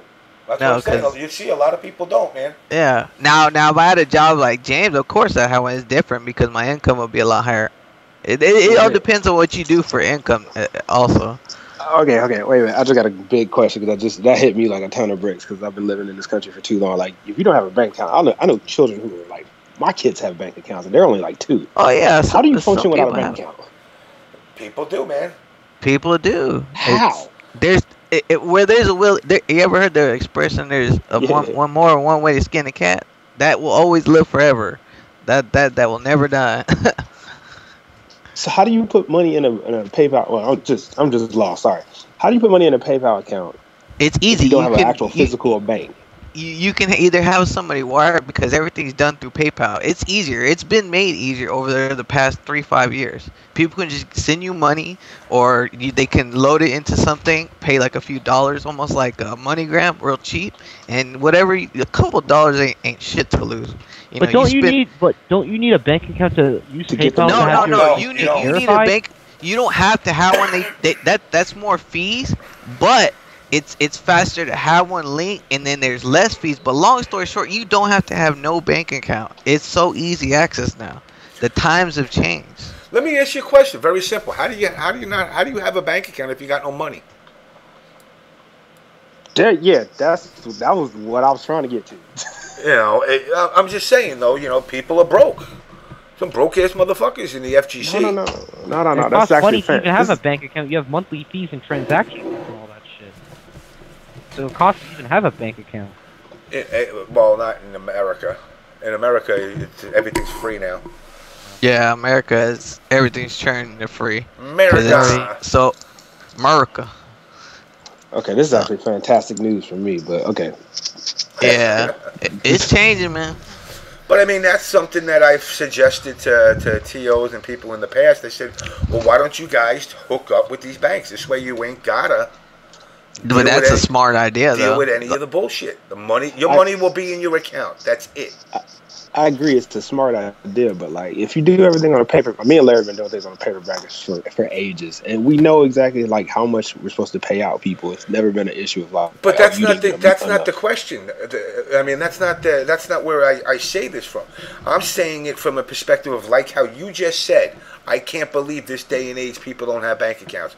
There's a lot, but you're giving them what you're exactly expecting them to have. Here's the bank account. You're being told if you want to come to our event, open up a bank account with these guys if you don't have one. Even if you do have one, let's do it payment through this. This bank account is not going to charge you a monthly fee, no transaction fees. You get yourself a little debit card in the mail. We're going to give you $50 as long as you keep the account open for 6 months. And hopefully out of the 1,200 people that came into your event, the ones that walked out, 600 of them keep the account and actually try to actually build something for themselves on a personal level. Because little things like a bank account is what separates people thinking they're a upstanding, growing person versus a deadbeat. Because it gives you a sense of pride. Like I remember when I got my first bank account, you know, and this is going back, of course, before ATM cards, and you got your little passport fucking book for your savings account, and you fucking had to stamp it. You didn't even have fucking computers. You had to have it stamped with how much you put in. And I was like, wow, you know. And now, again, I was like 8 years old. But I was like, yo, I'm king shit. I got a bank account. And all the other kids are like, what's a bank? Yeah. You know, so it gives you a sense of pride that you're building something, and you're not just in the FGC to be another parasite. You're trying to grow yourself. You know, I mean, but I think different strokes for different folks. Because I mean, I know people who have bank accounts that still don't have a lot of money, but then I also know hustlers who have tons of money and they don't have bank accounts. No, because they can't put that shit in there. Yeah, they can't. They can't report when the IRS sees you put a couple thousand. You fucked. They gonna come ask you what you got that from. Like real spit. But then you know what? If you're a hustler and you got yourself fucking lots of loot, don't be a dumbass and put it in your bank account. Yeah, that's why some people are like, fuck a bank account. I like cash personally. That's just me. I'm an old school. I mean, no, I got the bank account. I try to do as minimal of a bunch of transactions via the card, but I haven't written a check out in 20 years, for crying out loud. I don't even know how to fucking write a check anymore. But I'm like you. I pay cash for everything. Yeah, checks don't even exist in Japan. Yeah, like, checks. I've never seen one. Oh, I can't wait to go to Japan, yo. It's gonna be sick. James, I definitely have to push this shirt a little bit more, but you need to tell me what exactly is this ultra nitro ravioli thing? I don't. All right, the ultra ravioli. It was a poke it at Triforce. Triforce did an episode of one of his shows, and it was he said, you know, he's cooking like the Empire meal for EMP, and it was fucking canned Chef Boyardee ravioli. So that was what the grand Italian cooked meal is. Oh, just canned ravioli. Okay, I didn't know what it was about. I'm actually gonna lower the price, and I'm gonna change the shirt. I'm gonna lower the price a lot. I'm gonna try to get it down to about $10 to try and push $10 a shirt. Yeah. Yo, okay, then I'll buy one at NEC. Yeah, well, it's all you got to go to Teespring. I'm not going to bring them on me. But, you know, again, all the money, since you're going to Japan already, I'm shooting to get somebody to Japan with all the money that's raised. I want to buy in person. Unfortunately, I'm not producing them right now. So, I mean, that's the problem. I just don't have the time. That's why Teespring is supposed to be good. All right. There's a link on this page, so I'll try to I'll do some boosting posting about this tomorrow. Yeah, I'm gonna change. I think I'm gonna change the can up. I think I'm gonna go with something a little different. Because you know what it is. The first batch, it didn't sell enough, so those people got their refunds. Okay. So I'm gonna change it up again to something different. I'm gonna drop the ravioli because I don't like the way the can looks anymore after looking at it. I just kind of think it looks a little square. No pun intended. Pretty generic. Yeah.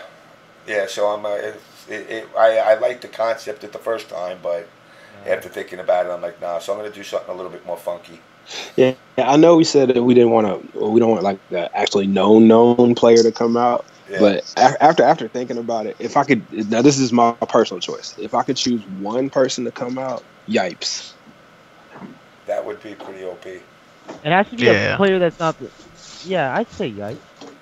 Why not? It has to be a player that's not been to Japan, obviously. Yeah. Somebody who hasn't been to Japan, but would definitely do good all around. Because I was thinking, like, well, as you said in your when you did your post TGS stream, you said that if you wouldn't choose a top player, you choose a TO. Definitely. Yeah. Well, you know what? We'll hash this out. We'll hash this out. We got to work on this anyway. I gotta sit down and I gotta redesign the shirt into something better, and it'll change during the week. I'll have something ready by then. Yipes in Japan would be cool. Yeah. Oh no, Yipes would definitely be awesome there. You could possibly even have him do a Japan curly mustache out there because he's been wanting to go around the world doing those. Yeah, he's been wanting to do like a curly Canada. Yeah, curly Japan. Curly Canada. Yeah, I know. That's just funny. Like bring Yipes to Meguro where Black Eye is, where all the Japanese Marvel is, and just do it there. How big is Marvel over there? Marvel? Scott. We built it. I want to say they play it. They play it a lot. I was surprised this year because when we first started the whole tournament series, like we were like, okay, it's gonna die this year, and then off the jump it was like 50 people at the training event, which wasn't even a tournament. I just said you guys can come to the office and play, but it's not a tournament. And 50 people came out of nowhere. That's cool. So I mean, the whole thing is like in Japan, it doesn't matter if it's dead; they will play. If you have a place where they can come and they can play, and if you can make it affordable, they will come and play. It doesn't matter if the game is dead; they will play anything. I've seen them play like some of the most. I've seen them turn off our systems, like in between when we switching games. I've seen them go through our game libraries and pick some of the dumbest shit to play, and they won't play for a little while. They'll play for hours. Like I saw them beat Double Dragon, like there was a new game. You mean original Double Dragon? Yes. Were they using just back elbow? I don't know what they're using, but they were just like playing it like, yo, this is great. Like, what is, like they went through, they started playing Samurai Showdown 2 just because one person said like, yo, I heard this game was good, and they were just killing it. I'll tell you, my lunch hours in high school was spent playing Double Dragon because it was like with one quarter, I could finish the whole game with just the back elbow. That's all you needed. It was long, it was tedious, it was annoying, but people were like, yo, this motherfucker didn't die once. I'm like, nope, never gonna die. Back elbow, back elbow, back elbow, that's it. And then I worked on Double Dragon 3, the Rosetta Stone. Oh my god, what a piece of shit. Yo, that was my first PC game when it was on DOS. I don't know, did we do that? Acclaim or no? I don't know if we did the PC version. Technos, it was Technos. Right. No, for Rosetta Stone or Double Dragon 2? 3 with the Rosetta Stone. Technos released that? I didn't know that. Technos. But I mean, yeah, we'll definitely work on details of this more. I rushed it, and that was I think stupid of me to do because I was just like I want to get it out, I want to get it going because I didn't want to get to the point where. You know, come freaking April, we're going, oh shit, we gotta hurry up, we gotta pick somebody, gotta book tickets. Don't worry about it. We still got time. Yeah. Okay. Yeah. I mean, trust me, we're not going nowhere unless. And then I gotta make sure I got time off to come. Yeah, definitely. You definitely gotta come out. Oh yeah. Forget about it. Fucking, they're gonna be calling me the Bukkake King. Yeah, but hey yo, I gotta get out of here. But thank you for giving me some insight on like what you guys want to see, because I'm definitely gonna put that into it. Because here's the thing, like, I know that I need to be doing the stream stuff a little bit more, but, like, I'm watching the door. I'm actually organizing everything. I got to make sure the bar is straight. But at the same time, you know, when we have dead air on the, like, in between, like, the swaps, I know there needs to be something going on. And I think that'd be a good time to do the things that you said, like, ask them, you want to see some of the people who are there. If we can just have a girl sit there for, like, 5 minutes and you guys just hammer away with questions, I don't think that's a problem. No, that'd actually be really cool. That would actually be really cool. You know, I mean, Stream Monsters would have a field day, but you know what? At the end of the day, you know, I am a firm believer that Stream Monsters are just as vital as top players. Because without Stream Monsters, there ain't views. Exactly. You know, and if listen, you can only watch gameplay so much. You know, I don't know who said it earlier, but they were like, watching streams is boring now. Who just left? Fucking Robert was saying. Yeah. You know, it's gotten to the point now where it's just kind of like, yeah, let's go. It's Justin versus Ricky. It's CD Jr. versus Rico, or you know, my God. It's you know Sonic Fox versus whoever random the top two in Injustice, and it's just so boring. You know? Are you telling me that America is giving up on the pop-offs? Their pop-offs suck. Lately, the pop-offs suck. They got so stagnant. I'm sorry, but didn't they always suck? Nah, for a while it was good. For a while it was good, and then it had its run. Just put it that way. You know. Okay, it just didn't seem on my side of the fence. It just didn't even seem interesting. It just it was like a waste of time to me. But that's just me. That's just me. I mean, it's good. It's good. It's good if it's done right. There's certain ways to do it. Like, I'll give you an example of one thing I didn't like. At Summer Jam, Perfect Legend got knocked out, or sent to losers, should I say.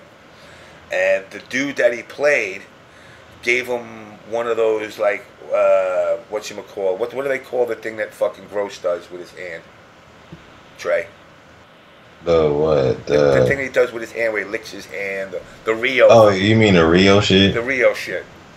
The guy did something like that to him. Now, that's all cool and dandy. I think it's rude to do something kind of dicky like that, or do like I fucked you motions. I'd rather say I fucked you than actually stand there on top of you. Like, let me tell you something.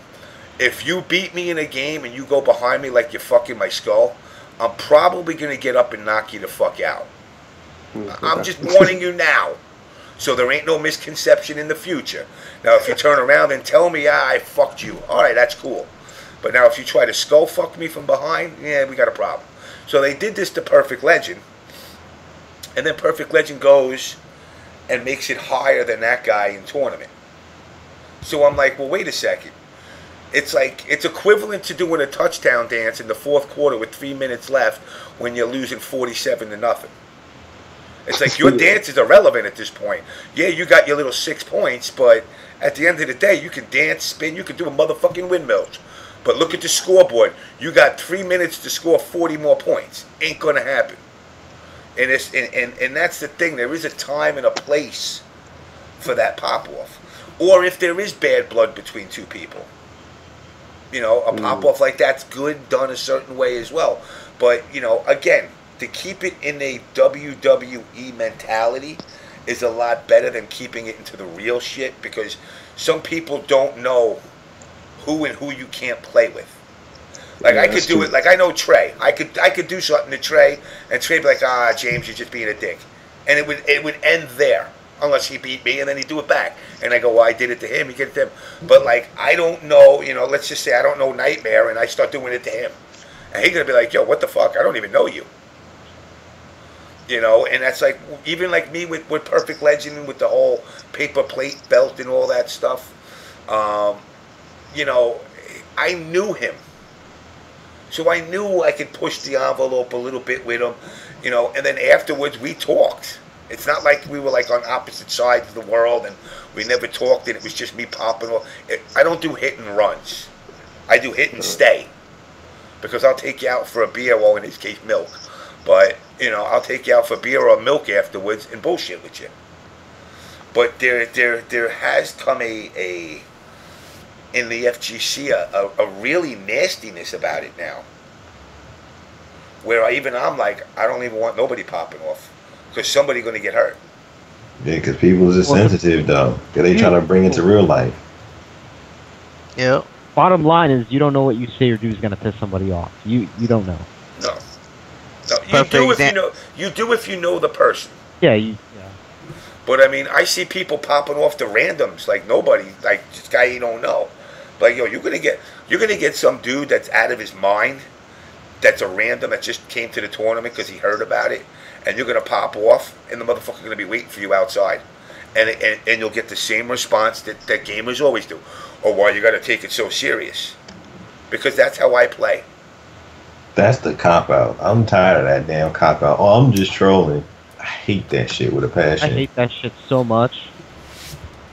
Like, it's cool to troll your peoples, but if you don't know the person, don't do that shit. And then some people try to do it like vindictive, talking about, like, trying to talk shit, and they're like, oh, well, I was just trolling. Yeah, right, well, the thing is, like, in this day, it's like, when it comes to shit like that, there's a difference between trolling and disrespect, and people think, like, that's the same sand on the line. No, it's not. You just don't know. Yeah. So I mean, it's got to be it's there's nothing wrong with it amongst your clique, but be careful when you do it to outside your clique. Or that people don't like, or people you don't like. Or people you genuinely don't like. It's like, really, you're gonna go to that level because that's how shit turns real. And ain't none of these young buck motherfuckers in this community ready for it to go real. Hell, even the older people still ain't ready for it to get real.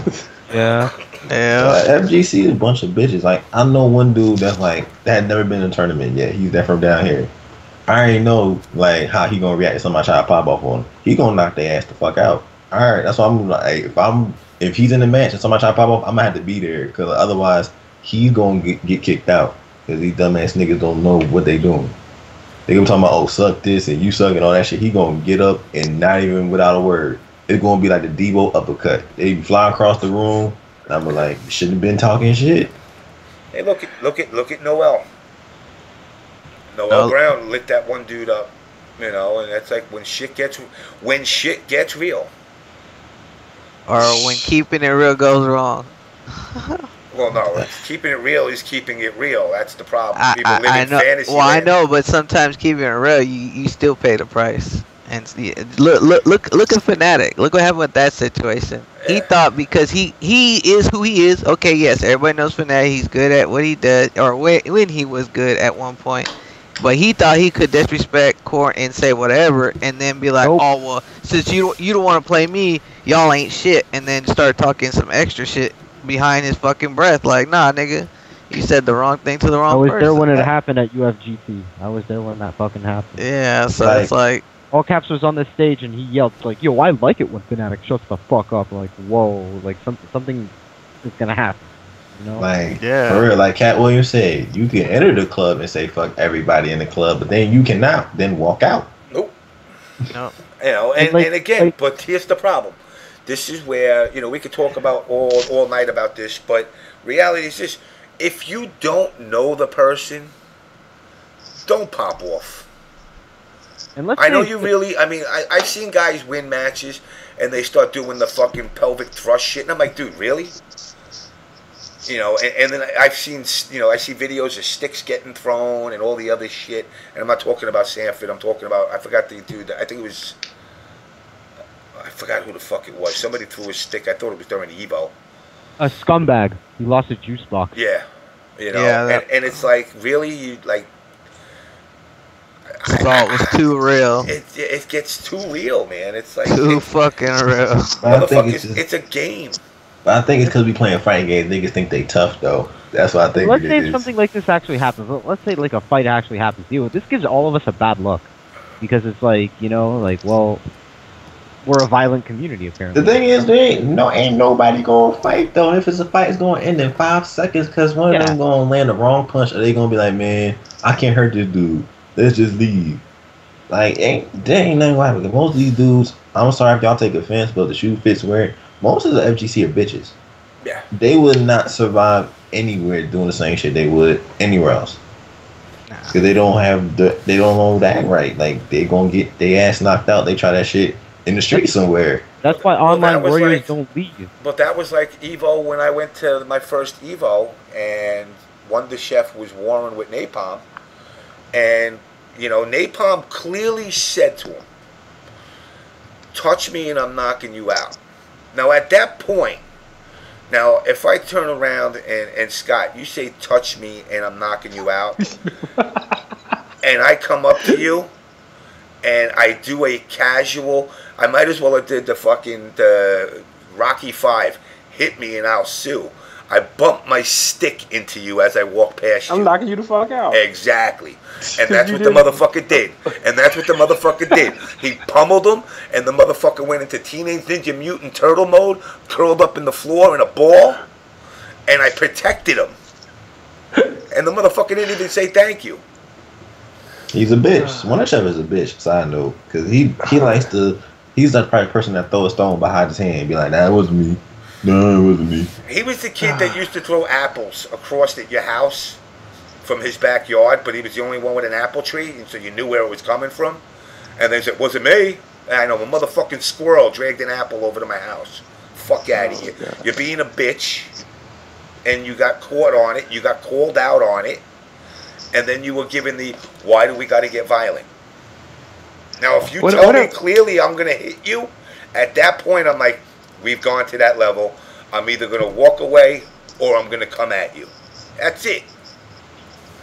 Whatever happened to the good game mentality? Maybe that's just me because I grew up playing football most of my life. But whatever happened just to the good game mentality? Yo, good game, you beat me. Nah, because people want to try to be tough. Like I said, people playing fight games think they really Ryu and Scorpion and think they about to go ham. Like we gotta reinstate the good game mentality. I don't know how we gotta do it. We gotta do it. I agree. You know, I mean, it would be nice, but you know, I've seen guys not shake hands. I'm like, really?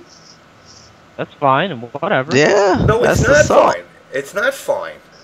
It's the salt. No, it's not fine. Yeah, it's not fine. It's not salt, man. It is salt. It's poor sportsmanship. Poor sportsmanship is all it is. Yeah, exactly. Now, I'm all for the bringing hype by putting out cantaloupes and talking shit. But at the end of the game, you lose. I lose. That's it. I got to hold the L. I try the next time. Now, you know, I also grew up with a bad sports mentality. If you can't win legit, cheat if you can. You know, but that's my mentality. Unfortunately, in video games, it's really not a real cheat. You know, I can't pull your stick out from under you. You know, but, you know, the good game thing, I agree with that. If you lose, that's it. It's over. You want to start the feud again next time? Fine. Yeah, exactly. Until next time. Better luck next tournament. Good luck with that. You let me know how that turns out. Telling top players that. Let do that when PR Rog, one of the saltiest, Sanford, Ricky Ortiz, and these are good people overall. Like, you speak to them, they're alright, but when that's going down and you done beat their ass and you know they know that they should have whooped you and you should be over there in the corner crying, yeah, they ain't gonna shake your motherfucking hand. No, they won't. No, it wasn't a good game. Let me tell you something. They will shake my hand. I'll take their fucking hand out of their fucking pocket and shake it for them. That's the difference. I'm gonna be like, listen, I'll teach you how to be a good sport. But I think for that to happen, there gotta be a space where everybody actually in that mode where like nobody's gonna like feel like everybody's out to get them. Like I think that's what part of the problem is. I feel like everybody's out to get somebody or they just kiss ass or something. Like nah, because they think they feel. You know, some people feel the way they do about them. So when you feel yourself at a certain limit in your life and you like, oh no, I got this, and then you lose. That's what I call salt. That's fine. You talking about good sportsmanship. That's fine. We should all be kumbaya after the game's over. It says game over or whatever.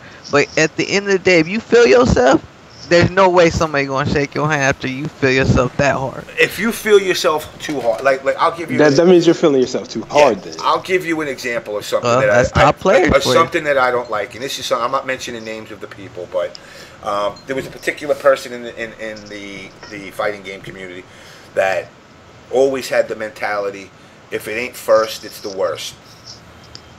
Until they got second, and then all of a sudden, second was cool.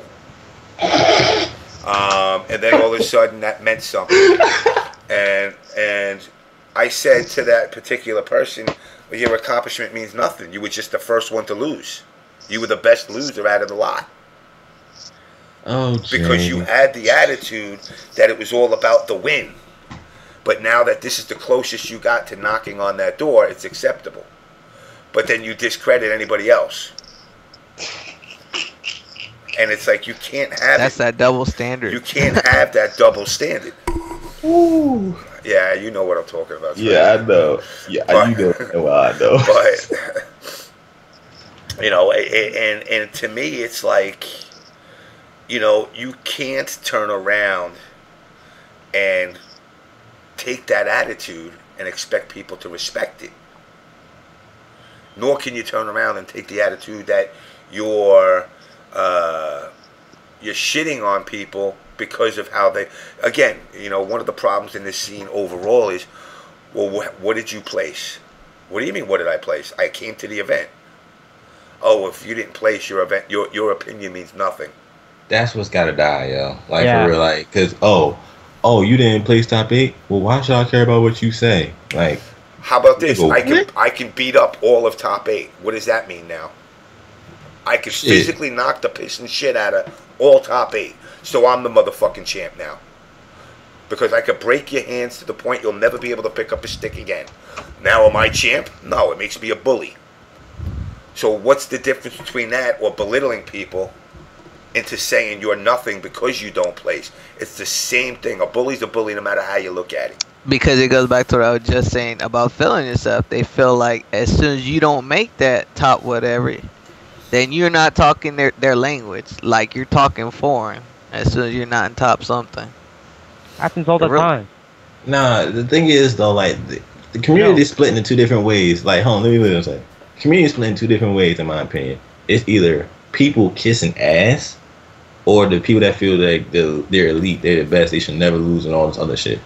And that shit got to die on both ends, because everybody's forgetting we're all competition. It's cool to have friends and shit. It's cool to be like, oh, I'm cool with this person, I'm cool with James, I'm cool with everybody. But when it come time, when they call you to play your match, I'm taking your ass motherfucking out. I don't care. Exactly. Now, but when it's over, we can go out and have a drink again. Yeah. Why sell yourself short to make someone else feel better? The problem is too many people in this scene don't know how to turn that switch on and off. And either they feel themselves too hard or they feel themselves too little. That's it. People are always going to kiss ass. People always going to kiss ass in this world. And it's always going to be them little groupies that rather instead of try to hang out and do real stuff, they want to ask about how they felt when they fought Daigo. Shit kills me, bro. How did you feel when you called Daigo Diego Un Suarez? I felt like motherfucking fine. While I got like a drink in your hand at the pool party, they gonna ask you about damn Marvel strikes. Nigga, what? Me and Big E laugh about it all the time. Listen, when the event is over and we walk outside, I don't want to hear about your motherfucking tech. I don't want to hear about your fucking matchups. I want to hear about what you drinking. And I want to know where the bitch is at. That's it. Yeah. We're drinking at NEC, hell yeah. Oh yeah, I'm not drinking until NEC now. I went on after waking up fucking 20 stops from my house yesterday. That's it. I'm done. At least until December. Yeah, we're drinking at NEC. Yeah, I definitely. Yeah, James, you owe me a drink, bro. You coming to NEC?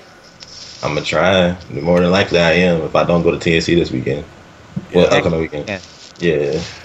All right, hey guys, I gotta do an interview real quick, so I will talk to you guys later. It's been a great show as always. You guys be safe, and I think we all learned some lessons today. I hope we did. I'll ask more questions next time. Yeah, and I'm definitely gonna actually pursue this whole good game thing because I think it needs. I think so too. I'll work with you, and I think that is something that needs to be pushed more. I'll ask more questions next time about Japan. Okay, all right, that's cool. And I'll be asking show. a lot more, and I'll be asking a lot more questions about America because you guys are. I'm living I'm my not American. Huh? He's Canadian. Okay, I'll be asking my North American continent questions. How about that? Is that more politically correct? Is that okay? You know what? He's here so much, you might as well call him American now. Yeah. All right, you guys have a good one. All right, brother. See you. All right, guys, I'm wrapping this up. My ass got to get ready for work anyway. I got to fucking travel New Jersey. New Jersey. Yeah, it sucks ass. I got to go to Jersey City where fucking where Crimson Shadow told me he didn't live. Fucking guy tells me, oh yeah, he had a Boston cell phone the whole time. So I just like, oh yeah, Boston's great. So you're lying to me. That's crazy. And then I find out he lives in fucking New Jersey and works in New York City. All right, whatever. I'm not gonna fucking build a fucking bio on him. I don't care. But anyway, Psycho, I'll let you go first. Give you shout out to all that. I don't need a shout out. Next time, I'll be on the show more Japan questions because you guys were talking about like Walking Dead and the Raid or whatever. It's like what? And then MKX, more Japan questions. Sorry, man. I just let the conversations flow the way they go. All right. Thank you. All right, brother. Mr. Nightmare. Yeah, it was great talking to everybody. It's been a while since I've been here. James, it sucks. We're not gonna see each other. I don't know when, cause I don't know. Sorry about your situation too. That sucks. Yeah, it does. Yeah. But shout outs to the whole FGC community. Shout outs to DFW. AB5 in November. We'll be having a lot of big names. F-Champ, Perfect Legends, CD Junior. And yeah, man. Maybe some things will change, Jen, but we'll see, man. Yeah. Only time will tell. Exactly. All right. Well, appreciate it, man. All right, brother. Later. Mr. Trey. Well, just everybody in the world, God bless you, whatever. And I didn't know about the situation, but I hope everything get better, James, and all of that. But I'm gonna see probably some people at TFC if I'm still going. Hopefully, I still do, and see everybody at NEC and just show love to everybody. Don't be an asshole that thinks you're better than everybody when you're not. Exactly. All right, my ass has got to get to work. So let me run this trailer quick, which I just got my hands on. Yeah, for real.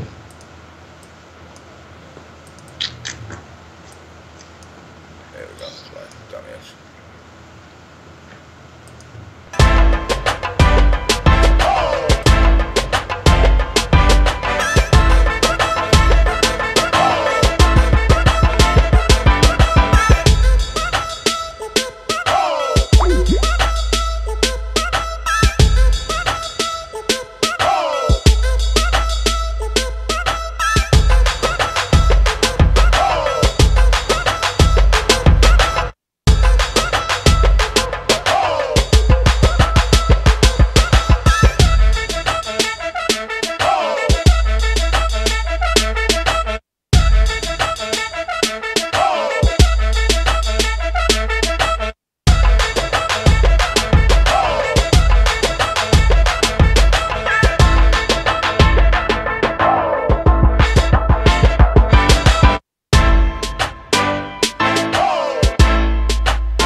Alright guys, Absolute Battle 5 coming up. So definitely if you're in the Dallas area, weekend of November 14th to 16th, give it a check out. I personally have to wrap this shindig up because my ass has got to get some sleep. Obviously, guys, next weekend is TFC.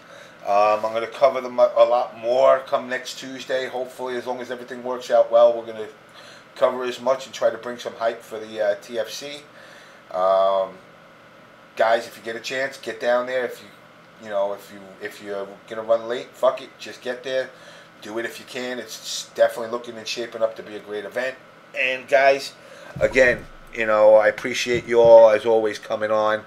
Hopefully, I can get things squared away better. And once I get some stuff with my mother all squared away, I can kind of try to return back to a normal hour of stuff. But with that, I got to bust. So peace and thank you for all coming as usual.